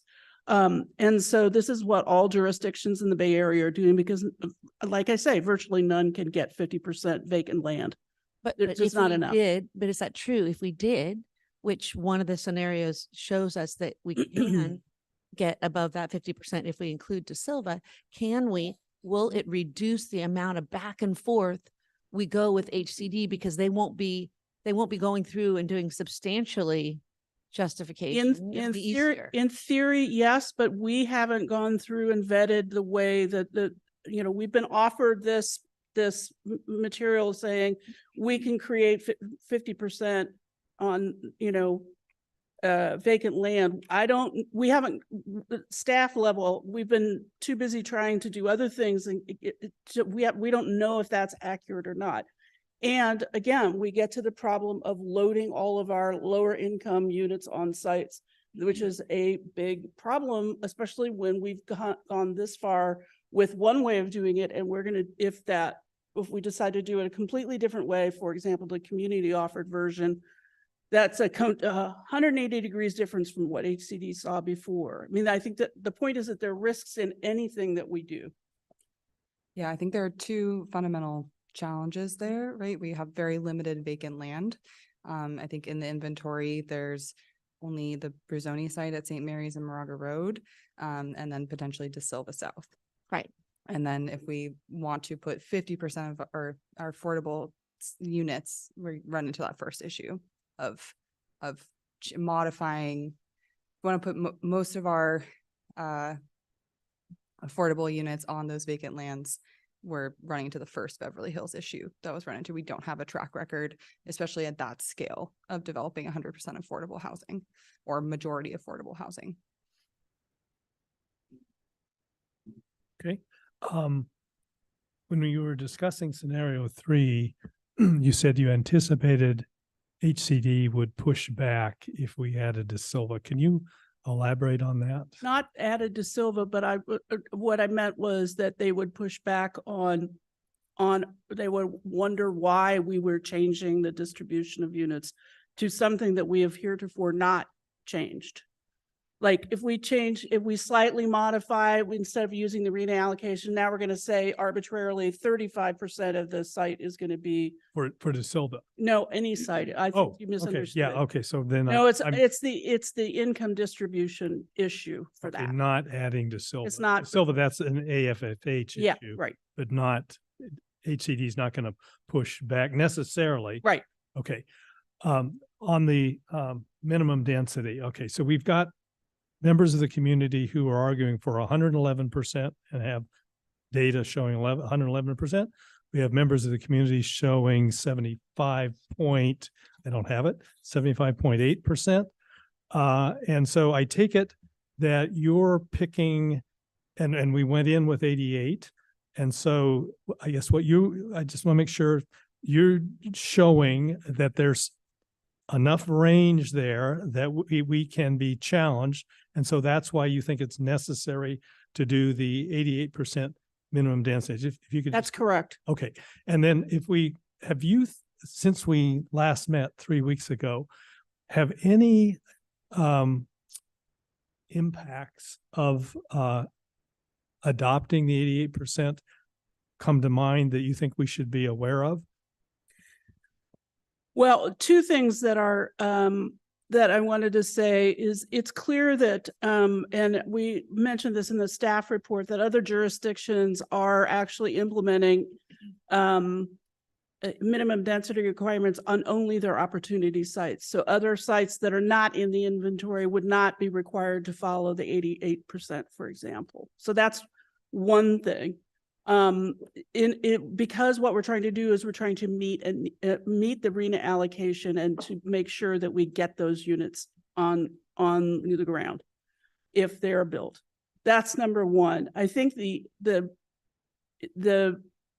biggest maybe unintended consequence might be there are a lot of developers who like to develop townhouses at a much lower density, even than say 35 units to the acre. And that I think if they were required to do 88% of zone density, they may not be able to do that product type. But again, I think we're pretty clear that it could apply only to the opportunity sites in the inventory.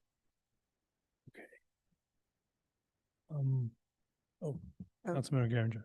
So, and what I heard you say is if we just applied the 88% minimum density to opportunity sites, we would still be protected, meet our numbers, all of that under that. Okay. And we can do that. Our minimum zoning would not apply to the entire zone. It can just apply to opportunity sites. Yeah, we would just need to be very clear in our documents. Okay, thank you very much. And we're still open on the question about whether we can replace commercial with commercial. Okay. Let me turn to the De Silva site. What's in scenario 3 is rezoning 9.75% at 35 per acre. And it would have the 88%. And we have the new information we have since we met last time is the letter from the De Silva folks. And I think that's very, well, I'm going to ask how binding is that letter? Because without something that's binding, would it be correct to say that a developer, if it's rezoned, they could build the building on the rezoned site and that's the end of their obligation?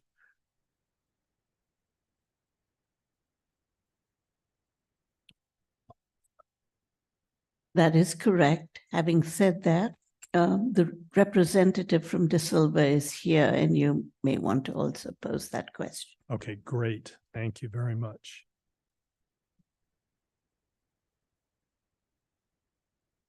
Okay. All right, then my final question is if we were to reallocate right now, again, using the RENA allocation, and if we were to allocate almost 100% low income to 0.5 acres to 10-acre parcels, and we were to go in at this point, what do you think the reaction of HCD would be? I believe that we will get a slew of new findings requiring us to justify, to explain why this changed from what we did before.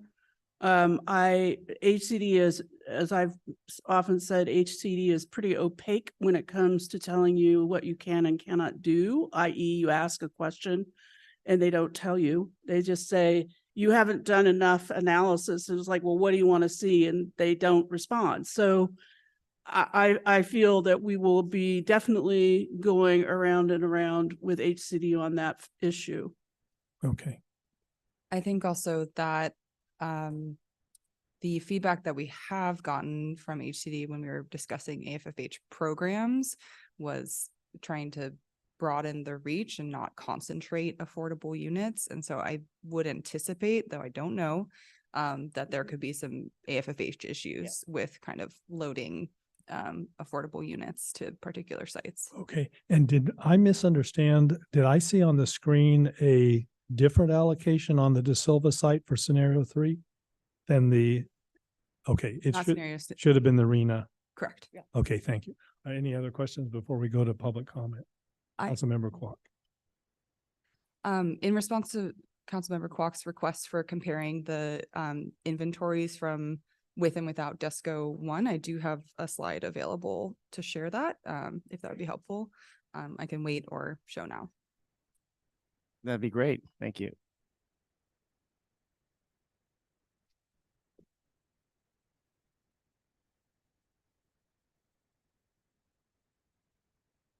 So on the left is the inventory from updated from the October 23rd meeting without DESCO 1. And on the right is DESCO 1. And so you can see there is a substantial improvement on our buffer, particularly in the very low income category. Okay. Councilmember Kwok, did you have another question? Yes, I did. Yes, I did. On the, for Diana, on the 88% minimum number, I'm sorry, if we did 88% as an average across the entire opportunity portfolio, then it's successful. That'd be a great thing, right? We would hit our numbers if we got as an average 88%. I think that you have, there are two issues. One is justifying to HCD that we can meet the RENA. And in my mind, there's no way that they will accept something other than a minimum density on every site. Okay, so thank you for that.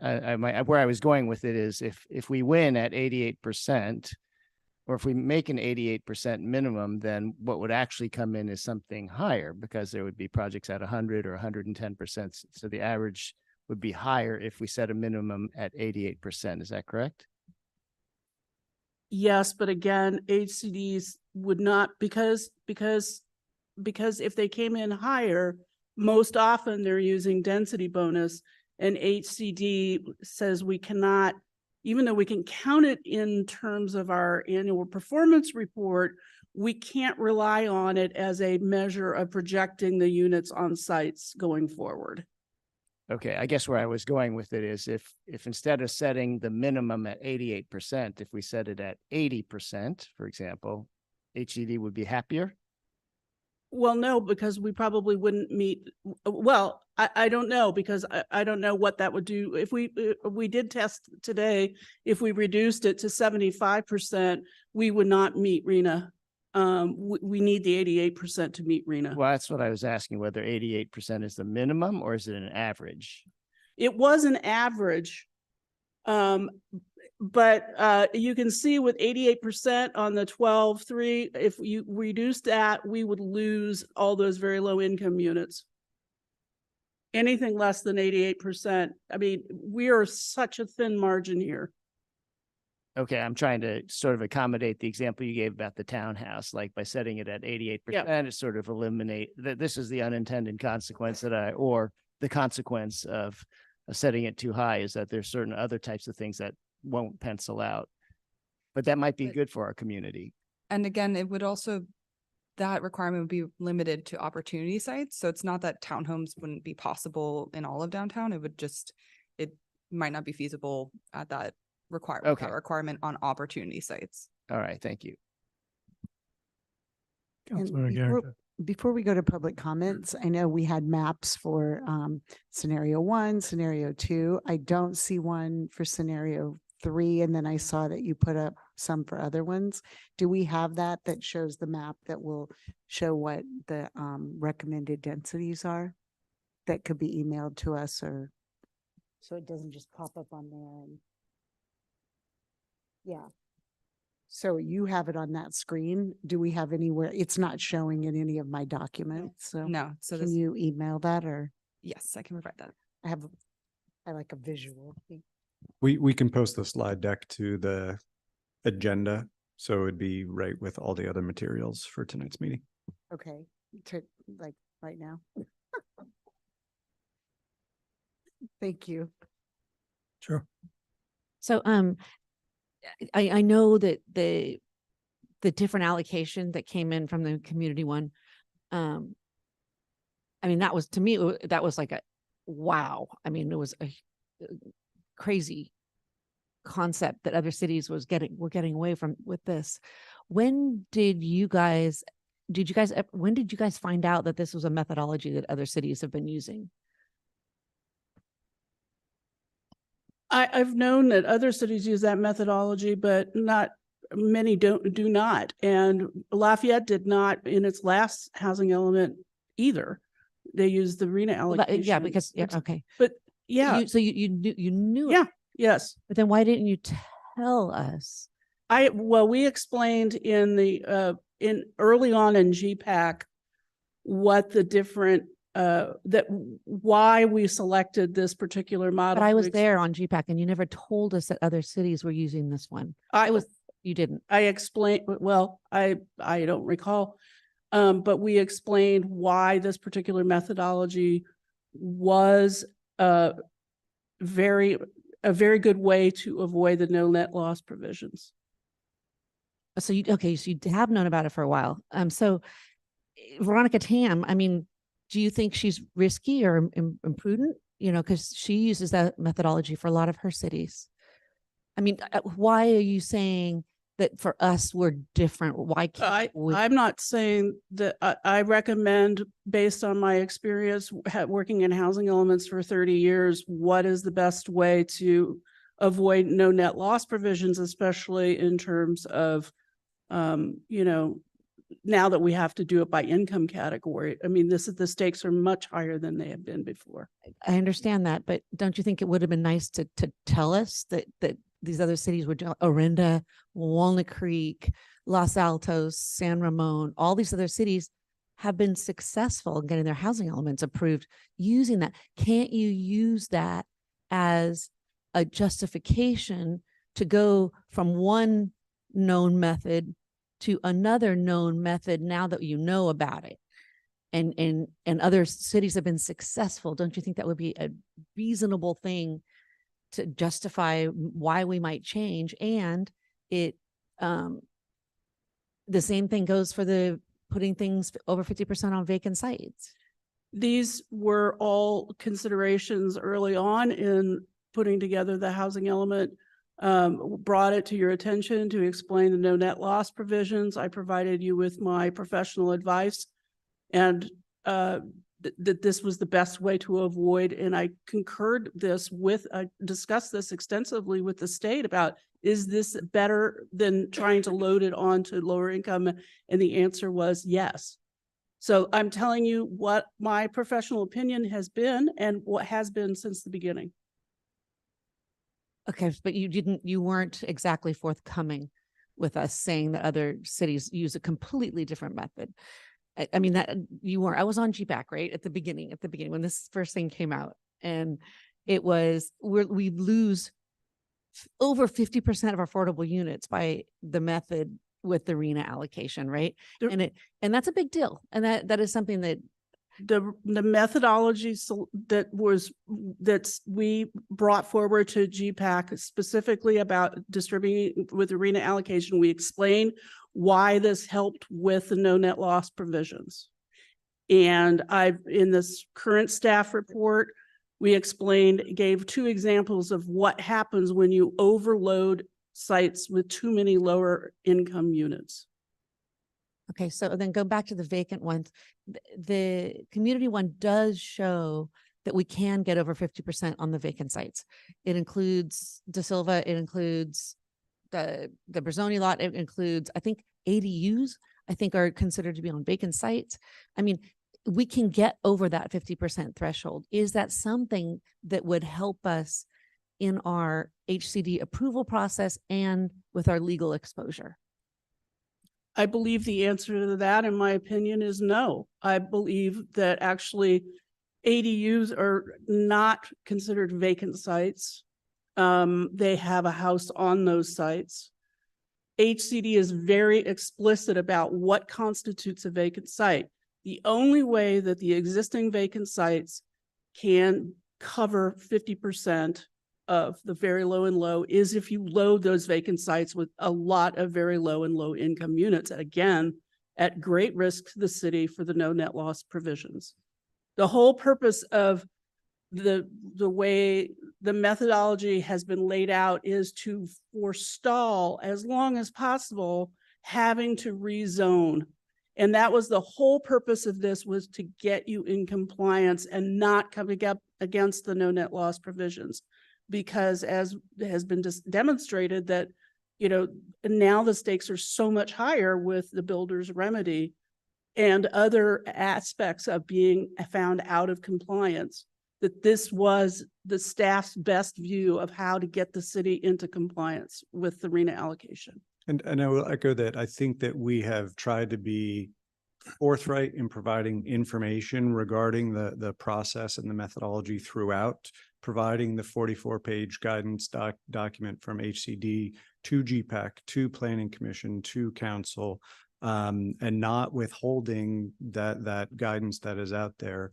There are other ways of doing it, and other communities have not been challenged on it, and they have benefited from HCD certifying their element and not being challenged on it. So we've attempted to advise you as best we can, and with respect to loading greater numbers of or percentage of BMR on vacant sites.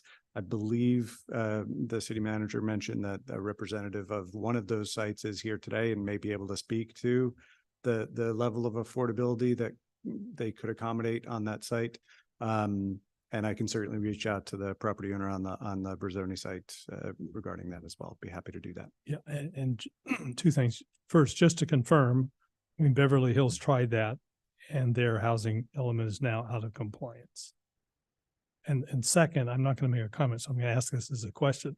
As someone who is listening in on the housing, the GPAC discussions during 2021, was I reasonable in thinking when I heard the proposal that we use the RENA allocation to think, wow, that's a good deal, because we don't come close to that in our normal buildings. So to be able to use the RENA allocation, those are good numbers. You don't have to answer. Okay, any other questions?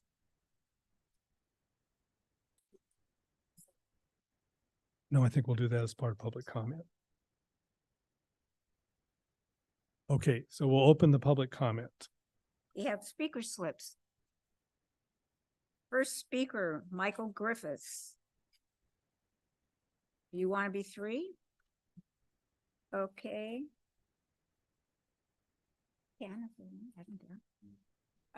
Chris Shu and Cheryl McDonald has ceded 3 minutes to Chris. I'm sorry, what did you just? Chris. No. Who is seated? Michael Cheryl McDonald. Has seated 3 minutes. Yes. Okay. 6 I thought minutes. you said that both of them had seated. No. Okay.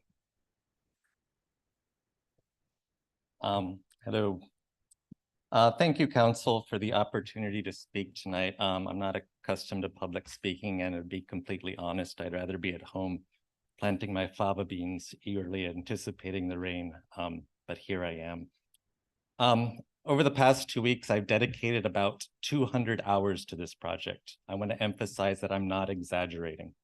You might be wondering why I'm investing so much time and suspect that I must have an agenda. I want to assure you I truly don't. My sole objective is to ensure that Lafayette achieves compliance with its housing element by strictly adhering to both the law and the guidance provided by HCD that clarifies these laws. My aim is to prevent Lafayette from expending any more time or resources on this housing element than necessary, and to try to guide Lafayette away from subjecting itself to potential legal risks. Unfortunately, after delving deeply into the intricacies of housing elements, I have serious concerns that if we submit the approved housing element as it currently stands, it will very likely result in another compliance failure and expose the city to exactly such legal risks. Tonight, the Council's decision revolves around assessing the risks at hand and determining the best course of action. That's precisely what I'll be discussing in the remainder of my address. Most of my arguments I'll present tonight actually echo concerns that housing advocates have been voicing for the past 2 years regarding Lafayette's housing element. However, I would guess that in general, they are not happy with what I have uncovered.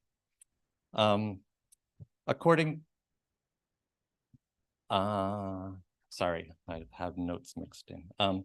The first issue that I wish to raise regarding all of the staff scenarios is the approach to realistic capacity that we've started to talk about today. The concern I have is that the realistic capacity still does not address HCD findings in letters from September 29th and March 29th of 2023. Specifically, both HCD finding letters states that the city must include all development in downtown Lafayette when calculating a realistic capacity.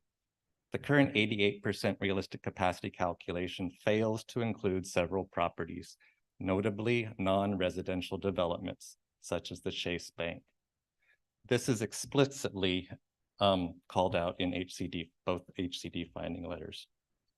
As a backstop to what I consider poorly substantiated 88% calculation, the city has proposed setting a minimum residential density for the entire downtown area, although that maybe has been revised. Unfortunately, at least in my opinion, it's quite clear HCD guidance. In order to depend on a minimum density requirement, that minimum must be absolute. How can HCD take a minimum density when there is a 0% option available, especially if you're going to limit it to opportunity sites? So you set 88% minimum on all your opportunity sites and they all turn into gas stations. How does that satisfy HCD's goals? It doesn't make logical sense that those two are compatible. Second risk I see is the 50% lower income housing allocation not on vacant land, which has been brought up tonight. The city council made a finding actually when they submitted last time that there was substantial evidence that every parcel inside inventory has a high likelihood of becoming available for development during this RENA cycle. Does Lafayette really want to defend in court that they have substantial evidence that Headlands Brewing or Diamond K is likely to close shop in the next few years? I'm sure those businesses would be as surprised as I am to learn that they are expected to close in a couple of years. Fourth concern I have is the dependence on FBOs for lower income housing allocation, which again, all of staff's proposals depend upon. Upon upzoning an FBO property with attached deed restricted affordability requirements negatively impacts these parcels' land value, likely in a big way. FBOs may eventually need to sell portions of their properties to support ongoing operations, or even to fund their affordable housing initiatives. Selling 1 acre of land with a sole option for 95% affordable housing differs greatly from selling 4 10,000 square foot parcels for market rate homes. There's legal precedent for landowners to sue when rezoning devalues their property. Indeed, I had just a conversation today with a board member of a local church who was surprised to learn that the planned upzoning, after having been told by the city that it would be an overlay. They will be contacting the city shortly. If the city were to face a legal challenge from an FBO and lose, it would be obligated to provide compensation for the difference in land value, although it's challenging to ascertain the exact value of an acre limit to 95% affordability. 4 10,000 square foot parcels in Lafayette neighborhoods could easily fetch $3 to $4 million. This is a considerable sum of the city's resources, and I question the feasibility of paying out such a sum given the current fiscal instability. Backing zoning out to avoid these required payments would likely be a non-option given state law in generally prohibiting the downzoning of properties. Is my time up? Yeah, I'm going to have Okay. to ask you to wrap up. Okay. Staff has raised some risks with our proposal, or the community proposed proposal. And one of those is the contention about increasing allocation to lower income categories. I find it. I really have Okay. to ask you to wrap up. Sure. We're any questions? okay. Questions for the speaker? So what kind of risks do you think that they are saying is wrong? Time to complete the additional time required. They say that you need to look at every single family residential parcel. I looked at Danville's housing element, which was prepared by this consultant. All it is a list of parcels. There's not even a map showing where they're located. We've already done this. It's in the latest spreadsheet we've sent out. It's a list of parcels. We've narrowed it down, eliminated 60% of them based upon slope, access by roads, etc. Okay, thank you very much. Sure. Any other questions? Okay, thank you. Mayor, it's 10 o'clock. I didn't know if you wanted to hear the. Patrick. Yes, we said we would. What's the formal mechanism for pausing here and going into the? I think what you just said would be appropriate. Okay, so we'll just take hopefully we'll do that, and we'll ask Patrick to come back. You know, while Patrick is coming forward, I'm just thinking, if we revise the resolution, do we need to renotice it? Can we adopt a revised resolution? I think you mean the ordinance. Are we talking about the the ordinance? No, as long as we're doing it at the introduction, we can make revisions, which is why we asked for that break Okay. so that you could actually see the revisions. Okay, great. Thank you.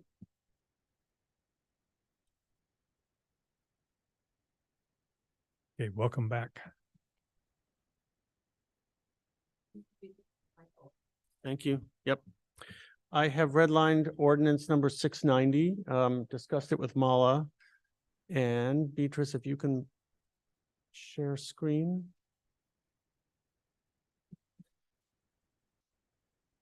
With the Word document that I have up.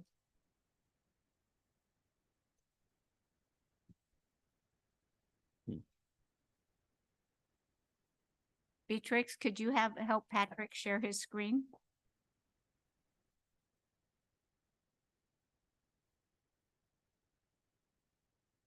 Thank you, Beatrix.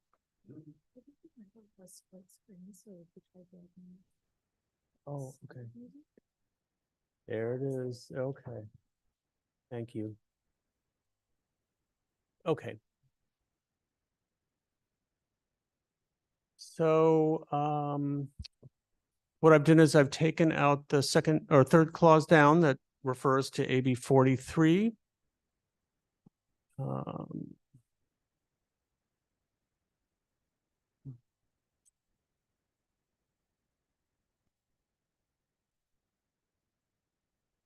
And the have changed the speed limits to reflect the existing speed limits on all of the segments.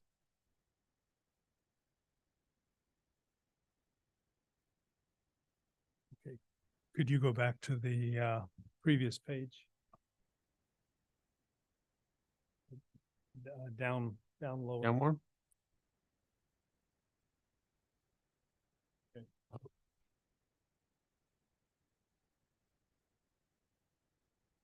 Right. So you.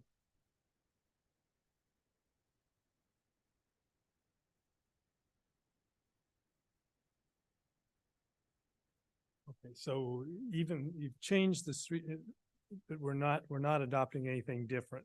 So you think that language is appropriate?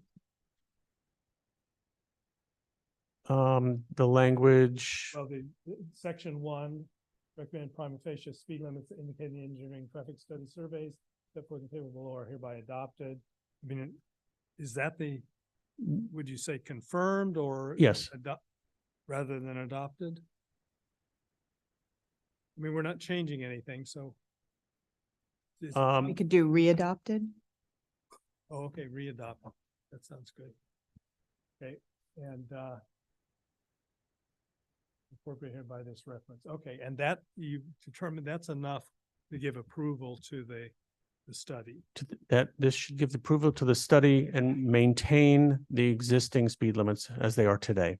Okay, and with no impediment to coming back in January and then making the changes. Subject to public survey and further engagement, I would come back with a separate ordinance in the winter with any changes. Okay. Councilmember Geringer. So can you go back up to the whereas that you deleted or that you're suggesting we delete? Why? Well, AB 43, so the changes that I was proposing, the recommended reduction in speed limit was based on this clause here that references AB 43, considering the safety of pedestrian and bicyclists and some of the language from AB 43 that supported the speed limit reduction. So, but then the next whereas talks about that based on that, you're reducing the speed limits. I'm gonna make this really complicated. It's then saying you're reducing them based on that but the study actually did consider vulnerable populations. And so when we come back based on this study to look at potentially reducing those speed limits, it feels like we're redoing what the language of the study did. So, and I'm not a lawyer. well, to put it another way, you're saying we took all these things into consideration that allowed us to reduce, and we decided not to reduce the speed limit. So how can we come back in January and then do it? It just says it permits that. It doesn't say that we're doing it. It just says it permits. Yeah, well, I guess we've taken that all into consideration and we haven't done it. Do you see any obstacle to coming back and with the same language? I don't. I'm just wondering if maybe we just add a recital to that effect, acknowledging that we are going to be coming back in the future, but at this point, we're maintaining the existing speed limits. I don't know if that helps paint the story a little bit, if someone was just reading the ordinance. Something included to that narrative backs it up. Okay, so I can add a clause there that suggests that we are maintaining existing speed limits and will reevaluate segments based on public input or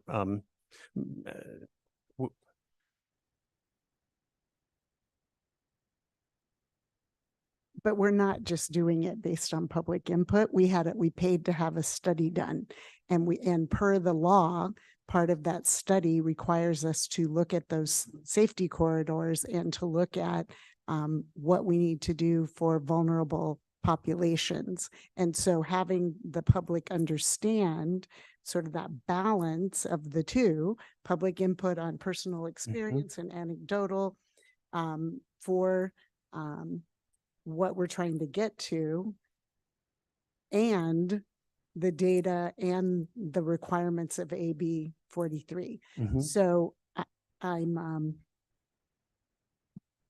I feel like, because then taking that language out then causes the next whereas to kind of not make sense. Yeah. And I'm back to where I was willing to support lowering the speed limits based on this study. So, I mean, I'm obviously, if the rest of the council is comfortable with some sort of a codicil or recital or something, I think that it isn't clean policy making. But I'm happy to have us move it forward somehow. That the rest of the council, I'm not sure I can support it though. Okay, is it possible, going back, can you go back to the actual section 1?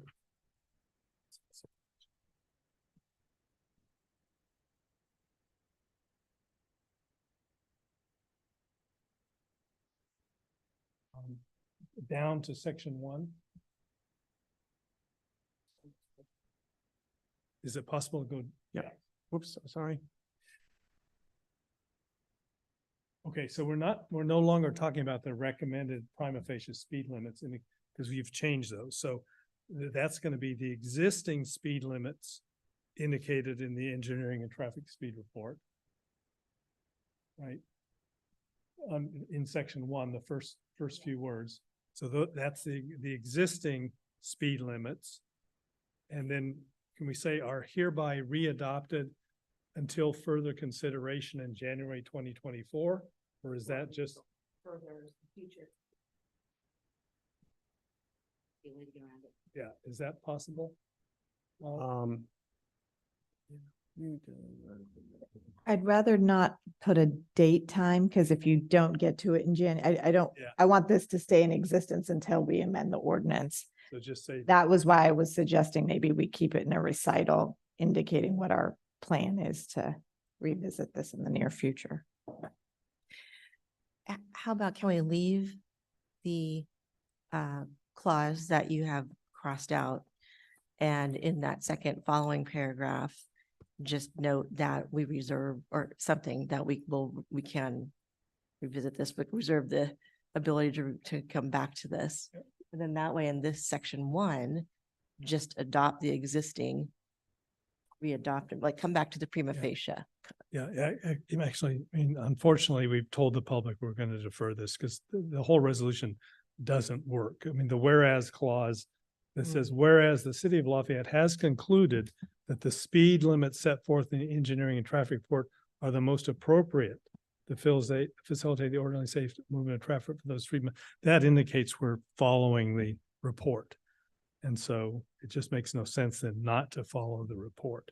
Is there some way we can just adopt the report and not refer to speed limits? And deal with that? You know, just say by state law, the speed limits have to be set by ordinance. Right, but the speed limits don't, we're not changing them. They don't expire, do they? The 2016 study expires. Right. But the ordinance that set them Is it may not codified? expire. I'm just double checking. And I don't have an answer right now to that. Yeah.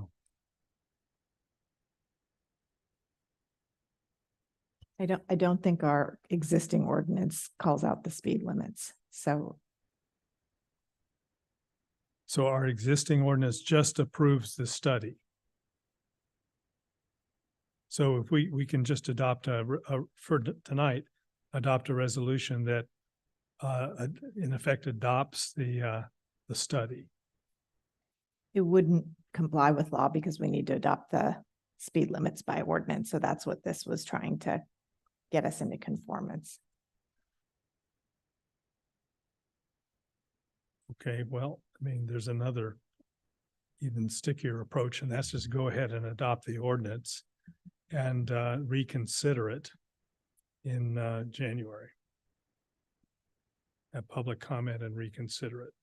I think we're in a box now. We are, and part of where we started at whatever time that was adopting this ordinance. Well, continuing it to November 27th to adopt it. We're not We have to finally adopt it by the 27th. finally adopt it. So we have time between then to make sure that the public is fully aware of the law, of the requirement, the requirements, and which was what I thought we were trying to get to. And then bring it back on November 27th.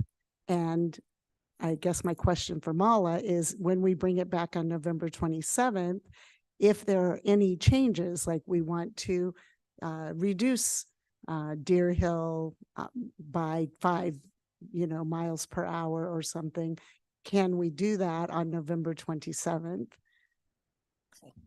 Yes, but then it would And be first adopt read. that? We wouldn't be able to adopt it. It would be first reading again if you Okay. make changes, because when you And adopt then it, we would only have X number of days between this 27th and December 11th, which is our last meeting, because I'm assuming none of us are going to want to be here on December 27th. So then we're you have to moving back- adopt at a regular meeting. Say that again. You have to adopt an ordinance at a regular meeting. Yeah. So you're correct for Right. multiple reasons. It would need to be done. Okay. Okay, so So- is a solution that this is the first reading, what is the technical language that we do? I don't see the technical language here. Anyway, we approve the ordinance on the first reading.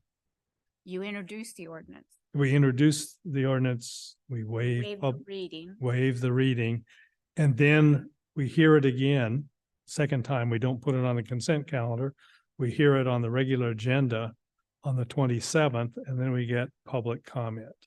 But then our options are approve it as is, or if we don't want to approve it, again, are we still in a box because we have to have the engineering study approved? And With the speed limit. okay, so, but if we went ahead and approved those speeds, then next year, can we reconsider them? And give the public a chance to come in and reconsider? Yes, we could. Okay, I mean, To be implemented until. yeah, they're not, right. 2020. And so we would be So- pledging to promote, let the public know, there's going to be some messaging since we will have adopted it. But let them know that we're going to put it on an agenda early next year. Maybe that could be part of your motion, so that it's So- also very clear. Okay, so who wants to try the motion? I'm happy to try, and then you're going to have to add on that last part, but So there's no change to what was presented tonight. correct. So I move that we approve ordinance 690 to accomplish complying with the California Vehicle Code sections 22,358 and 22,358.7. Formally adopt speed zones as shown in Exhibit A of Ordinance 690, which are supported by the engineering and traffic surveys, and that we bring it back. This is our adoption. We bring it back for public hearing on November 27th. And we adopt it at the November 27th meeting. And then recognizing we can reconsider in 2024 prior to its implementation in June of 2024. And just one clarifying point, I think you wanted to introduce the ordinance and Oh, waive okay. first reading, Okay, but everything else you said okay. is correct. So the Okay. record will show that I said that at the introduction. At the Okay, front of is it. there a second? I'll second as amended. And just a clarification, so the messaging to the public will happen after 27th. We won't be telling our messaging will be in early 2024, the city council will reconsider this ordinance. Yeah, you can say that because of the state law, Yeah, it's always we- state law, we had to approve the ordinance tonight. We had to introduce the ordinance and waive the first reading tonight. We have to do this so it becomes effective by the end of the year. We'll then reconsider in the new year. Okay, that's the intent. That's the Got it. message. Okay, so it's moved by Councilmember Geringer, seconded by Vice Mayor Dawson. All in favor, say aye. Aye. It's unanimous, 5-0. Thank you, Patrick. Okay, thank you, Patrick. Thanks for your patience on this. All right, now, do we want to, we've been going for 2 hours now. Is there any interest in a 5-minute break, or do we want to keep going? Eventually, but we can probably have public comment. Okay. All right, so let's keep going. I mean, if we took some people out of order, if the De Silva representative is near the top, is that okay too? He's been waiting patiently.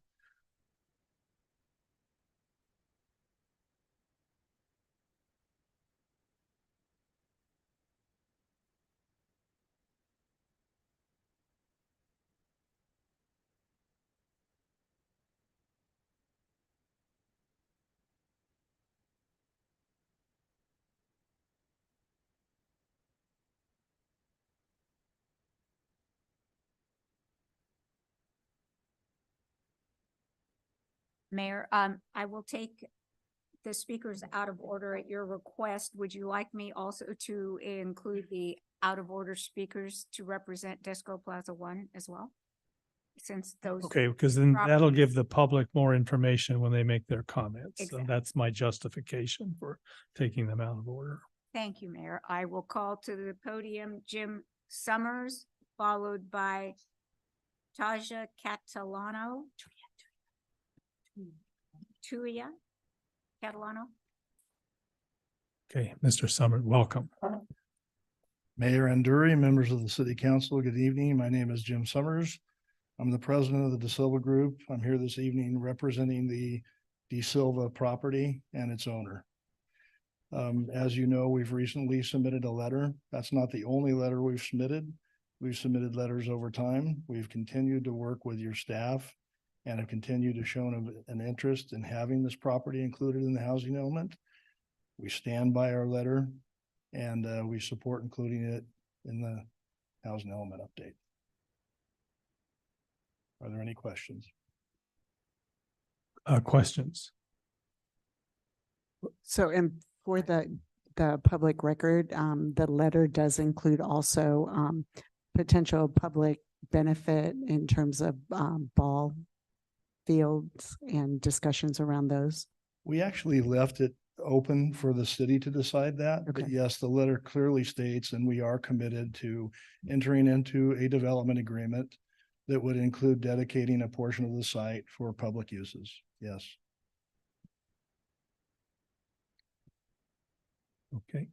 All right, let me just ask you, you're open to doing that. Do you see anything that might cause that not to happen?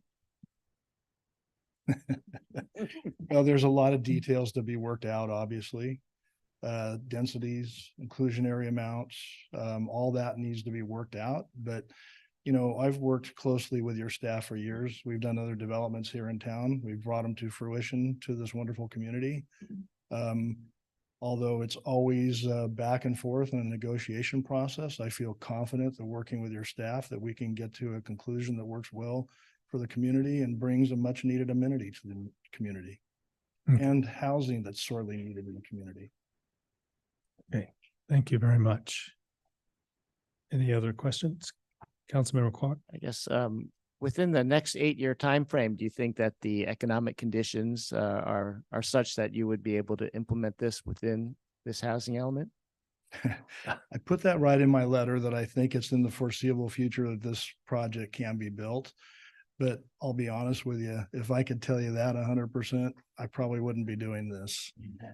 But all kidding aside, I do believe that there is enough pent up demand in the 9 Bay Area counties, particularly in this area, that we will see pressure to build. And I think that the builders will be very interested in moving forward with projects like this, as long as they're not strapped with economic burdens that just make them not even work. There has to be a back and forth and a give and take with the communities to make this work. I will tell you, I've been involved in inclusionary affordable projects. I've been involved in standalone 100% affordable projects. All of them have to be public-private partnerships. They all have to work. So I think that what you're setting up here could potentially work, but there's going to have to be a lot of discussion on how the inclusionary percentages work in order for it to work. Okay, thank you very much. Turia Catalano, followed by Russell Gould. Good evening, Tuya Catalano with Ruben Juniors and Rose, representing the owner of the Desco Plaza One property. So we're here today, obviously, to request that the Desco Plaza One property be included again and finally in the housing elements list of opportunity sites. The site obviously was originally part of the list, but it was removed a couple months ago, in part because I believe the city had not heard from the property owner as to whether they were interested in a residential development at this site. They are interested. We are here today. The property owners also submitted a letter that's part of the record that you've seen expressing their interest. So we're respectfully requesting that you do include it today, even if it requires the additional 7-day notification. Few months ago, though, you also may not have had other information that's relevant to ensuring that this site is appropriate for inclusion in the opportunity site list. At the heart of this, obviously, is, of course, whether the property is suitable and realistic for residential redevelopment within the 8-year housing element period. Since this is a site with existing office buildings, one of the key things to note is that there are no substantial long-term leases that are encumbering this property.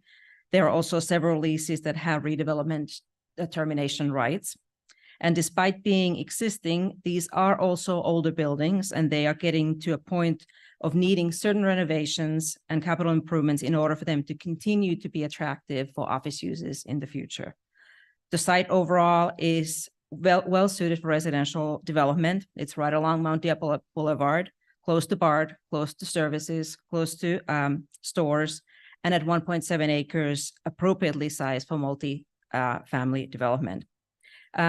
Our view is that it is an underutilized site. And since you previously had it on the list, I believe there was a previous determination that it was, in fact, suitable as an opportunity site. So we're here today to reiterate that and to just expressly note that the architects are interested in residential development. And in fact, they have been working with an architect, including evaluation of the site plans and configuration options. So we'd like to please ask that you include it as a housing opportunity site, and happy to answer any questions. And like I said, Russell Gould, the owner, is also here to comment. Thank you. Thank you very much. Are there questions? Okay, thank you. Russell Gould.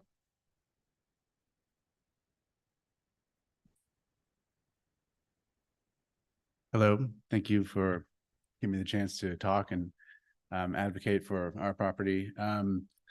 My name is Russell Gould, and I'm the owner's representative for Desco Plaza One on 3685 Mount Diablo. This has been a property that we've owned for a long time, since 2007. This is not, we're not coming in and buying this and trying to flip it.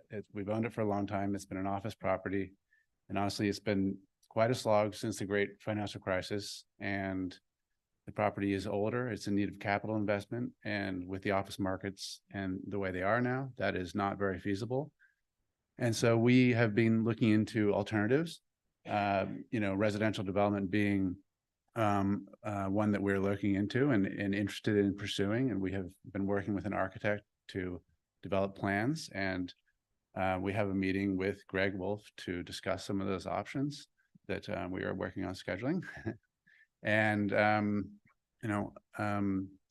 we're obviously sensitive to the fact that this is a tight-knit community, and working with planning and stakeholders will be important. And it's my commitment to do that. And my background is also as an architect as well. So I'm sensitive to the physical aspects of the development and the way that it can integrate with the community and accomplish the community's goals, but also providing needed housing for the community, which is an important goal as well.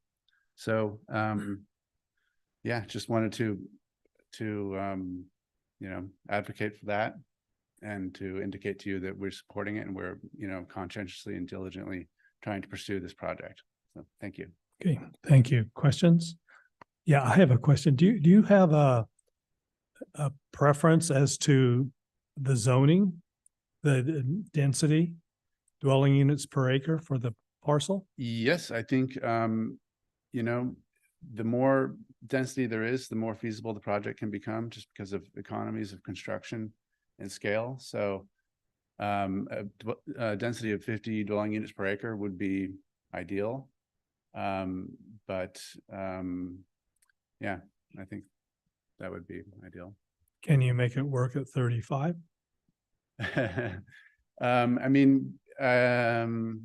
We've done some studies at 50 and they are the most ideal from our architect and from the contractors that we've spoken with.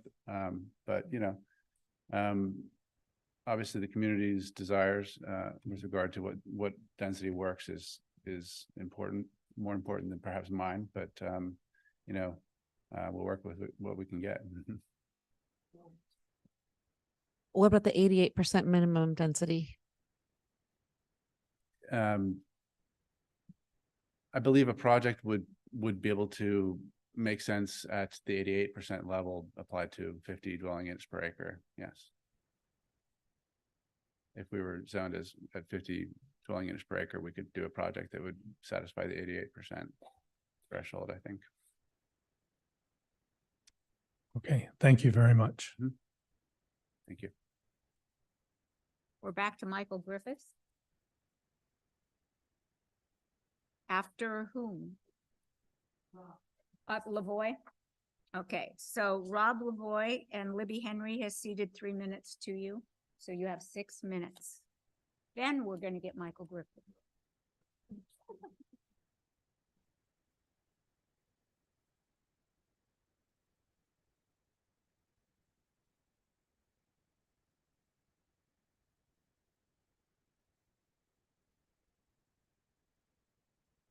You could put slide A up.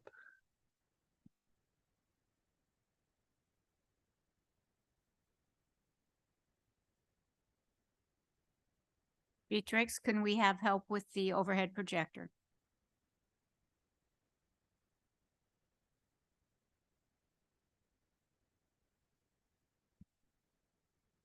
Yeah, zoom out so you can see the bottom. I don't need to see the lights. The wrong one, probably going the wrong way. Yeah, we don't need to worry about what lights they're selecting.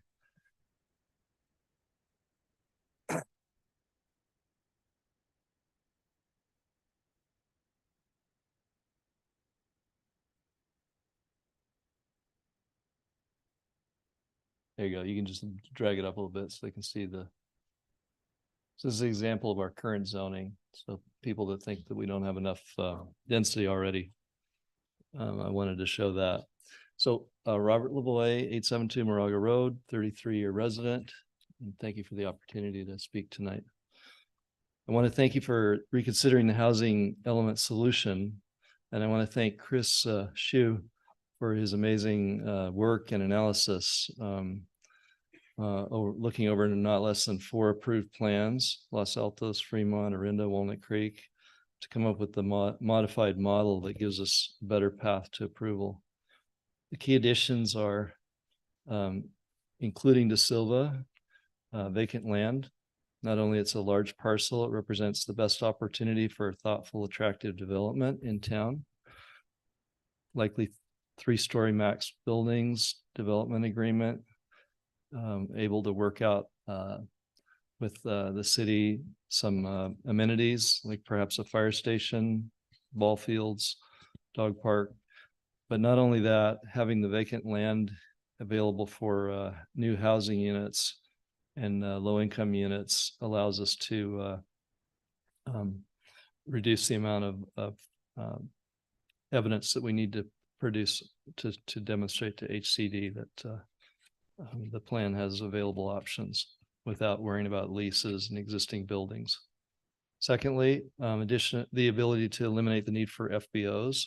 Originally, I was an advocate of that because that seemed like the only way we could get our low income units. But with this additional allocation method, we don't need to worry about those FBO sites in remote areas that you've heard a lot of complaints about and concerns about evacuation.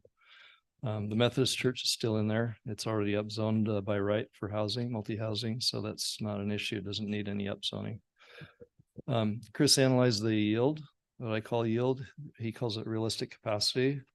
By using a more extensive list of approved parcels, came up with 75% yield or capacity. Personally, I believe that we should use the last 4 years, which is more relevant. And as HCD says, it should show the direction of the new laws, which is very clear. We're seeing yields of 120 to 135%. But since we're not going to go to court and litigate, we'll probably never need to worry about that.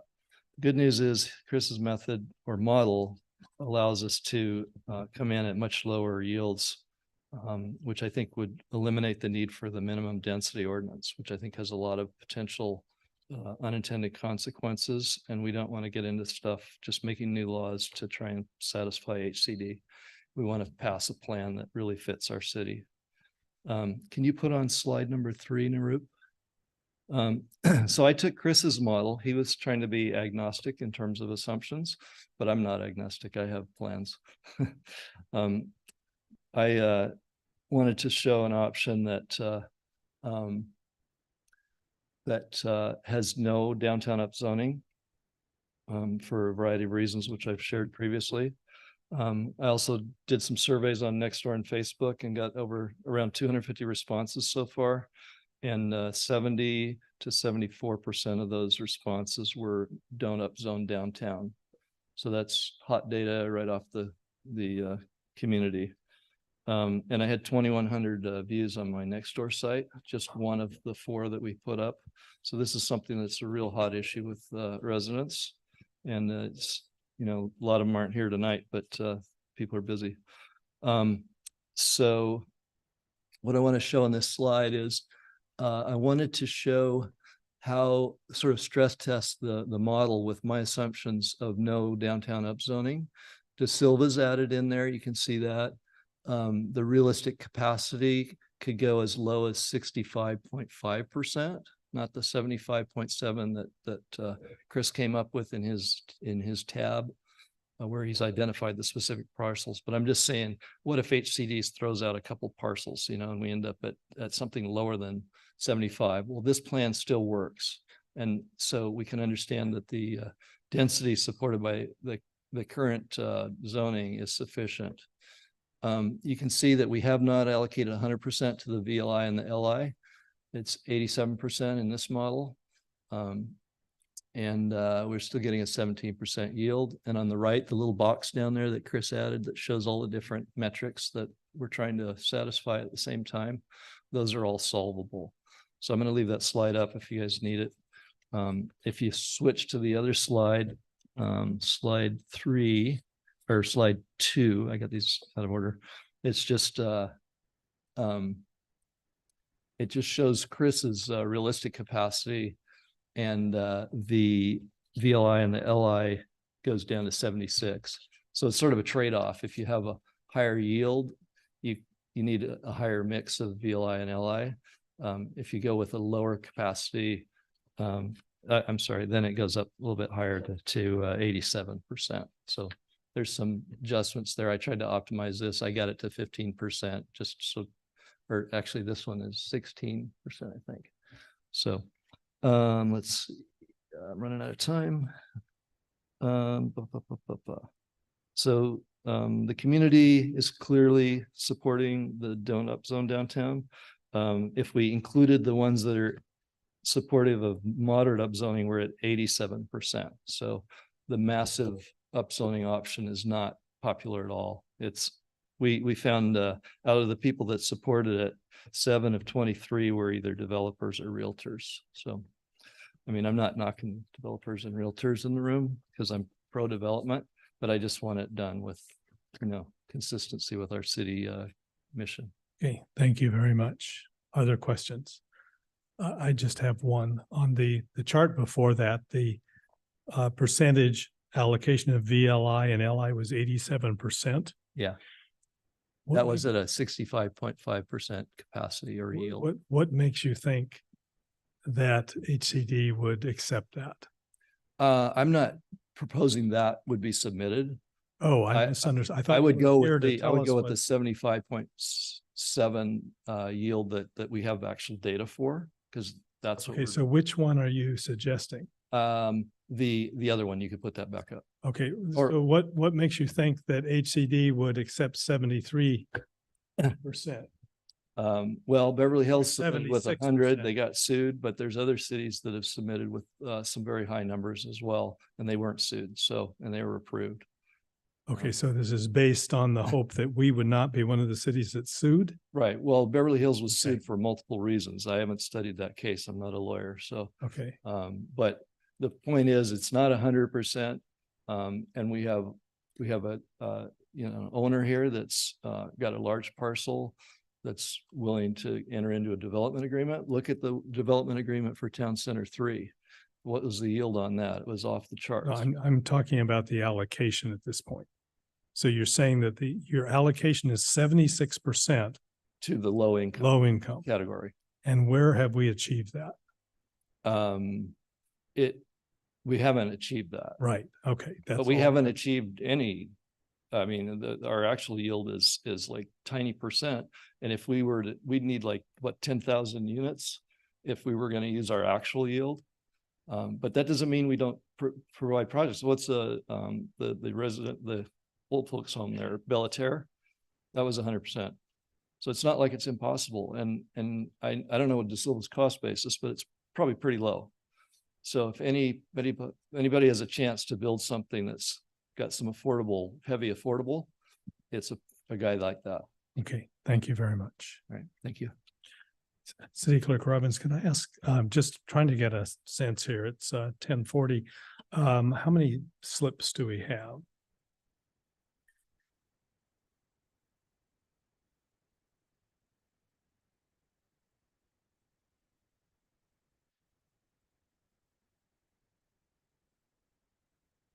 Okay, could I ask a favor of anyone in the room and anyone who's listening, that you not enter the race to be the last speaker, that turn in a speaker slip now. And if you're watching at home, raise your hand, just so we have a sense of how late we're going to be here and how we can notify our loved ones about. Okay.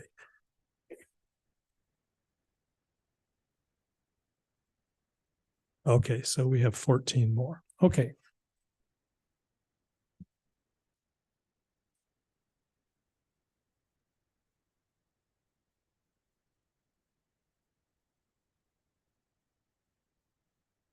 Michael Griffiths. I've been a resident since 1989 and live on Renino Way.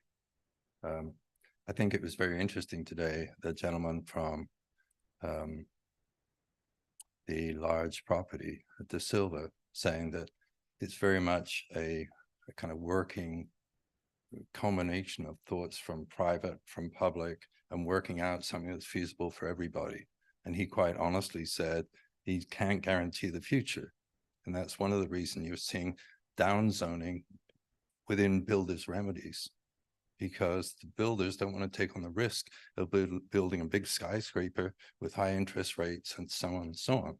So the realities are that builders' remedy can go both ways, as you probably saw in the Mercury News article last weekend. Coming back to my thoughts about the best for everybody, we want something that's solid, but we also want something that is consistent with what the residents want. As the survey pointed out, more than 70% don't want any upzoning downtown. That's consistent with the mission statement that the council put together not so long ago. So in that regard, we look to the council to be consistent with their own mission statement. Consistent also with that is the survey that said they don't want any upzoning downtown. And so 40 acres, 40 units or above per acre are inconsistent with that mission statement. They also raised two important issues to do with fire safety.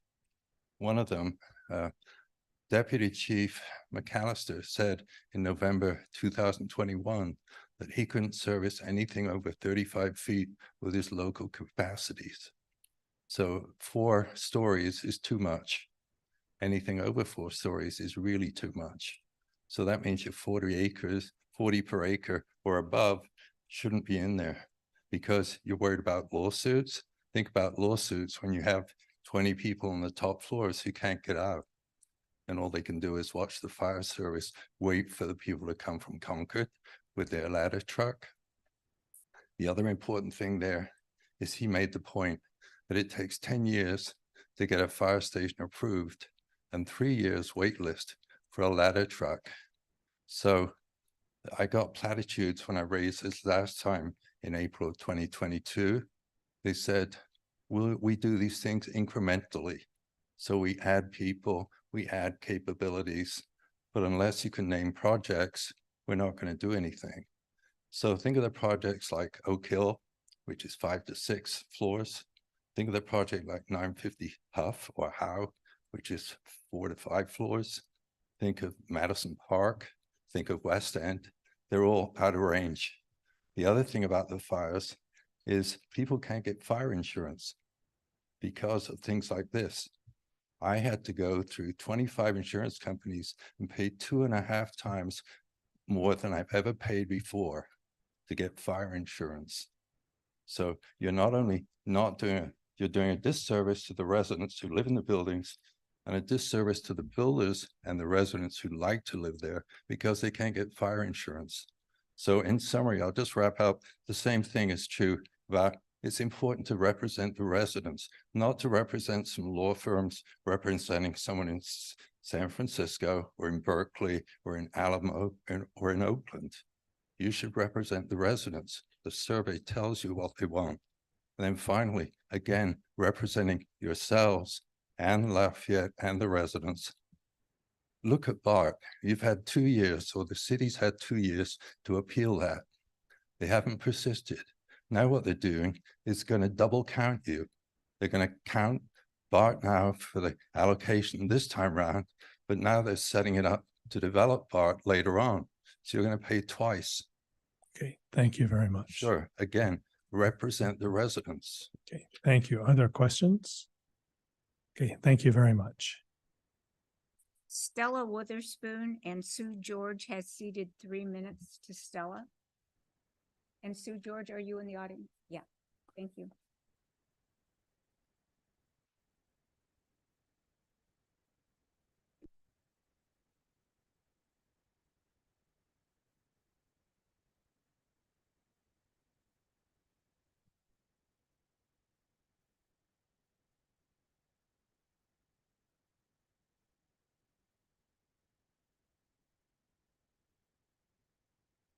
Six minutes for our speaker, Beatrix.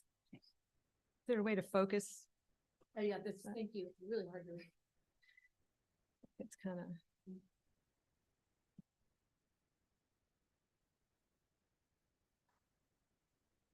Can you zoom in more if you don't look at the maps? Other way, other way.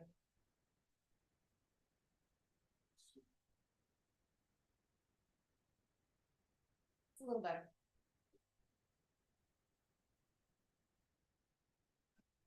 Is there a way to zoom in out a little bit? I don't know why it's a little fuzzier. A little bit, and then we can get all the numbers.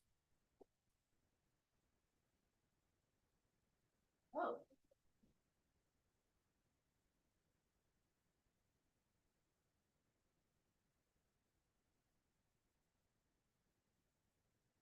Oh, way better. What was it? So, perfect, thank you. All right, thanks. Okay, well, Good evening again, council members. Today and in my previous public comment correspondence, I speak only as a private citizen, and all of my comments do not represent GPAC, which concluded consideration of the housing element on March 15th, 2022. I would like to share, however, my recollection that GPAC dropped the small parcels, less than half acre parcels, because they did not qualify per HCD for lower income units. And that was what we were instructed to account for. So my goal here is to help the city attain a compliant housing element that will guide our future growth. I believe there is a risk of rejection of the 1023 council approved plan because it does not yet satisfy all HCD findings with respect to the calculation of realistic capacity, and the city should take the time necessary to modify the plan to secure compliance. Using an alternative distribution method used by many, many, many other ABAG cities shows the city has capacity to meet the RHNA without upzoning. The by right residential and inclusionary zoning ordinances implemented a decade ago provide the capacity to meet the Cycle 6 RHNA. So in that respect, Lafayette is actually a progressive city and a housing first city. The council can consider no or moderate upzoning. And here's one scenario that's moderate upzoning. This upzones north of, look, went out again. This upzones north of Mount Diablo to 40 dwelling units per acre. So from the boulevard up to the freeway. So there's no inconsistency or there's no deviation between people by the freeway and on the boulevard.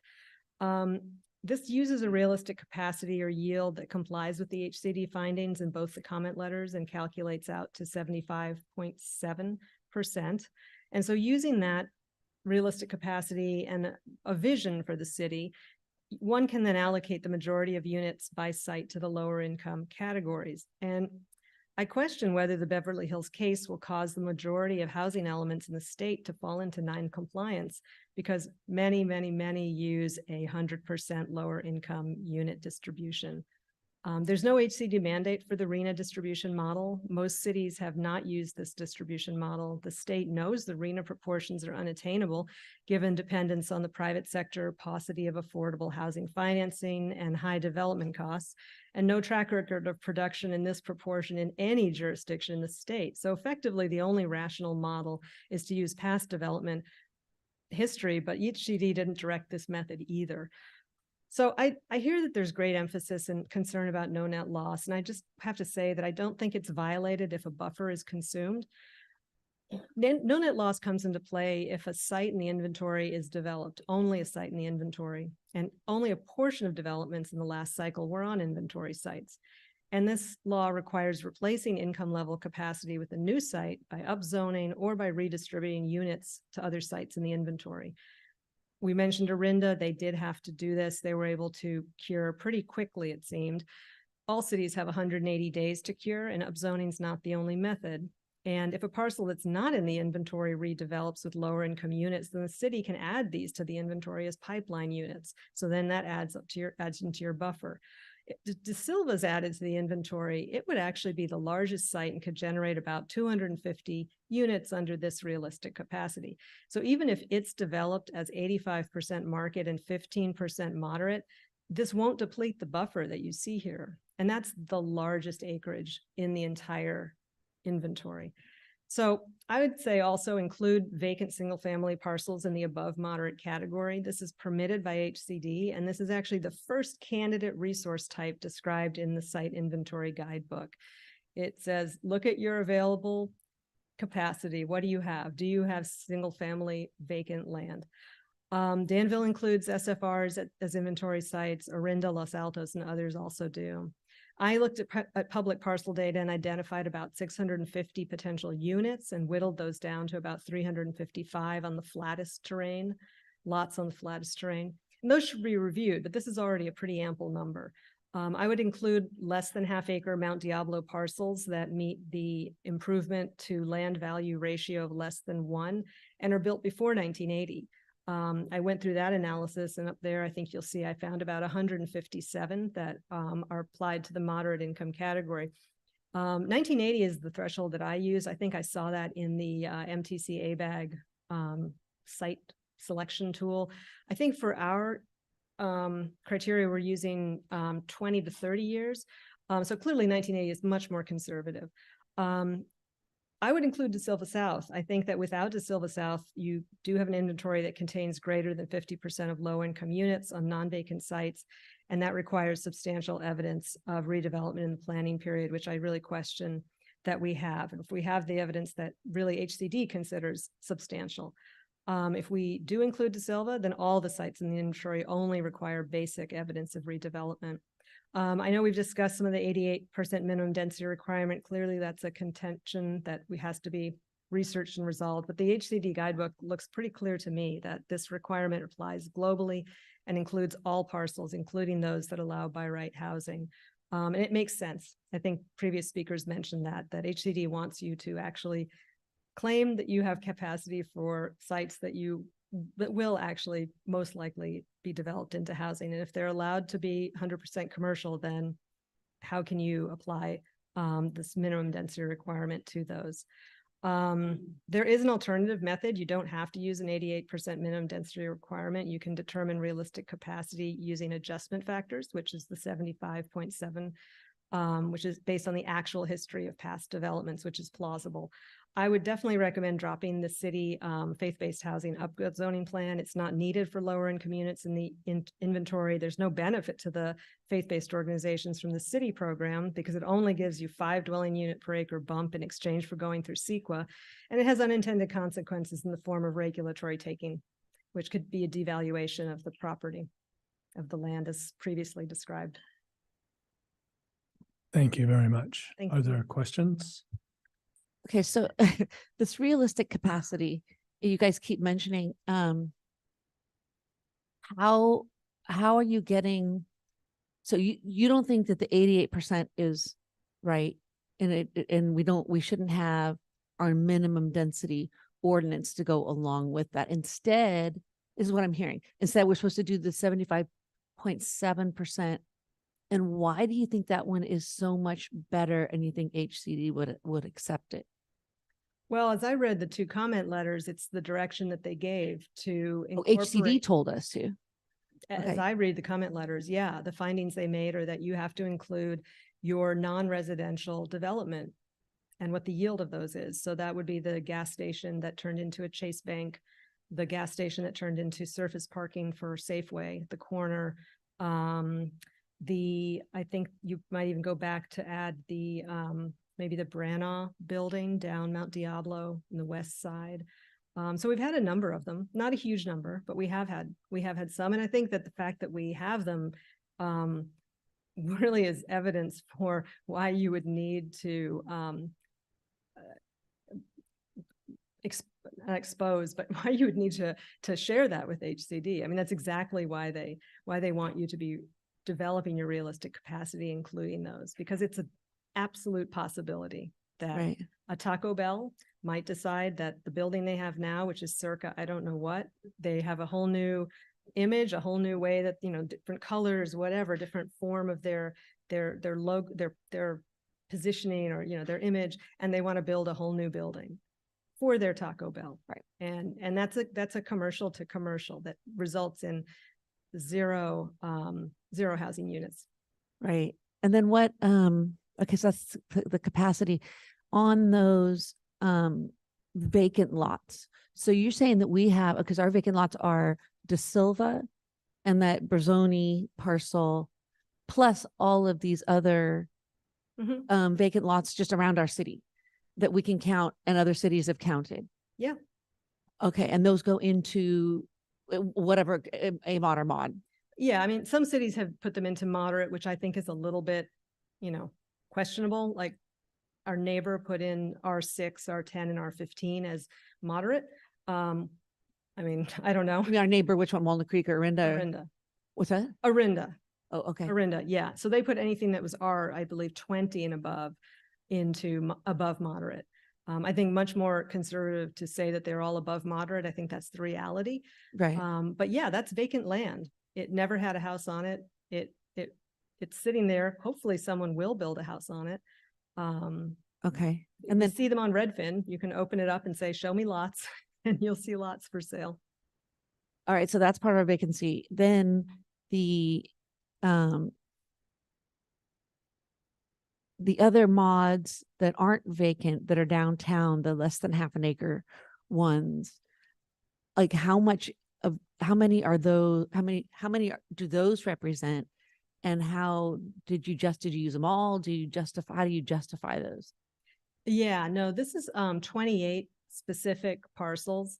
I think, I don't remember right off the top of my head how many total we looked at. I think there were quite a many more though, probably double that. And what I did was basically looked at, first the screening was the improvement to loan, or not loan, but the improvement to land value ratio of less than 1. And then the vintage older than 1980. And that's what gave that set, which I then went through and looked at and said, well, gas stations. Okay, when we were working in GPAC, we were told don't bother with gas stations because they're environmental remediation.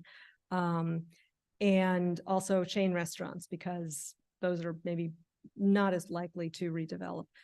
So I took all of those out. I think I also looked at the parcels, or looked at the image of the sites, the buildings themselves, and made some judgments about if they had for rent signs on them, to leave them, but to take out others that appeared to be fully occupied.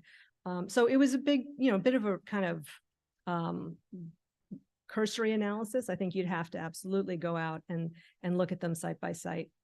And also look at whatever past research has been done. Like, I don't know if those sites were evaluated much at the point that GPAC may have looked at them. An example is the convalescent home on First Street. So that one is actually on the opportunity site spreadsheet. I think it's grayed out, or it's marked out because it was less than half an acre. Oh, okay. But those kind of sites, right? Yeah, but it's still on the list. It might have been a hidden row. So in any event, some of the ones that I have found are in that as hidden rows, but then there were some others that I added. Pause you for just a moment. By what time do we need to extend? Oh, 11 o'clock, right? 11 o'clock. Okay, and by what time do we need to open new items? Okay, so can I have a motion to extend till midnight? Yes, so moved. The second. All in favor, say aye. Aye. Aye. Okay, sorry, go ahead. And then with that, and with the small upzoning, you're getting a 43.7% buffer. Yeah, and I guess I should also say one other thing, which I didn't know if I had time to. There were some sites that were called out in some, I think, letters as being maybe not plausible.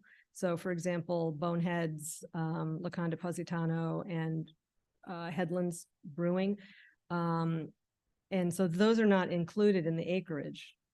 That the tab that contains all the opportunity sites, which is the second tab, I don't have a picture of it. Those are actually those are stricken out. So 0 acres is coming from that site.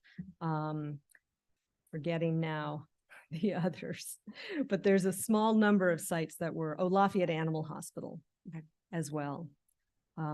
So actually, this is missing a couple of sites. It does include the Desco one at the new acreage, the 1.7 acres. And it does include the De Silva South at 9.5. The difference between this and the community scenario in the staff report is that I did actually put De Silva North at 35 units to the acre here, whereas last week when we were looking at this and playing around with it, we thought, well, if De Silva South can't accommodate community amenities, well, what if you could have housing there and make a park on North? It was sort of a way to kind of, try to bring some of that recreational space to that part of town. Okay, that was a lot. Thank you. Welcome. Okay, thank you very much. You. Stephen George, followed by Brian Griggs.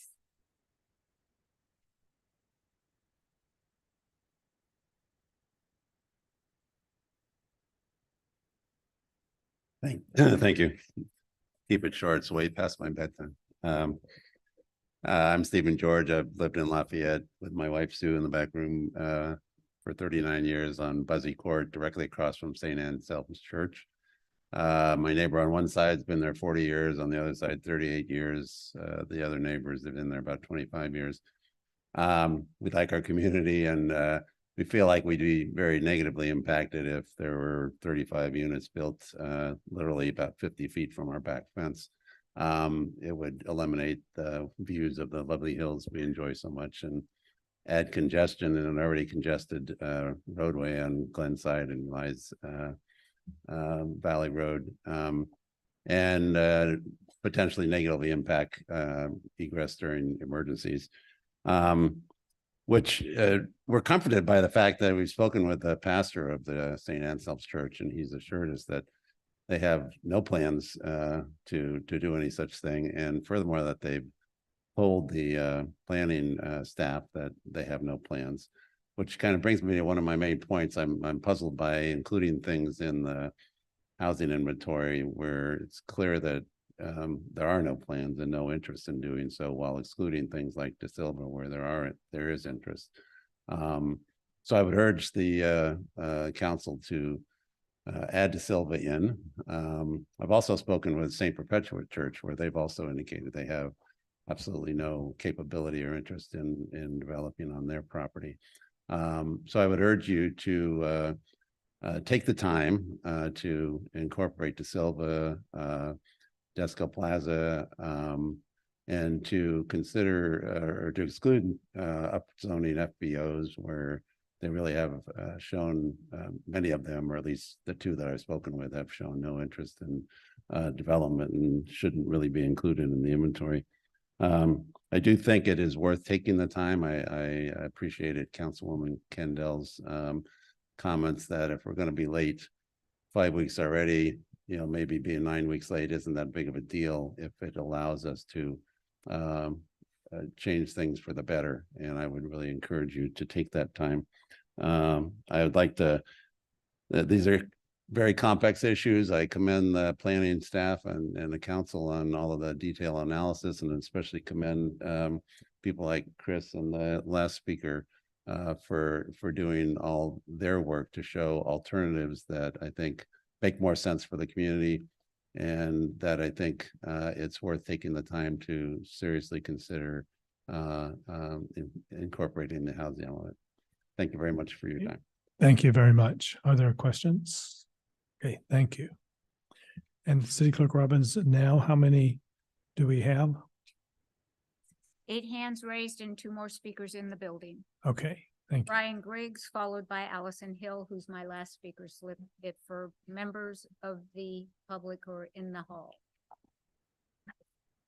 Good evening. I'm going to speak fairly quickly and read most of this, trying to get it in 3 minutes. I'm Brian Griggs, lived in Lafayette since 1982, raised my family here, have been active in the community, have been involved in several development projects, investors in some of the West End properties, including the Woodbury Highlands. I am the developer, along with my partner Jeff Stone of 950 Huff, presented a project at 899 Moraga Road that was fiercely beat down by the neighbors, but we will try and put something that's more appropriate in front of the city in the near future. I had 5 or 6 key issues. I'm not going to pick one scenario versus the other that says it's perfect. I think, first of all, the De Silva property and their openness to dedicate community ball fields or recreation facilities, I think, is phenomenal, and I would highly encourage you to include that. The VLI and lower income changes, to the same extent, I'm an advocate of the De Silva property. I'm against the other one, and I'll explain that in a little more detail in a second. The third on the 88% versus the 75.7%. There's a natural tendency, I think, with state density bonus law, and as evidenced by all the development in town, to push the levels up.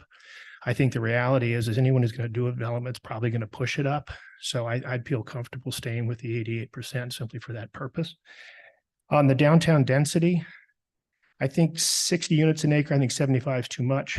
I think the reality of the 60 units to the acre, and it's really been proven by the economy of the last 10 years, is going to even be tough to justify. Construction costs are high, requires a lot of assemblage for properties. To put parking in and to increase the height to that level puts the cost of construction so high, it's really unfeasible. You haven't seen even any projects at 35 units to the acre proposed. And we've had some of the best economic times and lowest financing that we've had in the last 3 or 4 decades that I know of. And so I think there's going to be a natural tendency to try and maximize reasonable development. And no one, at least most of the developers in town, aren't merchant builders going to come in, build something high and leave. I think they want to do something the community will embrace. At least that's what I'm hoping they'll do. The single family opportunity sites, I was against it until I heard one of the prior speakers talking about it. It may be an easy way to fill some of the numbers you need to fill. And so I would encourage you, I don't know if you can, what I'll call spot zone and say some are in, some are out, but there's probably a lot of them that are appropriate to be in and a lot of them that are appropriate to be out. So I'd selectively use those. And then the last one, the FBO, I know where the churches are, most of them in town. I don't think they're located where they really should have that density. I know it creates a problem, but a lot of them are in, difficult locations. I used to live on Buzzy Court right out of college. I know some of them on Carroll Lane. They're just in really tough spots. So I would, encourage you to look at that. On the VLI, the challenge with those high levels is the cost to build is the same. And, we're all housing advocates. I love affordable housing, but I just don't think it'll work. And my 3 minutes are up. Oh, last on builder's remedy. I think Councilmember Kendall and the prior speaker are right. I think once you open it up, anyone who wants to come forward with builder's density or builder's remedy is going to be standing at the city offices the day after. And whether you go 5 weeks or 9 weeks, just get it right, because sensible development is what we need in this town. Okay, thank you very much. Questions? Councilmember Geringer. So thank you. So you said on the downtown densities, 60 to 75 is going to be tough to justify in terms of increasing them or upzoning them to that level. What zoning, what would you recommend in the downtown? Well, I saw the 40. I think giving a developer for the right site the opportunity to go 60 units to the acre will help. I know that the corporate terrace Lafayette Lane project is at a lesser density. That site's actually a very natural site, which I don't think would have big impacts. There's not a lot of big sites downtown. And getting a lot of property owners who have thriving businesses to suddenly assemble properties when a lot of these properties are 10,000 feet, 20,000 feet. There's not acre to 2 acre to 3 acre sites in these areas. So I don't think you're going to get someone who's going to really push it together to get a bigger project. So again, do you have a recommendation on 60? Okay, thanks. Okay, thank you very much. You're welcome. Allison Hill. Allison Hill, 92 Hawthorne Drive. I'm here as a representative from Inclusive Lafayette. I'm not going to go into all the details that others have gone into. It's all in our letter, which I hope you've had a chance to read. Since everyone's stating their credentials, I've lived in Lafayette for 54 years, so I feel strongly about Lafayette.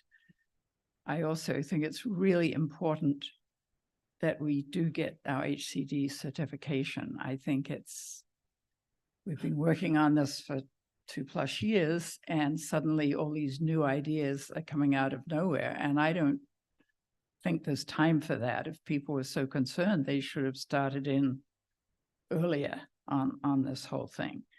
I've also heard people asking me questions when I hear people quoting that this percentage of people on Facebook is against or for whatever. I've heard people have read flyers that have come to their door about if the FBOs are built, we'll have 7-story buildings next to our house and things like that. There've been all kinds of scare tactics and not necessarily truthful statements flying out around.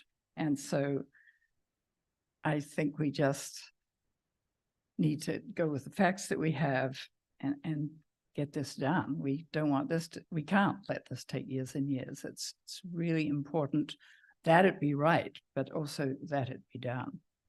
And I won't take any more of your time. It's past my bedtime, and I don't want everyone else here to past midnight. Thank you. Okay, thank you very much. Are there questions? Okay, thank you. Okay, we finished with everybody in the hall. Now we have Rick Sheldon. Hello, can you hear me? Yes, welcome. Oh, great. Thanks. I know it's been a long night. I'll keep this brief, and I'm not brewing any fava beans, so I won't ask for 6 minutes on this.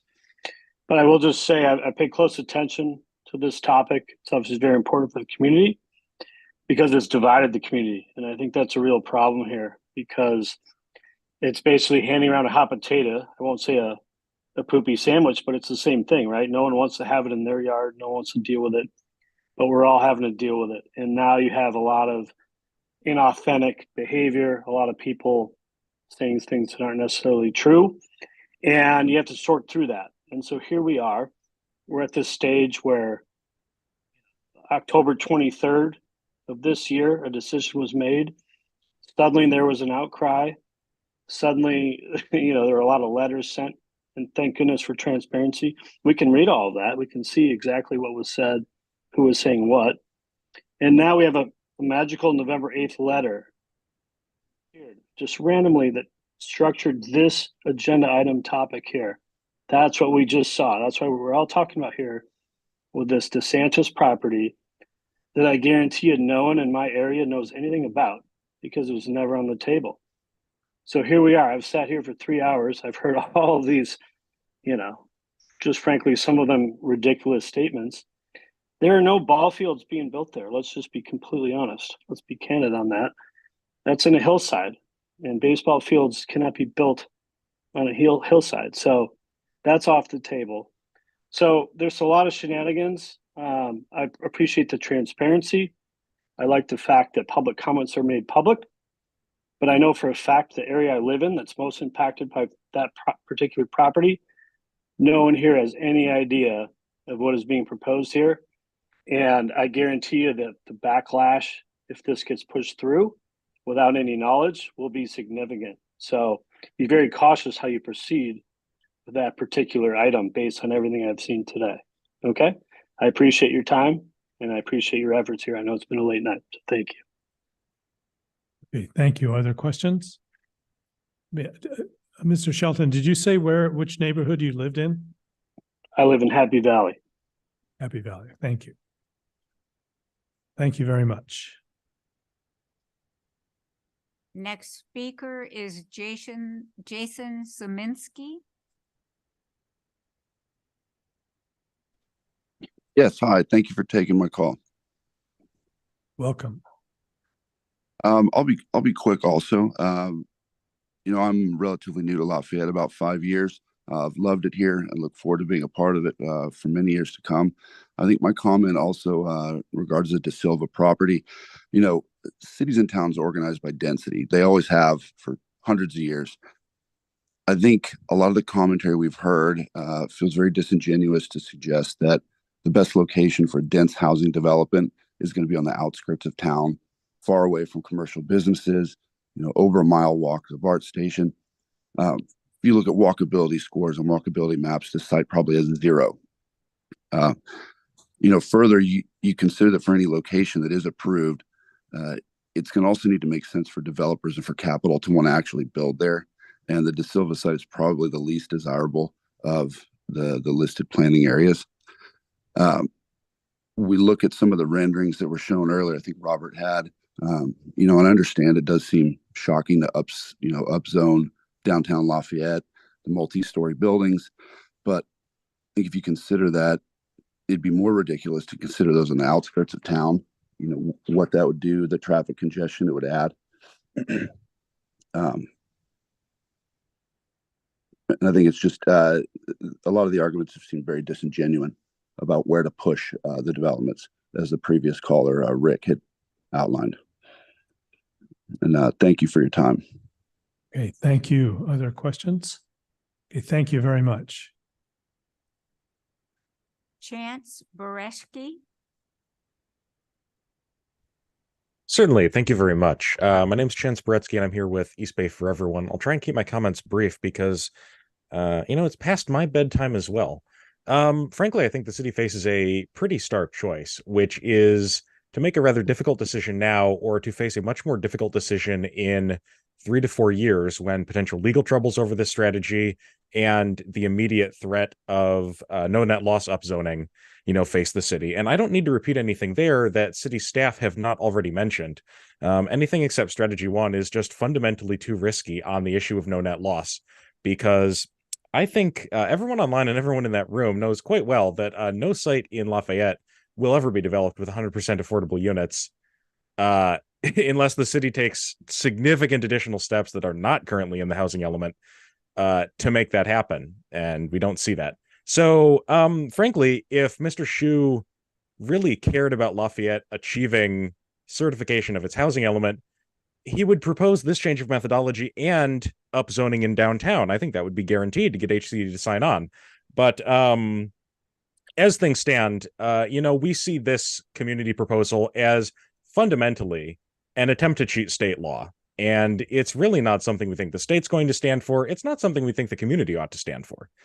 I thank you very much for your time. And really, as I said, I feel there's one path out of this, unless you want to leave the issue of upzoning to the next council, which is a possibility, but that no net loss upzoning will happen.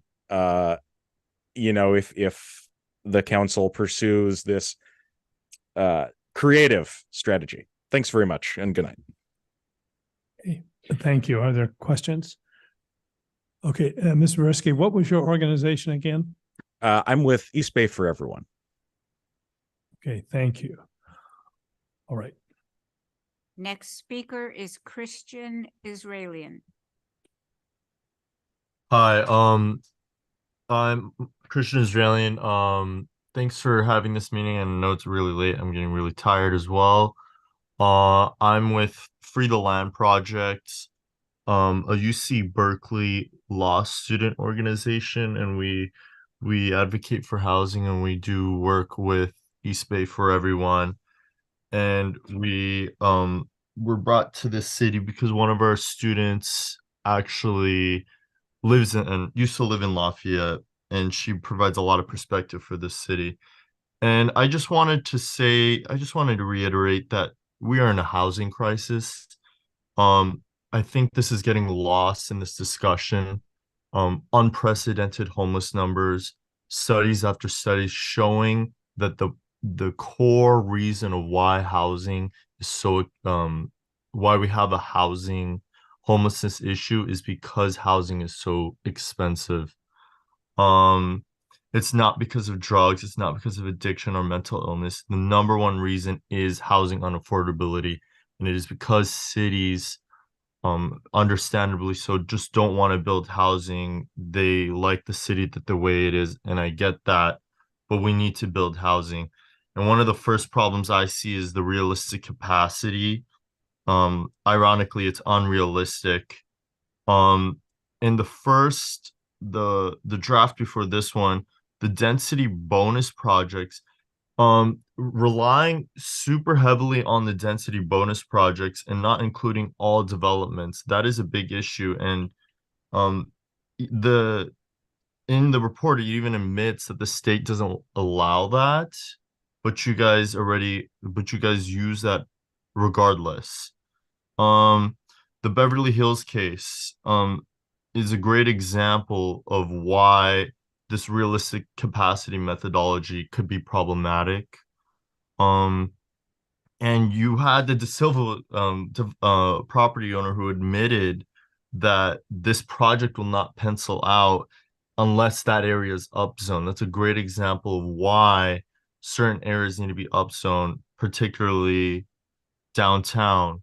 Another way to get the element approved with is just getting rid of parking minimums. I don't know if you guys are interested in that. That is for your community, but there's multitude of ways as to get this housing element approved. But it seems like the city council wants to do the bare minimum just to get over the finish line. I encourage you guys to do more than enough to ensure that you guys get the housing element approved. Thank you. Okay, thank you. Other questions? Okay, thank you very much. Next speaker is Jeremy Levine. Good evening, Council. Jeremy Levine here. Thank you for your discussion tonight, and thank you to staff and Diana for an excellent presentation and thoughtful responses to all those questions. I've been involved in the housing element update since we started. Almost 3 years ago, Mike Anderson pulled some names out of a hat. Remember that? In these 3 years, the housing crisis has not improved in Lafayette. The median home price is $1.8 million. Median rent is more than $2,500 per month. Our teachers, our service workers, the kids I went to grade school with, important members of our community cannot afford to live here. And they don't have time to come to these meetings and stay up late endlessly debating technical requirements. We have so much housing need in our community. And I thought the housing element was about planning how to meet that need together. I grew up in Lafayette, and I love our city, but most of our downtown could be more walkable, more green, more vibrant and business friendly if we had more housing there and more residents. I went to dozens of GPAC meetings, an unknown number of council meetings, because I believed we could come together as a community to plan for those new homes. And after all this time and all this discussion about our community's real housing need and the shortage we face, it's really disappointing to watch the housing element get reduced to a box checking exercise. Changing the realistic capacity, messing with these affordability assumptions, adding sites, all these frantic last-minute methodology changes are transparent attempts to minimize new homes. No matter what some commenters say their intent is, it seems like minimizing housing is always the outcome of the new ideas. Buried under the technical language and jargon, the council has a really straightforward question before you tonight. Does the city of Lafayette seriously care about planning for affordable housing? Or do we come up with methodological tricks to avoid meeting our community's needs? Inclusive Lafayette wants more changes than any of the options currently available before you. But we recognize the work of staff and the community to get to this point. Workbook 1 is the best choice you currently have for achieving legal compliance and actually making a difference for the housing that our community needs. I really look forward to the rest of your discussion tonight and the choices in front of you. Thank you for your time. Thank you. Other questions? Okay, thank you very much. Next speaker is David Clark. I have a couple of I submitted some written comments. I'm not going to repeat all those, but there are a couple of things in there that I did want to emphasize, and that is that the first is in scenario 1, which is the package that council approved on October 23rd, includes in map areas 1A, 3A, and 5A densities of 75 units per acre.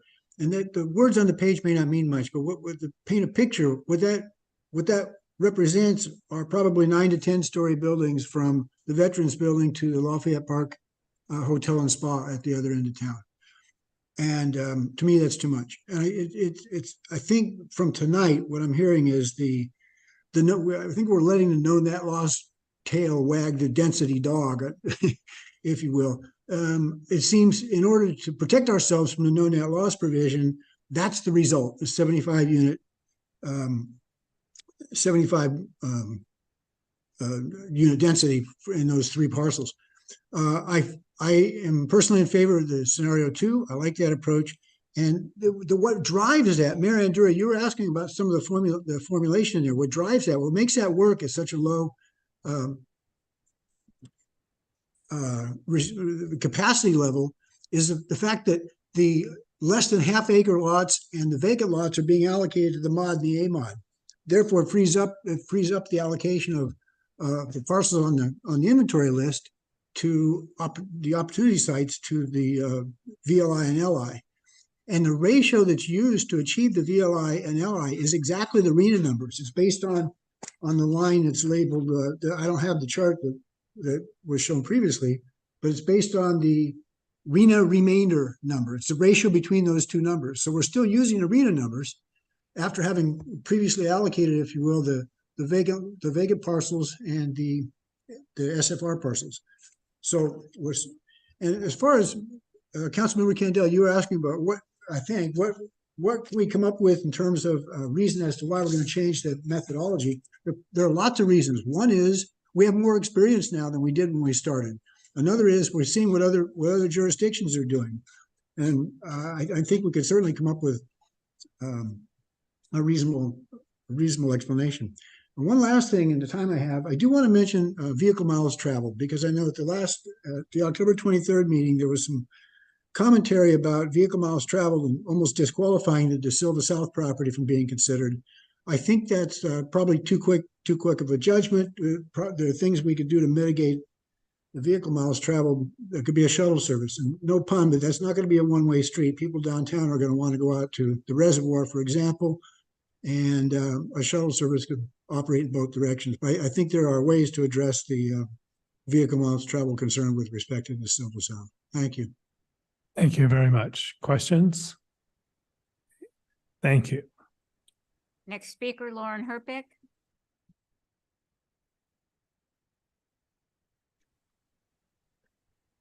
Good evening, Council. Good evening. Thank you. I've been involved in our city since practically the day we moved here 9.5 years ago. It's a beautiful and aspirational community that my family and I have worked really hard to spend nearly $1 million to afford a 1,000-square-foot home. In that time, I have seen so many efforts stalled, and worse, as someone mentioned before, tear neighborhoods and our greater community apart because we couldn't come to a consensus. I myself have openly expressed my frustration with this and people opposing ideas and not coming up with solutions. But now we actually have a far-reaching and, for lack of a better term, bipartisan group of local Lafayette citizens, not outside groups comprised of people who don't live here, who are trying to create a solution. Look at what has been presented to you. I want to publicly give major kudos to Rob Lavoie, Stellar Witherspoon, Chris Sue, Colin Elliott, and others, including the GPAC, who have volunteered their time from the beginning to come up with better solutions for a process that is clearly deeply flawed. There are variations in what's being proposed, but it is clear that your electorate is telling you that creating a vibrant downtown in our semi-rural city, something you have defined in our mission statement, should not mean completely changing it. Please listen to the people who are clearly showing that they care about where they live and want to do what's best. I can imagine that by not doing so will lead to a real election next year and not just another appointment. Thank you. Are there questions? Okay, thank you very much. Next speaker is Colin. And is Colin the last speaker? No, Kevin Burke and Jennifer Paul.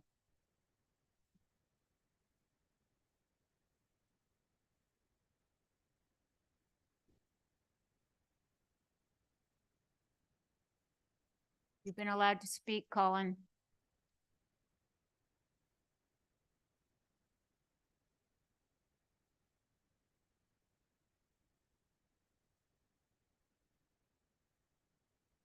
Okay, shall we go to Kevin Burke and then come back to Colin?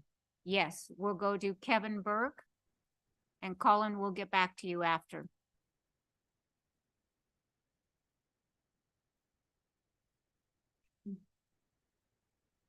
Hi, my name is Kevin Burke. Can you hear me okay? Yes, welcome. I'm here with East Bay for Everyone. I grew up in Alamo. I spent a lot of time in Lafayette. Some of my best friends grew up in Lafayette. We're all 35 now, and none of the kids who grew up in Lafayette can afford it. I can afford to live in this area because I won the startup lottery. Some of my other friends are still here because they have really rich parents. And everyone else who wasn't so lucky is in San Diego or the Midwest. Even so, my wife and I both work. We're going to pay about $56,000 in childcare this year for our 2 kids, 8 months and 3 years old. We're extremely fortunate to be able to do that. Today, my mom, who lives 6 minutes away, took our son to and from daycare so we could work a little bit longer. My friend who moved to Minneapolis can't just ask his parents to come over and help with something. My brother who lives in 29 Palms can't do that. Your own kids might not be able to do that. I really think that's a shame. That's just the reality of life if you're my age and you grew up here. I don't really think it's fair. I don't think it's good, just morally or for the state or as good policy if we're pushing most of our young people to other parts of the state or other parts of the country. We've sent lots of technical letters that make lots of points, but I don't want you to lose the context. Just that it should be easier for people who grew up here to afford to stay here. I don't know how police officers or firefighters, to say nothing of the people who teach at Stanley or Acalanes, make the math work. I'm concerned about them. I want our public schools to continue to be strong. That's why we're interested in adding lower cost options for people in Lafayette. I want to talk about school enrollment. I don't think a lot of people in the community understand that Acalanes High School has lost 17% of its student body in 7 years. 17% in 7 years. Whoever the starting point guard was for the Acalanes basketball team in 2017, in 2024, that person is probably playing basketball in Arizona or in Antioch. 1 in 6 electives or after school programs is on its way to being shut down. 17% in 7 years. That is well on the path of teacher layoffs and getting that school shut down. It's not due to COVID. It's not due to homeschooling. It started before the pandemic and it's kept going since. That decline's happening because families cannot afford homes and childcare in Lafayette. I have a 3-year-old and 8-month-old in the school district. I would really like for them to have the same opportunities that today's students have. That's really not possible if we continue on this path.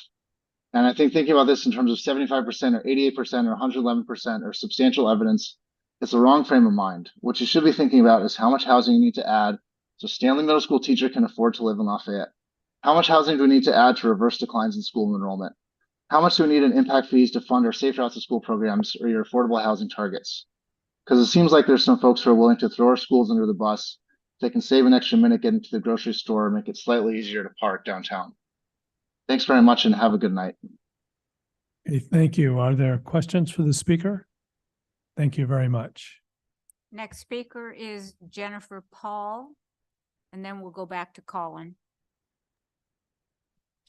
Hi, good evening, or almost morning, I should say.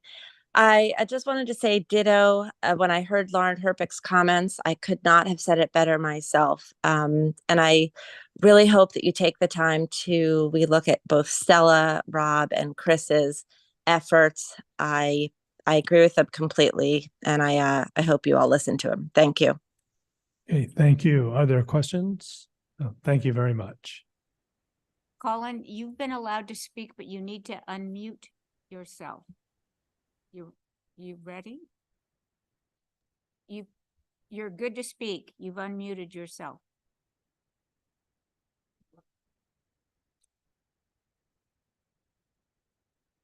Colin? I can't help him.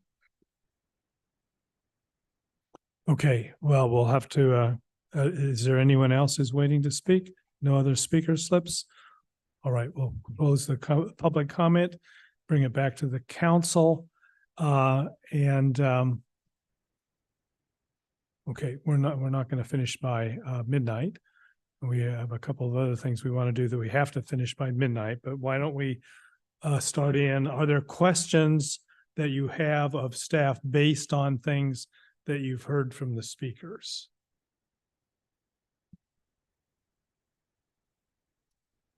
Okay.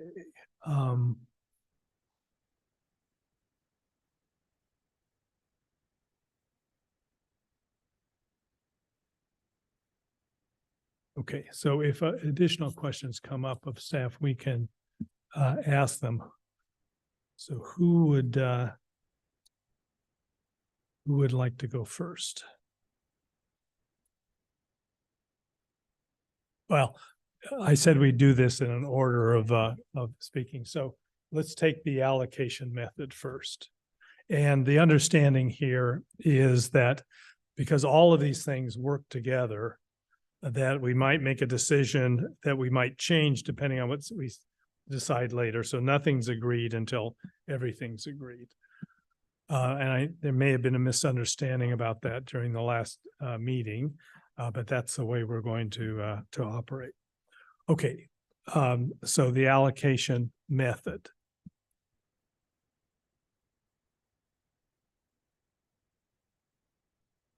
Councilmember Kendall. I'm definitely open to going with what other cities have been using with all of the nuances and with the realistic capacity and the vacant parcels and all that taken as a package.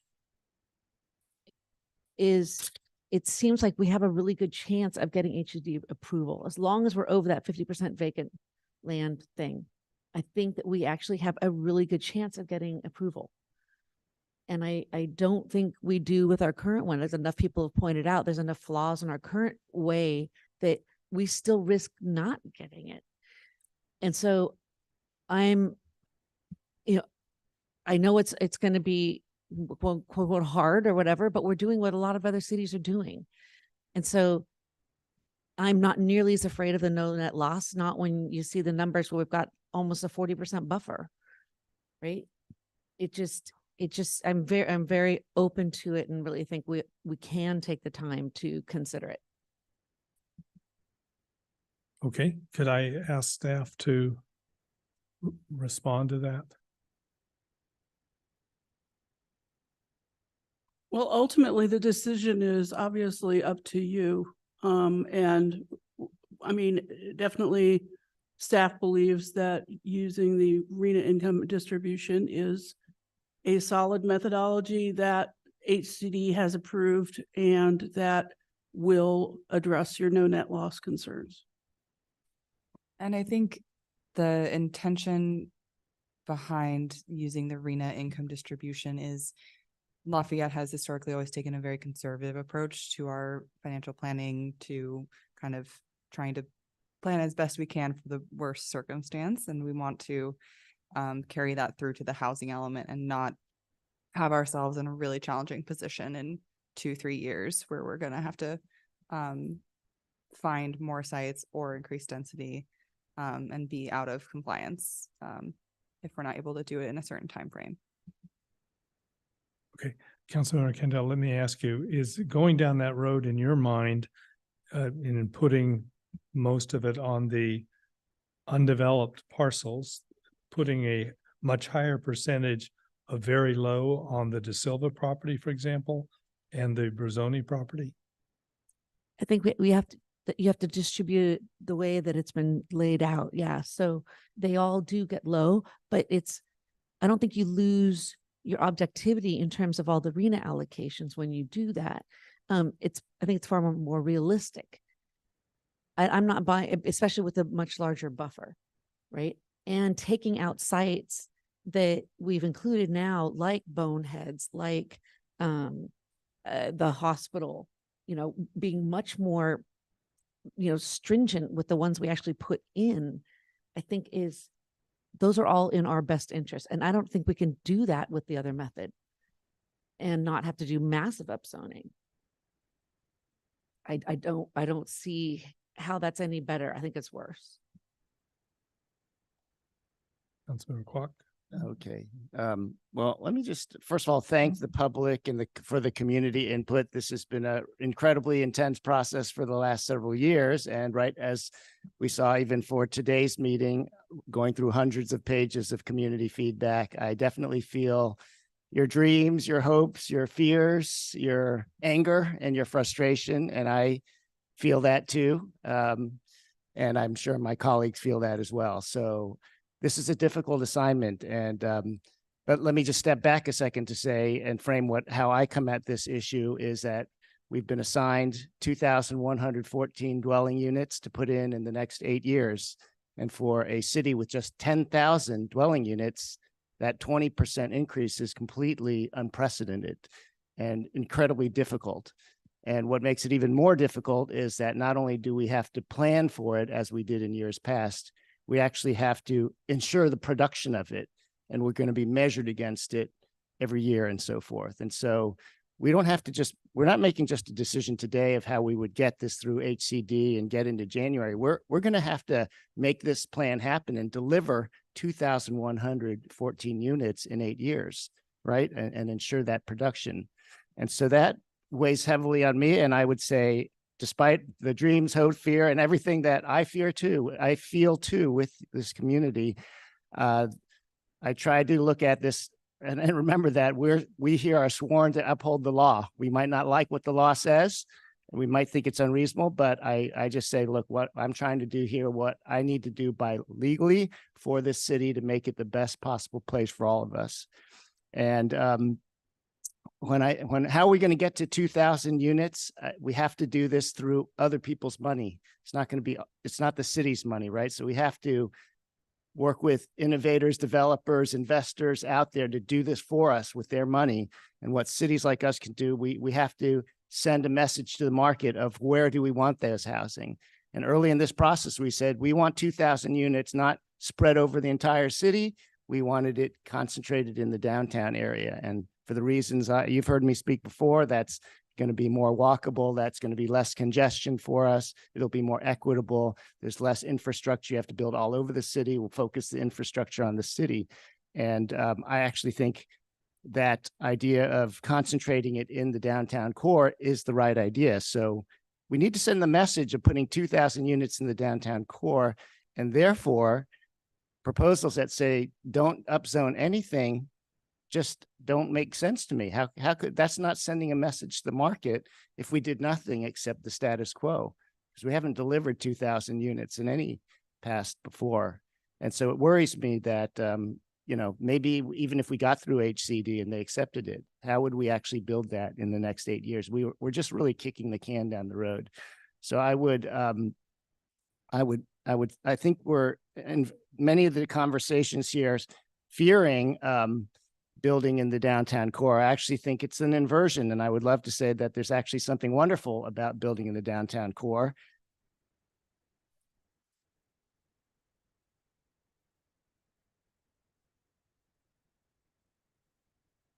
Beatrix, we need the overhead projector. I saw this illustration just yesterday, and it actually resonated with me as to what I think we're feeling.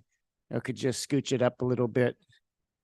Because I saw this, I said, oh, that's exactly how I feel and how maybe our community feels. It's like, yeah, we have a comfort zone. We love Lafayette as it is, right? And none of us want to leave that, right? We'd love to keep it as it is, but it's not fair. But we got 2,000 units that we have to do in 8 years. And so I feel like we got it. That's where the magic happens, is by putting that in the downtown area and getting it out of our comfort zone. Definitely, it's not going to be easy for us to do, but I actually thank Mary McCosker for being here every month to tell us that our city started as an orchard field, right? And then we had crowded streets with lots of gas station signs, and it was all ugly. But we've had progress for 50 to 100 years, and all of it's been positive. We have a great city, and I have every reason to believe that the magic happens when we move forward and we change the city, and we definitely have to change. So I'm all about trying to find out, how do we change it for the better? And I would, for that reason, support keeping scenario 1 with adding Desco Plaza in, because that helps our numbers substantially. But it is the only scenario there that puts the density in the downtown core. Okay, we're going to hold at that point and on this item, and we're going to move to finish the rest of the agenda and then come back to this. We should be able to do it quickly.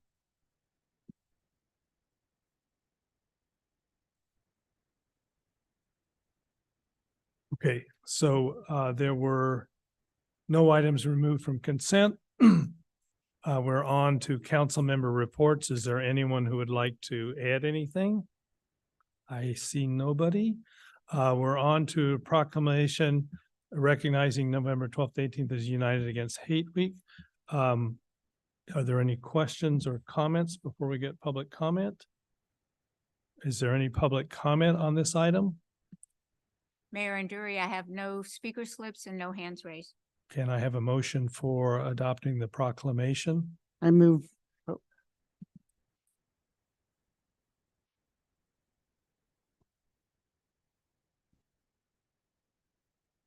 Okay, can you give your public comment and then fill out a speaker slip, please? Okay, for item, this is 16B. Did you want to speak on 16B? We finished 14B. Okay, no, we continued 14B after we had public comment.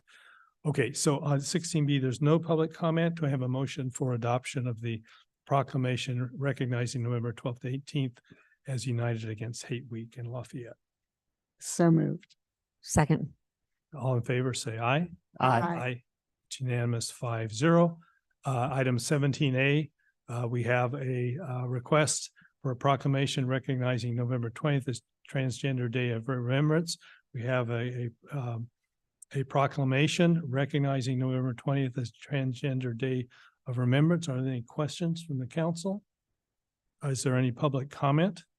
Mayor, I have no speaker slips and there's no hands raised in the virtual audience. Okay, can I have a motion approving a proclamation recognizing November 20th as Transgender Day of Remembrance? So moved. Second. Sorry. Okay, all in favor, say aye. Aye. Okay, that's item 17A. We're back to the housing. Mayor, would you like to extend the meeting so you don't have to be interrupted again? The first words, would you like? Sure. Okay, can I have a motion to extend the meeting to 1 a.m.?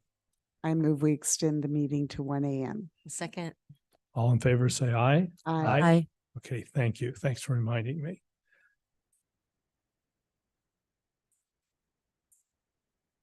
Oh, of course. Okay, we'll take a 5-minute break and then we'll. Yes, I would like.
starting again at 7 minutes till 12. And Councilmember Kwok, thank you for your statement. Let me just ask, because I overlooked the possibility that someone may want to make a general statement. So does anyone else want to state generally where they are? Can I have a little bit of a rebuttal? Well, You want to wait? well, go ahead, and then we'll get. Right. So the scenario 2 does upzone, right? It does upzone, and it does include De Silva. Not against that at all. And what the beauty of that 40 number, if we go to 40, that is Brian Griggs's 60 with the density bonus, and it ensures that we get affordable units when we get that 60, right? We don't get just 60 market, we get 60 with affordable, which is kind of where he's saying is the sweet spot. So to me, that the 40 is that. 75, on the other hand, is 130, right? Which is a big difference, right? Yeah. Well, let me ask you, where does that guarantee the affordable? Oh, if they want to get to the 60 per acre, they have to use a density bonus. They get 50% density bonus with the 40 per acre. With the 40 per acre, you get 60 per Right, acre. but what percentage of affordable do you get? Whatever our inclusionary ordinance is. Yeah, but that's far less. Oh, right. I know that's far less, but at least we get it. But if we just go to 60 and they want to stay at 60, we get no units, right? They could go. We still get our affordability. But then they would have to go to 90, which he's saying is not where the sweet spot is, where people are building. If you're building 60, you get 9 affordable units. That's our ordinance. So you don't. Oh, okay. No, right? They could build 60 pure market rate. Yeah, so I'm saying if it's 40, if the zoning's 40 and you build 40, you provide 9 affordable housing units. No. 50, sorry. Yeah, 6 Right. math issue there. Yeah, 6. Yeah. Okay, so you get some. Yeah, you get 15%. But then you get density bonus, right? And you get, right. They'll get to the 60 number. I'm saying that's how he gets to the 60. Right, where he but, says what, the sweet but spot. how many additional units? You don't get it. Those are all just market rate. Yeah, so how does that help get more affordable units? It's the number he was asking for. That's how it gets to it. He was asking for 60 per acre. But he's going to get there with the density bonus. And so that's why the 40 per acre to me. I know, but Having a dialogue. Okay, yeah, let's Sorry. yeah, my concern is that the scenario 2 puts a higher percentage of very low income on each of those areas, but we're not going to get that. So we're going to have to subtract that from the numbers we have. that's true with arena allocation too. Yes, but we had numbers like 77%, But a much 86%. smaller buffer. We have a much larger buffer that can absorb these units. I think the numbers still work out to be about the same. Yeah, in that's total. Because the buffer is much higher in the one case and the buffer is much lower in either case. The percentages, if you look at the numbers, it's pretty darn close. We're facing the same no net loss provisions in both the cases Okay. because the buffer's so big. Do you have other questions for Councilmember Kwok? No, Okay. I'm saying I'm not against upzoning. We're not saying that, right? Okay. Councilmember Geringer. So we're doing a broad sort of If you wish, philosophical. yeah. Because I don't know that we're going to get through it that way. So I appreciate all the work that everybody has done. I wish that all of that work had been done a year ago, or maybe even longer ago than that. I did look back and, the consultant, there's the email that actually one of the folks that are proponents for the adjusting, not doing the the proration, but doing making everything weighted toward 100%, VLI, LI, showed that the consultant, Veronica Tam, does that in communities where she's having trouble getting to a place where there are, they want to rezone or do any upzoning. So I think that the staff and the consultants work with us over the last 3 years has been realistic in trying to get us to a place where we could get our housing elements certified, and that allocation based on those and having the buffer and doing some stretching ourselves to comply with the implementation of the laws that we now have before us. I think that the rationale was sound and in moving in that direction. So as of right now, and I read every single thing, I went through every spreadsheet. I talked for a little bit with Chris and Stella. I've talked with over the year with lots of people, but as of right now, I'm sort of looking at scenario 3, which includes De Silva, leaves us with the allocation that we currently have, and this is staff's scenario 3. It also, but one of the things I still have, I'm going to go through your 5 items sort of in my big philosophical, but De Silva Inn, I think I said that at the 35. I think that I'm still sort of torn on the 88% minimum, but listening to the different arguments for and against it, I think that it doesn't take away our developers' flexibility on projects in terms of residential and commercial. And I know there's a question out there that we'll get more information on. I think that this does get us to planning for some increased housing in the downtown, which when many of us ran for office several years ago, some of us longer ago, but we talked about smart growth. We were supportive of smart growth in the downtown, and we've been pushed over the last 3 years, not pushed, but been encouraged to look at, can we actually move some of the density to other places, either forced with SB 9, SB 10, or actually looking at it on our own.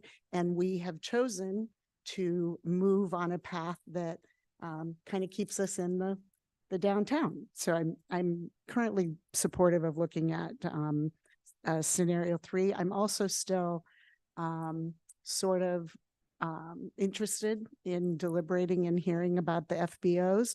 I think that the reason that I supported it a couple of weeks ago is that I don't believe that any of the churches who are part of our community and part of our, neighbors, if you will, are going to do 3-story, 5-story, whatever, next door to their neighbors. And I get that other people could buy it, but still we're going to have all of that same requirements of the process that it has to go through. And so I'm still leaning toward that. But again, philosophically are open to hearing other people's opinions. I know that we can go back out and look at all of that different allocation. And if that's the way that we want to go, that we'll just go a longer period of time and all of that. But I think that I believe in the rationale for why the staff has recommended this over the last 3 years, and why GPAC and planning and others went with this. And I feel like at this point we should stick with that. So thank you for listening. If we're just looking at scenarios, throwing our general thoughts out about that, I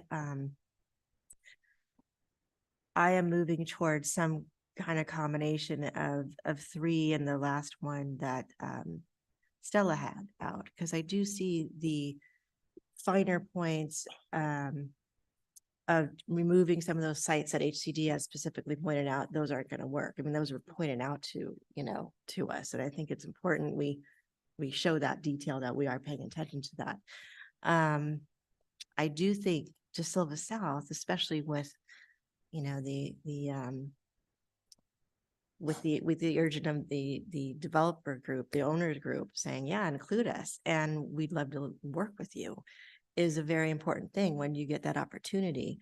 Obviously, it's going to have some challenges, but there's so much opportunity there. We celebrated 175 years. Would love to look forward to what's that 200 plus look like? What have we accomplished? I don't think that 75 unit upzoning is something realistic that we've heard today from a few developers that's not really going to be built. So more realistically is that 60 number. So I would say I would be leaning towards a scenario similar to 3, and with combinations of the finer points that have come out from Stella and Chris's research. I also am kind of wondering about the 88% minimum density, because I think that does potentially have some consequences that we're not really firm on. I am concerned about that point. We still need to kind of check on in terms of if it is a mixed use building, really being definitive on it doesn't have to have that 88%, because that, representing chamber and liaison there, we definitely want to retain as much commercial space as we can. At the same time, as we look at growing our residential base in the core.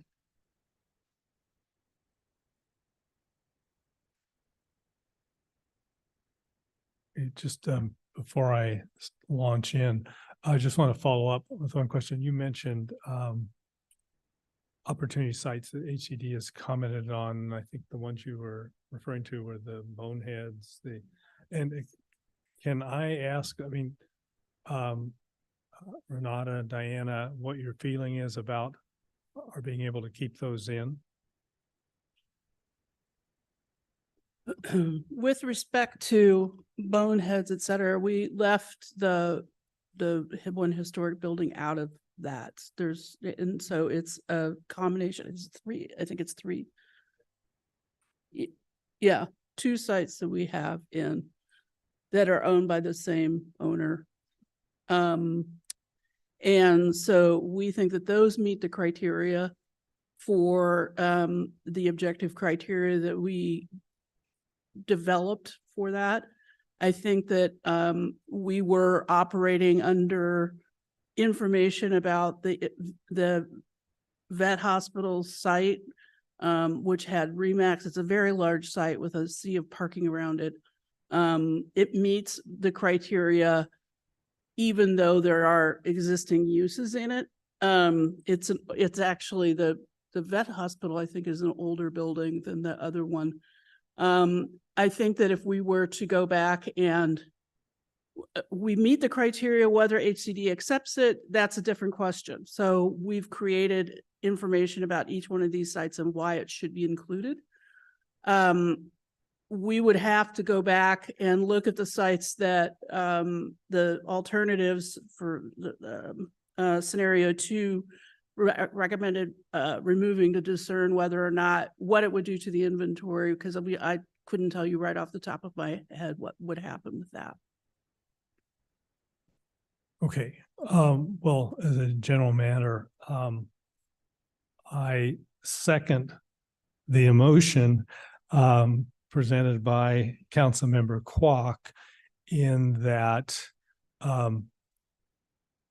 what we've seen from our celebrating 175 plus years of Lafayette history is that Lafayette is always changing. And it really is interesting to hear people talk about, well, we've reached the ideal point. We can't change it more. I just wonder what people were saying 30 years ago, 40 years ago, 50 years ago. We have to realize that we're in a changing situation. So my thought has always been Lafayette's going to change. That's inevitable. And so it's just a matter of having it change for the better. And I think everybody feels that way. I also think, and this may be different from some members of the public, I think we do have to provide housing, and we have to make a good faith effort to provide it. I know every member of the council thinks that, and we have to particularly focus on affordable housing. So we shouldn't, as several of the speakers said, that this isn't a game where we're trying to check off things. I'm not saying that anyone is treating it like that. There may be cities that have done that, but we're really trying to figure out, how can we design our city so that it's the kind of city that we want to live in. It's got the densities that we want, that we can make work and be a better city going forward. So just to shorthand it, I feel more comfortable with either 1 or 3. Now, the difference in my thinking from 3 weeks ago is primarily on the De Silva property. And what I'm trying to avoid is getting into the situation that we've seen several times, perhaps in the past, where my idea of the perfect is the enemy of the, what works for everybody. I mean, I have to admit, I would like to see that the De Silva property is the last large piece of property that can be used for municipal purposes. And I think we've seen examples in the past where people have held out for something, and then you've ended up with something that is not as good as you might have wanted. So I'm very heartened by the letter that we received. I'm very heartened by the presentation we had tonight. So I'm very open tonight to moving the De Silva property into the opportunity sites. It's painful for me to do that because I think that it is important to have, at least nearing the next 8-year cycle, to keep the housing in the center. The De Silva site is definitely not walkable to downtown. I have some doubts about our ability to do a shuttle service that's going to really work. I disagree with residents who say that people in the downtown are just as likely to have 2 cars as people in De Silva. I think it's more likely that people who are on that property are going to have cars and they're going to be driving to the downtown. There's a number, I don't want to go all those reasons now, maybe we'll save them for later. So it's a hard decision for me, but I think I'm coming around to, it may be better to include it now when we have the opportunity to do something really good on the property. As of now, I'm looking at 3. My concern with doing anything different at this point, I agree. I think Councilmember Geringer mentioned it. Maybe we could have taken a different approach at a different stage. Again, I have to admit that sitting in on those meetings, when I heard that we could apply the RHNA percentages across the board, I thought that was a good thing for us because we'd never been able to achieve that before. I think we've got ourselves in a position where we're taking too big a risk. And I know there have been several risk analysis, and I really appreciate all the work that's gone into this. But we have HCD. We also have facing suit from other groups that we have to be concerned about, even if we were accepted by HCD. I think that we minimize our risk if we go with the approach that we've been taking to date. So at least where I am now is leaning towards scenario 3. Sure, please. So I totally understand that. I have a question. The FBOs, it was brought up. So right now, the scenario 3, all these include the FBOs. And so that's just one last piece. Do we have significant legal risk if we deed restrict all those in terms of like they're going to come back and sue us for, the church is going to sue us for a taking? People have to opt into that. The church can stay as an existing use, and alternatively, they can use SB4. I'm not concerned about taking issues. But I think the point is, and I think it was made by at least one member of the public, that from time to time, institutions find they need to raise cash. And so in order to do that, they sell part of their property. If the institution is subject to SB4, they can do that.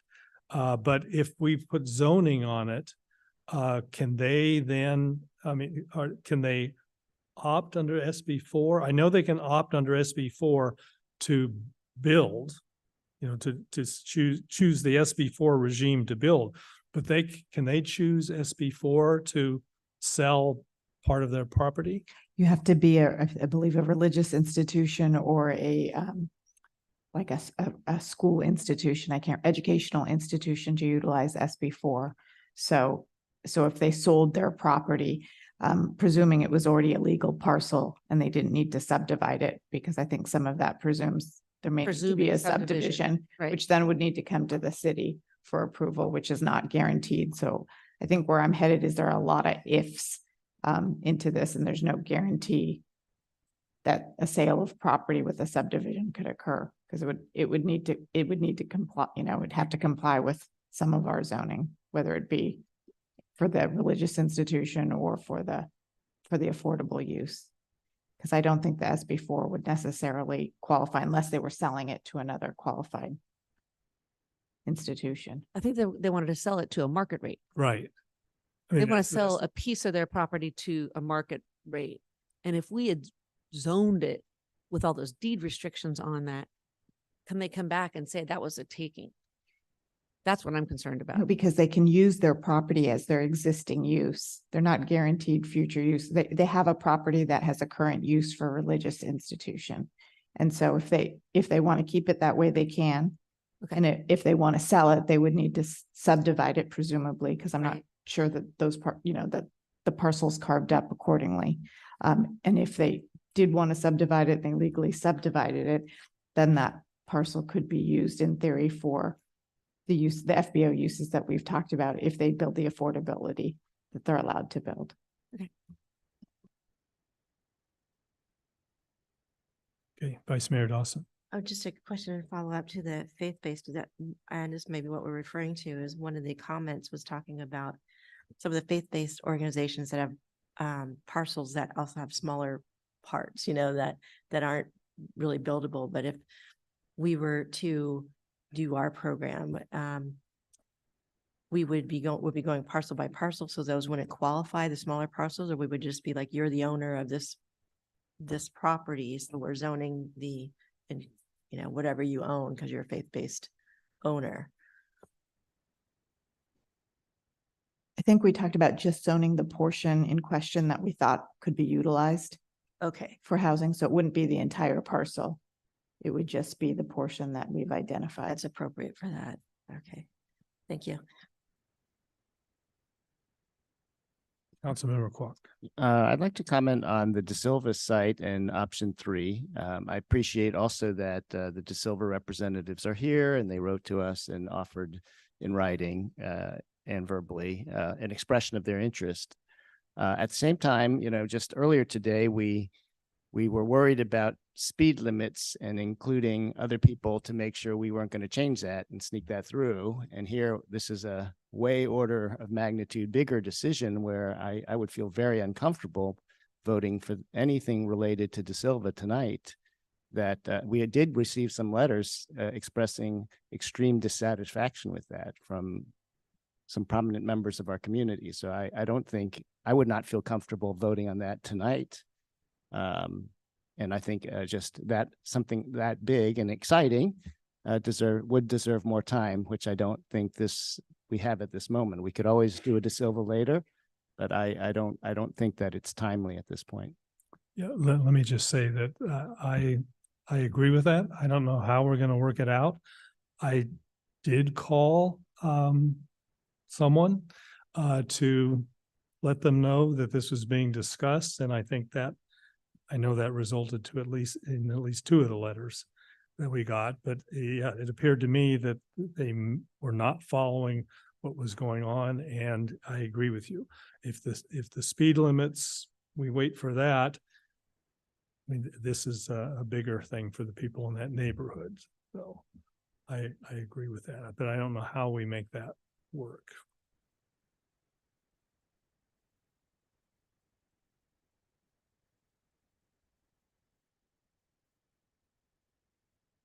Okay, do we want to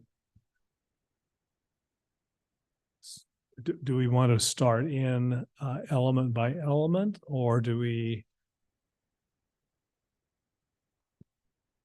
have enough generally to well, I think we're probably better off going element by element. Okay, so we're coming back, because again, I think the thing that affects everything is the allocation method that's chosen. And know that you would prefer to go with I'll refer to it as final scenario 2, updated scenario 2. And any other expressions? Just scenario 1.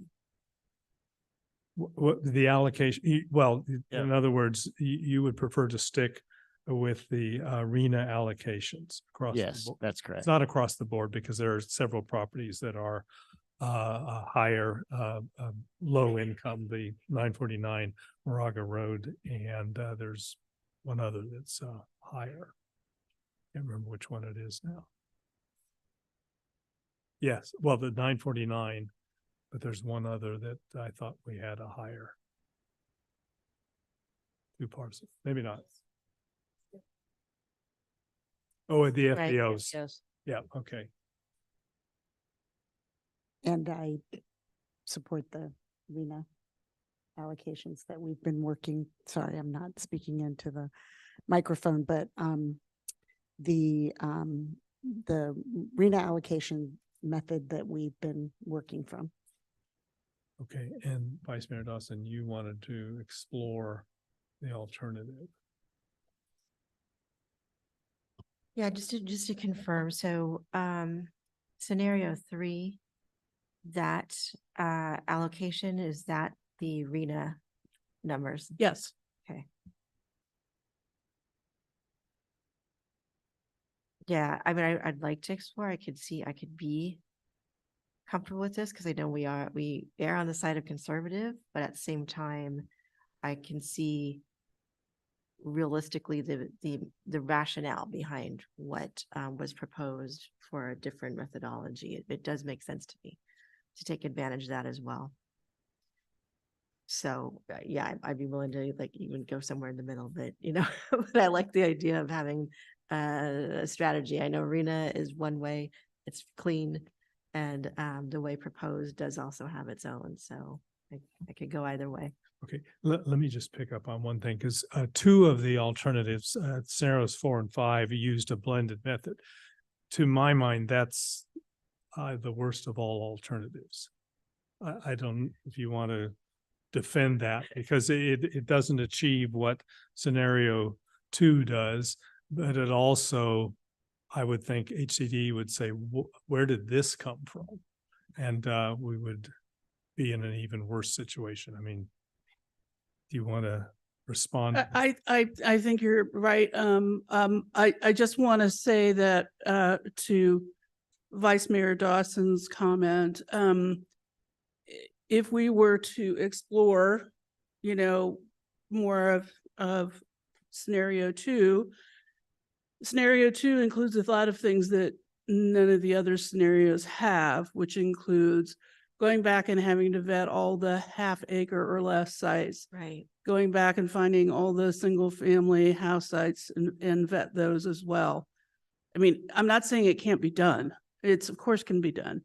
I'm just saying that actually to do what we need to do to implement 2 in the housing element is a substantial amount of work compared to any of the other scenarios. I'm just saying. No, thank you for that. That's It's a lot. There's a lot there that hasn't been done yet. Yeah. Right. Okay. I appreciate that. And just to make sure I understand how that works, you've look at possible sites, the less than half acre sites that we hadn't looked at first in the downtown, identify those, we add those in. The reason we didn't put them in is we were at 240% of, yeah. Right. So we were told we didn't need those, but you look at those to get a higher number because then you can put more very low on other properties. Well, that's basically what's being offered here by the option 2 or scenario 2. I think we have to go back and figure out exactly how that would work. We would also have to, even though we don't have to vet in the same way the like half acre or less size parcels that we do for the larger parcels to document their potential use for affordable. We do have to really understand what is, are there environmental constraints on these sites? A lot of that analysis never was done. We never got very far. And by the way, it was GPAC that actually recommended removal of, I think somebody made a comment that I suggested that I did not. It was the GPAC decision to remove all the sites that were left less than half an acre. But anyway, so we would have to go back and look through all the sites and figure out which ones we could reasonably add back in. Because we never, like I say, we didn't really vet them in the same way as we've done all these other sites. And the same with, if we're going to include single family housing, we need to, in single family neighborhoods, which are primarily, they were shown in north of 24, we'd have to go back through and vet those sites as well.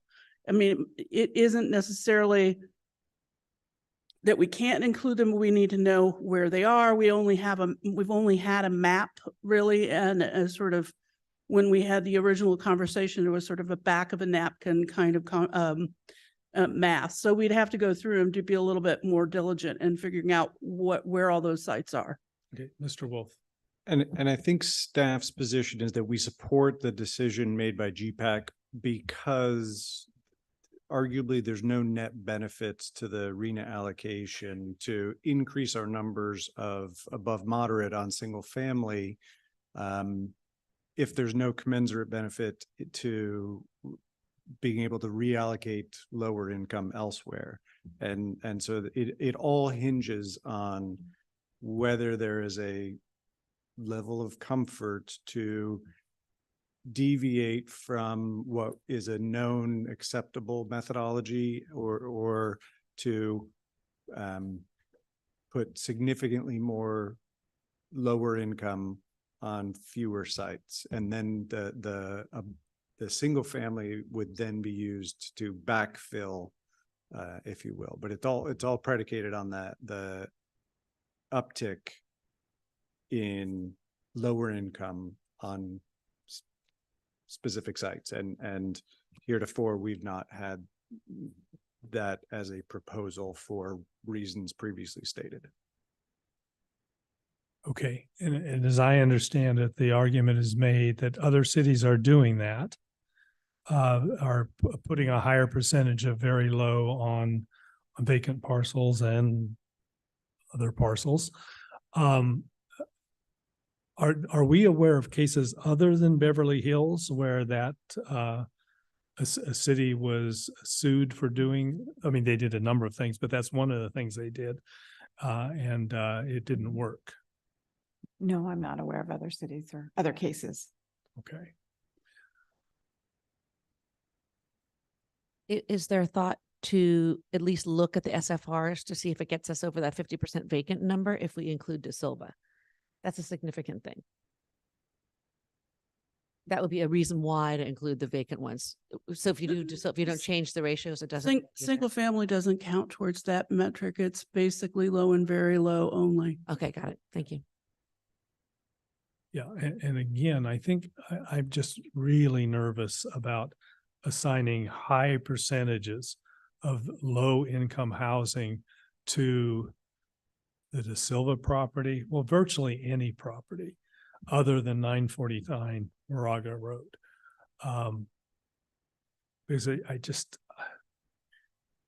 for better or worse. I think we're under greater scrutiny than other cities. And if we do something that is shown to not work, in the Beverly Hills case, I think shows that, then I think we're setting ourselves up for a problem. So I'm in favor of continuing with the RENA allocation.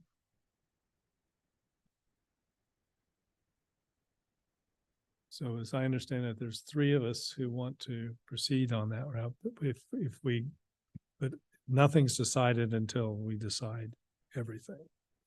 Okay, so the next item is the minimum density and realistic capacity, the 2 things that play off each other. And right now, what we're doing is what we approved last time was adopting an 88% minimum density. It has already been pointed out. The big issue here that we need to hear back on is whether that causes any problem for redeveloping commercial sites into other commercial, retail, office sites. If it does, then I think we need to come back and look at it again. So I'm in favor of moving forward with the caveat that if we find that that's a problem, we're going to have to discuss it again. Okay, so Did you want to talk about the 88% versus the 70 more realistic one from?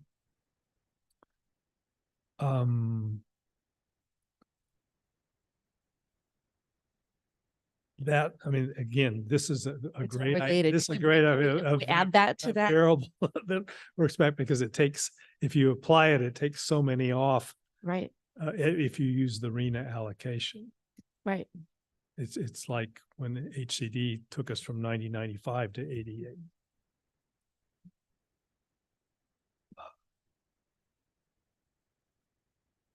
Yes, I'm in favor of the 88% minimum. I think it's for the reasons that we've heard today. Okay, and I'll just say I'm not. Well, I'll go last on these in case we need a tiebreaker. Right, last time you turned it back over to me. That's right. I never forgiven myself. The no, based on the questions that Councilmember Kwok asked earlier and Diana and Renata's response that the 88 that they did test, they tested reduced numbers, and with the RENA allocation, it doesn't work. So I'm supporting the 88 and interested in what the answer is to the question as we had discussed about commercial properties. It's interesting. I see the number for the 88, why we came out with that number, but it almost is counterpoint to the RENA allocation, because it's like at one point saying you better build 88% of what we're allocating, but at the same time it's saying, okay, if you're building,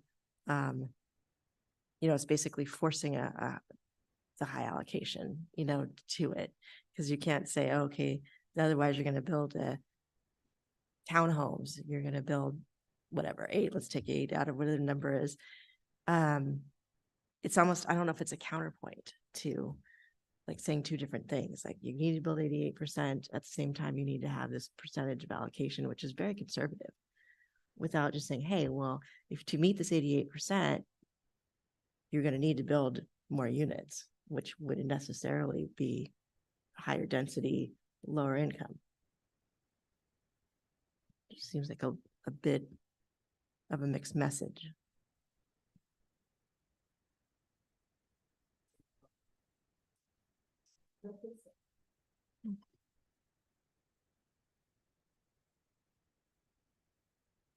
Okay, so I think I'm let me make a general observation. I can look at each one of these things and I can say, perhaps I don't want to do it. It's just they all fit in, and so I'm this is not the greatest experience because it's not like we're sitting down and designing the ideal town. And unfortunately, we've gotten in a position where we're not doing that. But and I see issues with the 88%, but I think we have to go with it. So I think we've got a majority for that, for 88% minimum density. Okay, so the next item on my list was the De Silva property as an opportunity site. And we know, well, Yeah, go ahead. definitely for it. And exactly for that last point, it is an opportunity to build something that maybe is more to our liking, responding as opposed to reacting. I just, no. So I'm a definite yes on that. Who's, sorry, Karen. And as I had said earlier, it's part of, I do think because of the new information, which actually I think we had that information before, but got it in a new letter and in writing, that I am supportive of adding De Silva in. I appreciate that it feels like it's happening, you know, at the 11th hour, or, you know, people didn't know, but correct me if I'm wrong, it does, anything that happens there has to go through a process, a design process and community input. Am I wrong, or we're just saying, oh yeah, you can build whatever you want there and the neighbors won't be able to weigh in? Well, Okay. that's kind of how it is, but yeah. I'm Well- sorry, that's how the state has said that that's how it is. There's, Um, no, there's nothing we can, once we rezone it, there's nothing we can do to control it. It's objective standards, right? 5 meetings, Yeah. objective standards. Yeah, so anyway, I'm supportive of including it there.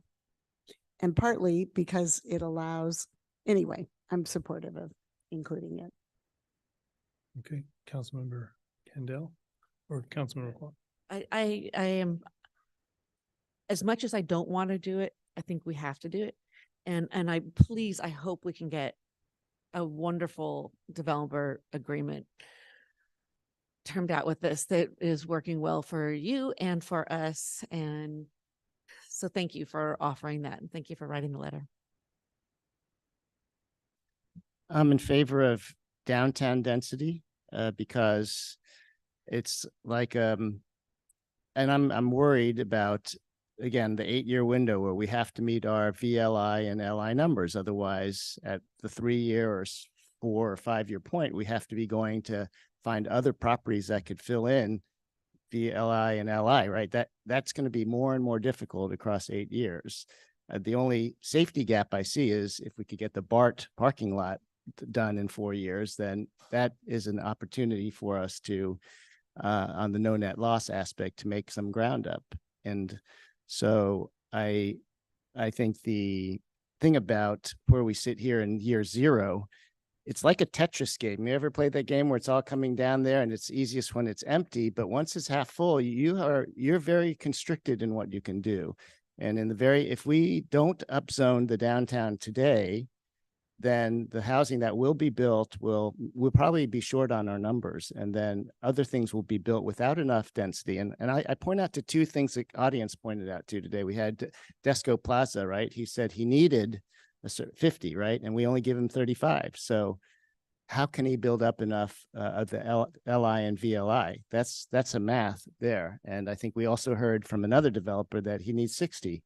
Right. And I actually spoke to yet another developer this week that said they needed 75 to make VLI and LI pencil, which this for sure, they have to make their money on the other pieces in order to get a couple pieces on this side. Right. So the projects do need to be bigger.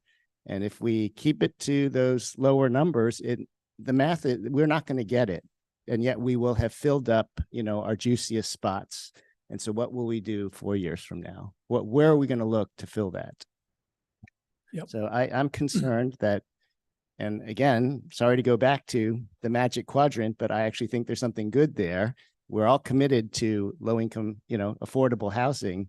And I do think this is our moment to bite the bullet and do it and do something bold, because this is not something, if we kick it down the road, it will be much harder in 4 years to do this. So I don't like it as much as anybody else, let's say, or I do like it because I think it's a great opportunity, but this is not the right way to make a decision for us for 4 years from now. Okay, let me try this. just going to use an example, the Madison Park development, which was in the 35 zoning and ended up a lot bigger. Along Mount Diablo Boulevard, and recognizing that under scenario 3, along Mount Diablo Boulevard would be 35. It would be the capability to go to developments the size of Madison Park. And behind it, there would be the capability to go to 60, which could be 90 with the density bonus.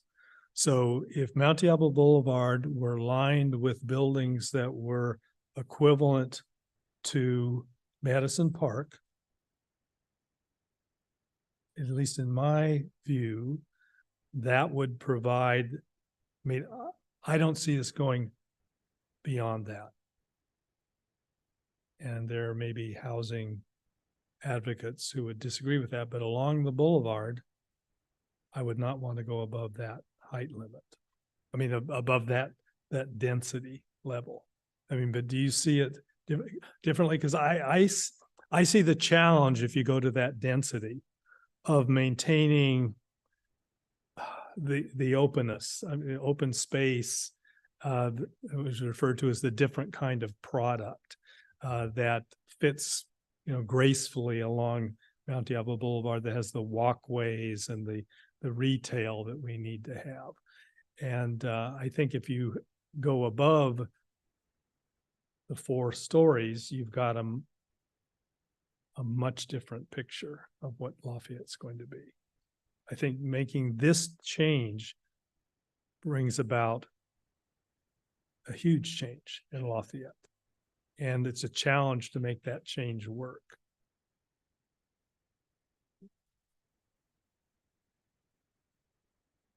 I hear you. And originally 75 was a compromise, not something I was interested in the beginning. I would have liked to see the south side of Mount Diablo, especially like Desco Plaza. They already said they're a building set back. Desco 1 is set back. There's no reason why we kept that at 35 DU. I think we somehow avoided the south side of the street, and then they put 75 on the top. I was not in favor of that, but I'm accepting of that, right? And I know that what we have in scenario 1 is a compromise.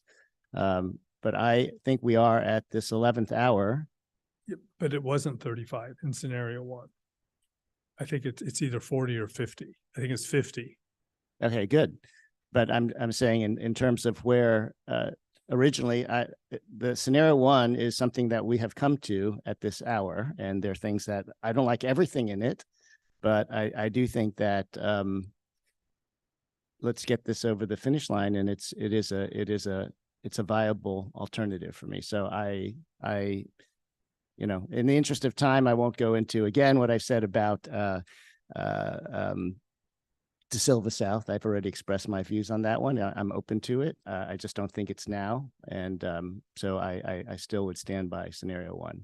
But I respect the rest. If you want to vote for 3, that's And I completely respect that position. That's basically where I was until relatively recently. So this goes what? Yeah, it's 40. I thought it was 50. No, it's 2. That site is in area 2, which is zone Yeah, in 50 scenario 1, area 4 should be 35. Okay. Okay, so that's a tentative decision on De Silva. And then the next on the list is the FBO zoning.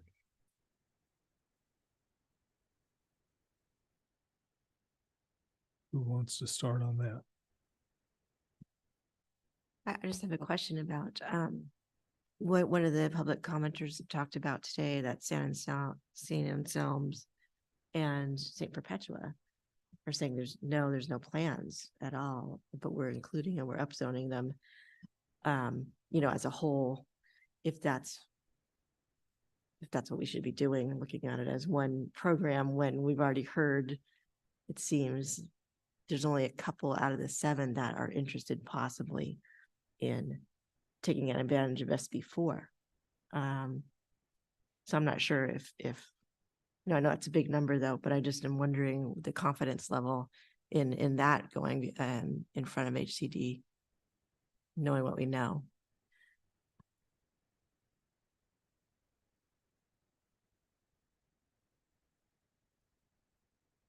I can't really speak to that. I think that we are providing an opportunity for development on FBO sites that they can choose to accept or not.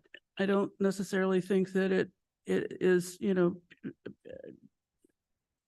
owners and developers or owners change their mind all the time. So it's not necessarily just because they don't have any plans right now for it doesn't necessarily mean that they might want it later. It's not, if they want to take the advantage of it, then they don't have to, but that's kind of the tactic that both other jurisdictions are taking with theirs. And many jurisdictions have a lot of churches that they have upzoned. Okay, thanks. Do you know of those jurisdictions taking advantage? Are they going with the 30 that SB4 posits, or anybody doing what we're trying to do is like, give it a little perk? I think they're trying to give them perks. I mean, there is a benefit to having an option of either using SB4 or having a local program. So in either case, HCD is accepting FBOs in inventories. Okay, thank you. I appreciate that.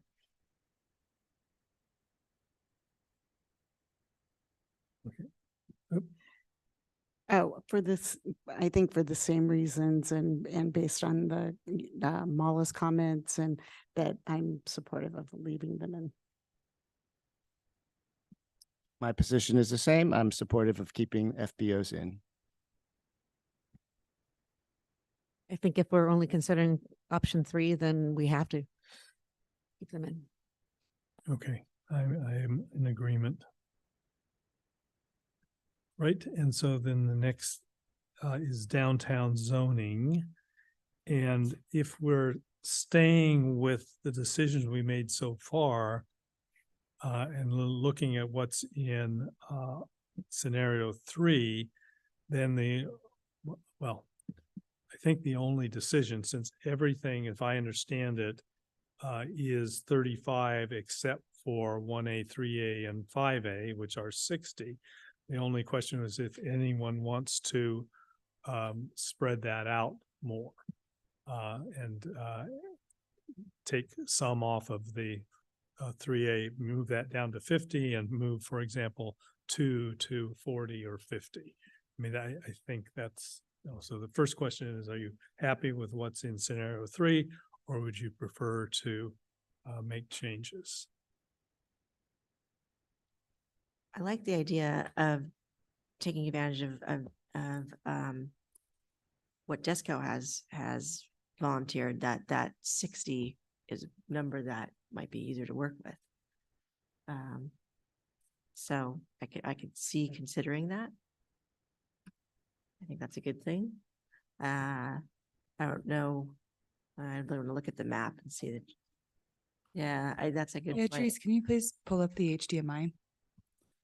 Yeah, I mean, I'll just say while we're pulling that, my only concern about a higher density in 4 is the properties that backs up to. I think it's equivalent to zone 6, which, basically it's not as bad as 6. 6 hovers over the houses that are in the back. And so I definitely think that should be at 35. I'm not sure we want to change to, if it stays at 35, then it can be 52 units. And that's what he was asking, was 50.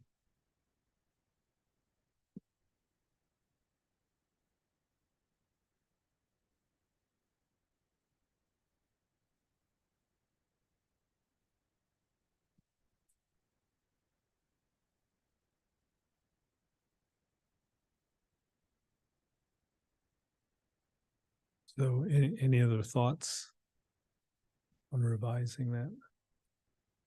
Okay, so there seems to be consensus on the zoning areas that are in scenario 3.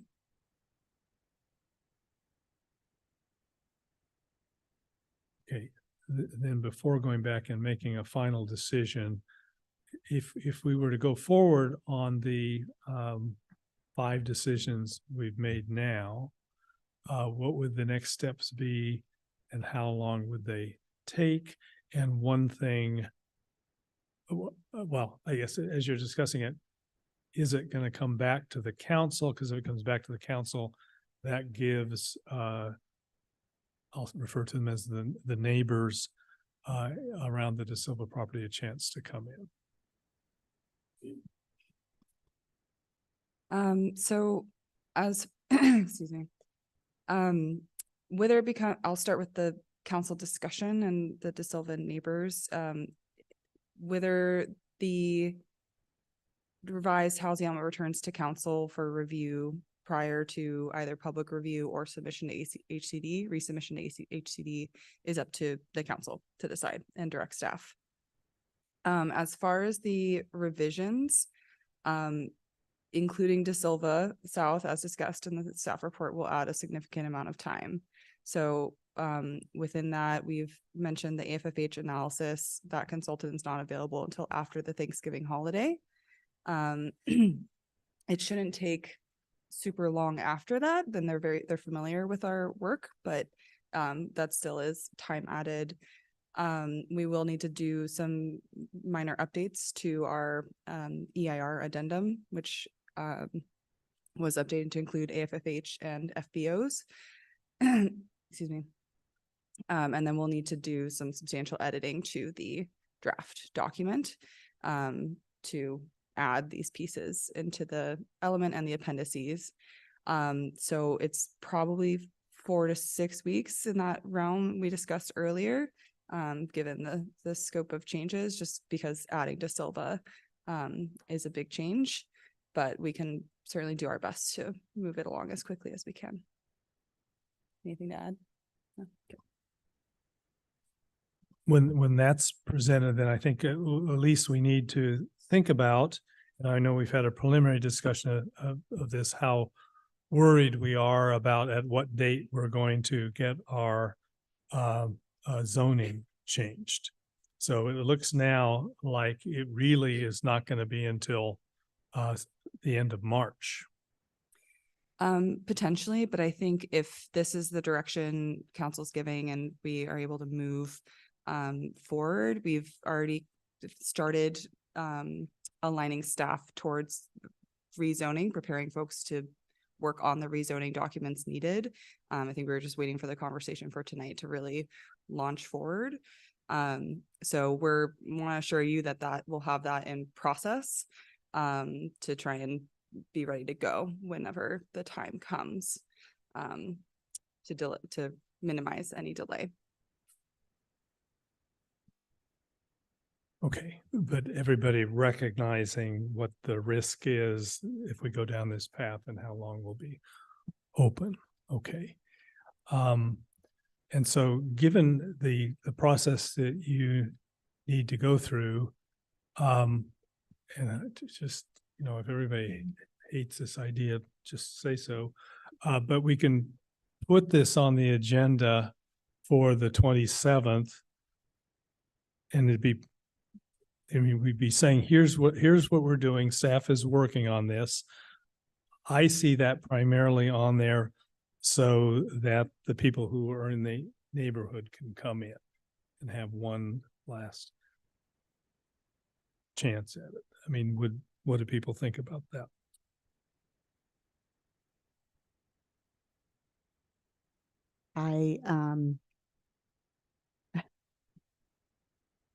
I appreciate that would give another opportunity. Would it come back to us normally?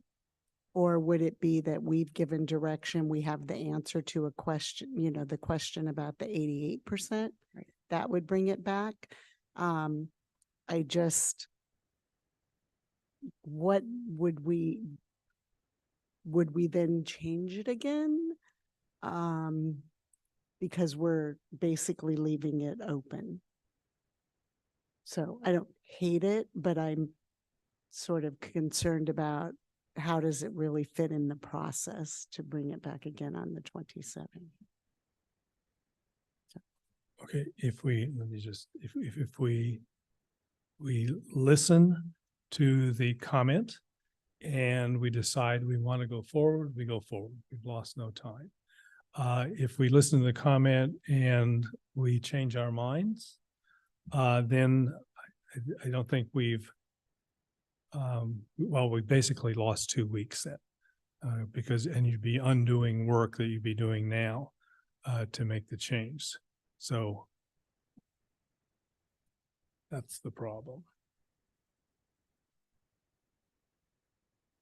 So, and then we take De Silva out, and then we're back to upzoning the areas and moving back to 1. You're back to scenario 1.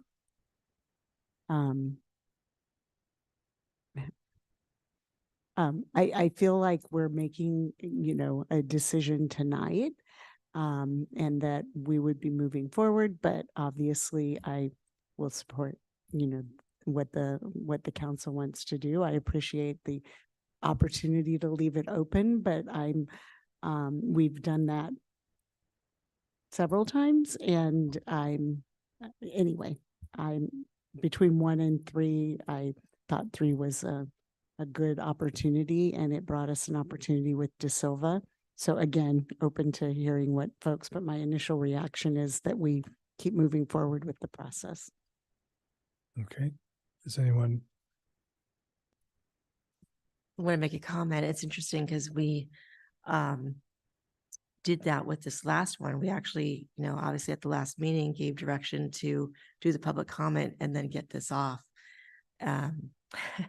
So, although there have been some substantive changes and ideas and suggestions and public comments since then that, allowed us, and I want to thank staff for bringing this back, and that's a really big thing to assess that and bring it back to us in a package form, like, okay, based on this comment, here's some other ideas. So thank you so much for that added work and for that opportunity that, you allowed for that to happen too. But that being said, that sets us up again for a similar thing. And I am agreeing with Councilmember Geringer that I think we've considered these very substantive things, vetted them, and there is opportunity for public comment. I don't think for all the, the discussion that happened here, it would maybe change the decision. Yep. No, I understand what you're saying. You could say fairly that De Silva has been discussed numerous times over the course of this, and we've taken input. So Could I add one thing? So part of it's back because there was new information. So if during the public comment period, staff thinks that there is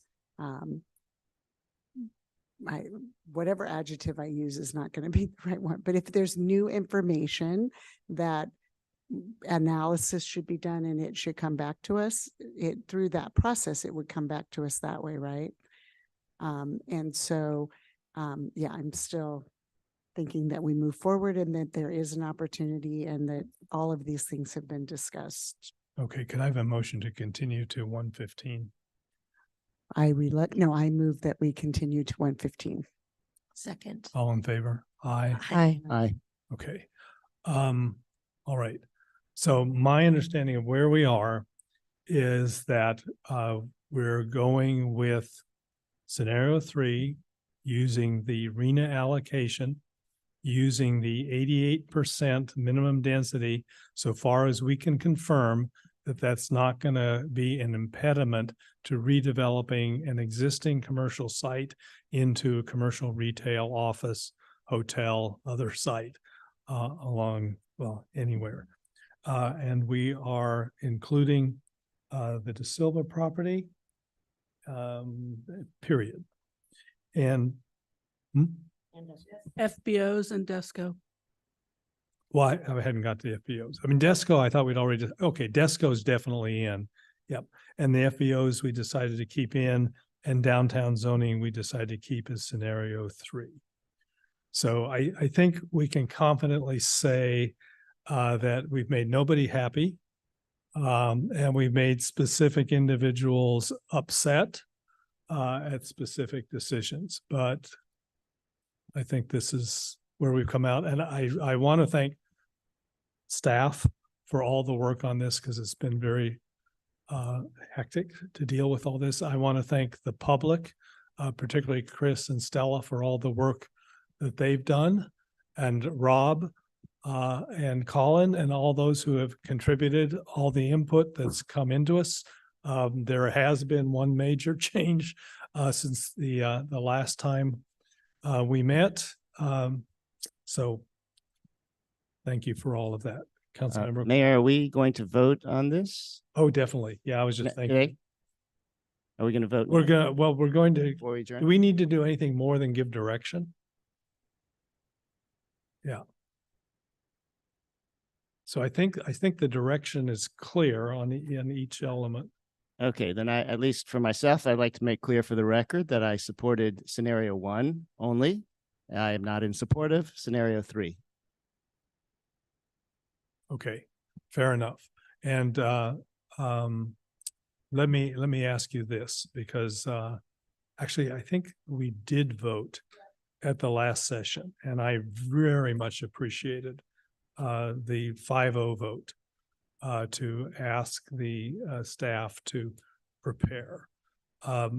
So I think, did we have a motion the last time to direct staff to make the changes? But we were directing them to submit. Yes. But in this case, it needs to come back to us, right? No. No? Yeah. Okay, so then I'd like a motion that we direct staff to take into consideration all the direction that they've been given, and make the revisions and put it on the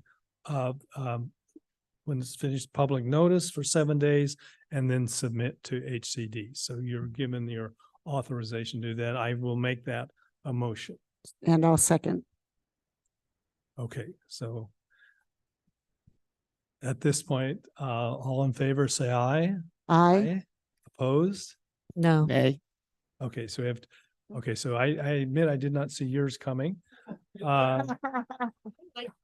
Too. Okay, all right, well, Well, there we It doesn't matter. It's. oh, it does, I think it does, I think it does, passes. I think it does matter. Because I think we all were trying to work together to get something, recognizing that nobody's going to be happy with what we've done. And, you know, if I'd been outvoted on De Silva, I would have supported, you know, the way it went. But if that's, I mean, I just think it's not a good message for the community that the council was split 3-2 on the submission to HCD. I think it's good when we can vote unanimously, and most of the times we do. And I think as a council, we're obviously very respectful of each other, and I think we have good debate. And to me, this split vote is simply an indication of the community having different views. It's a reflection of really where our community's at. I don't think it's a reflection of anything more than that. And I do think when we said the GPAC was 6-5, well, that was close. That means it was close. So this one is close, 3-2. We move forward. So I'm fine with that. But I think we're not in unison, and I actually feel strongly enough to really assert that I strongly do not agree with this. So Okay. I'm not going to at this moment change. Okay, fair enough. All right, so we have a 3-2 vote. We've given direction. Yeah, I just want to add, I think we're all unified that we do want to welcome and, you know, include affordable housing It's definitely a goal of all of us. How we get there is, been the challenge, but I hope we're all unified. I'm confident we are on that, just making sure that message gets out. All right. Well, thank you everyone for sticking with us until the morning. We are adjourned.